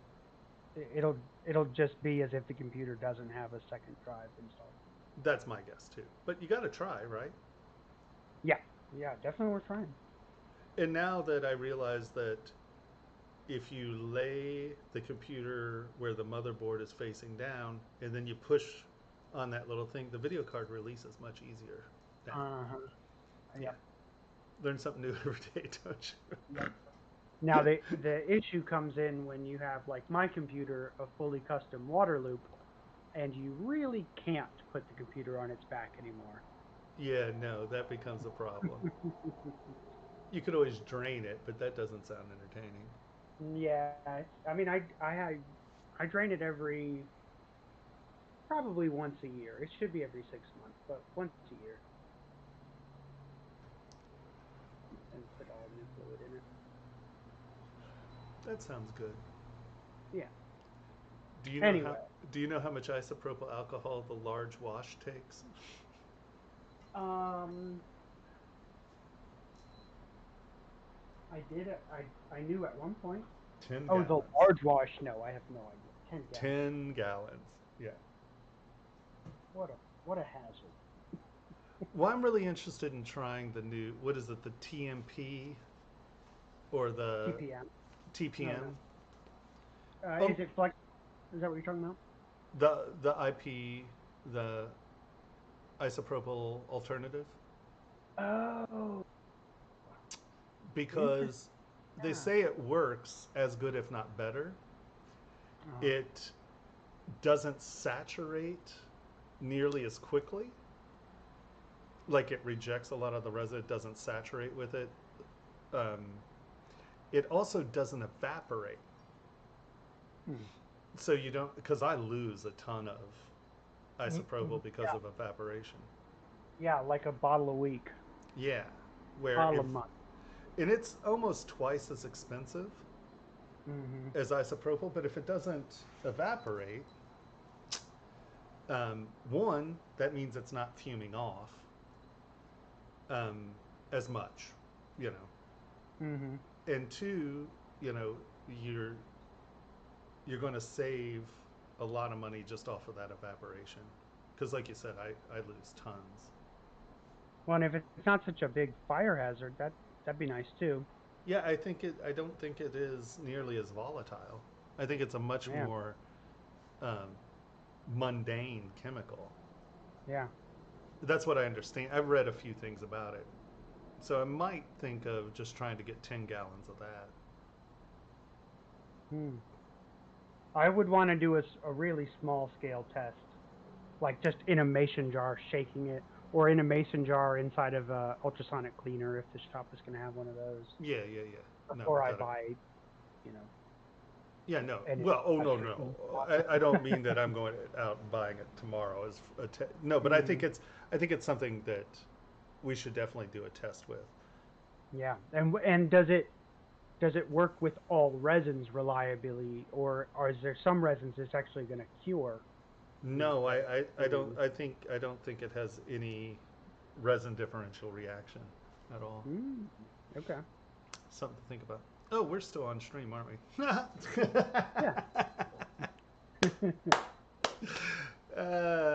All right, let's try that again. All right, thanks a million, guys, for hanging out with us, and we'll do crits next week. Right. Oh my God! All right, we will do crits next week. No, we are not. What? Online streaming. Oh, okay. All right. Now I need to find OBS. Here we go. It was a great pleasure, guys. See you soon.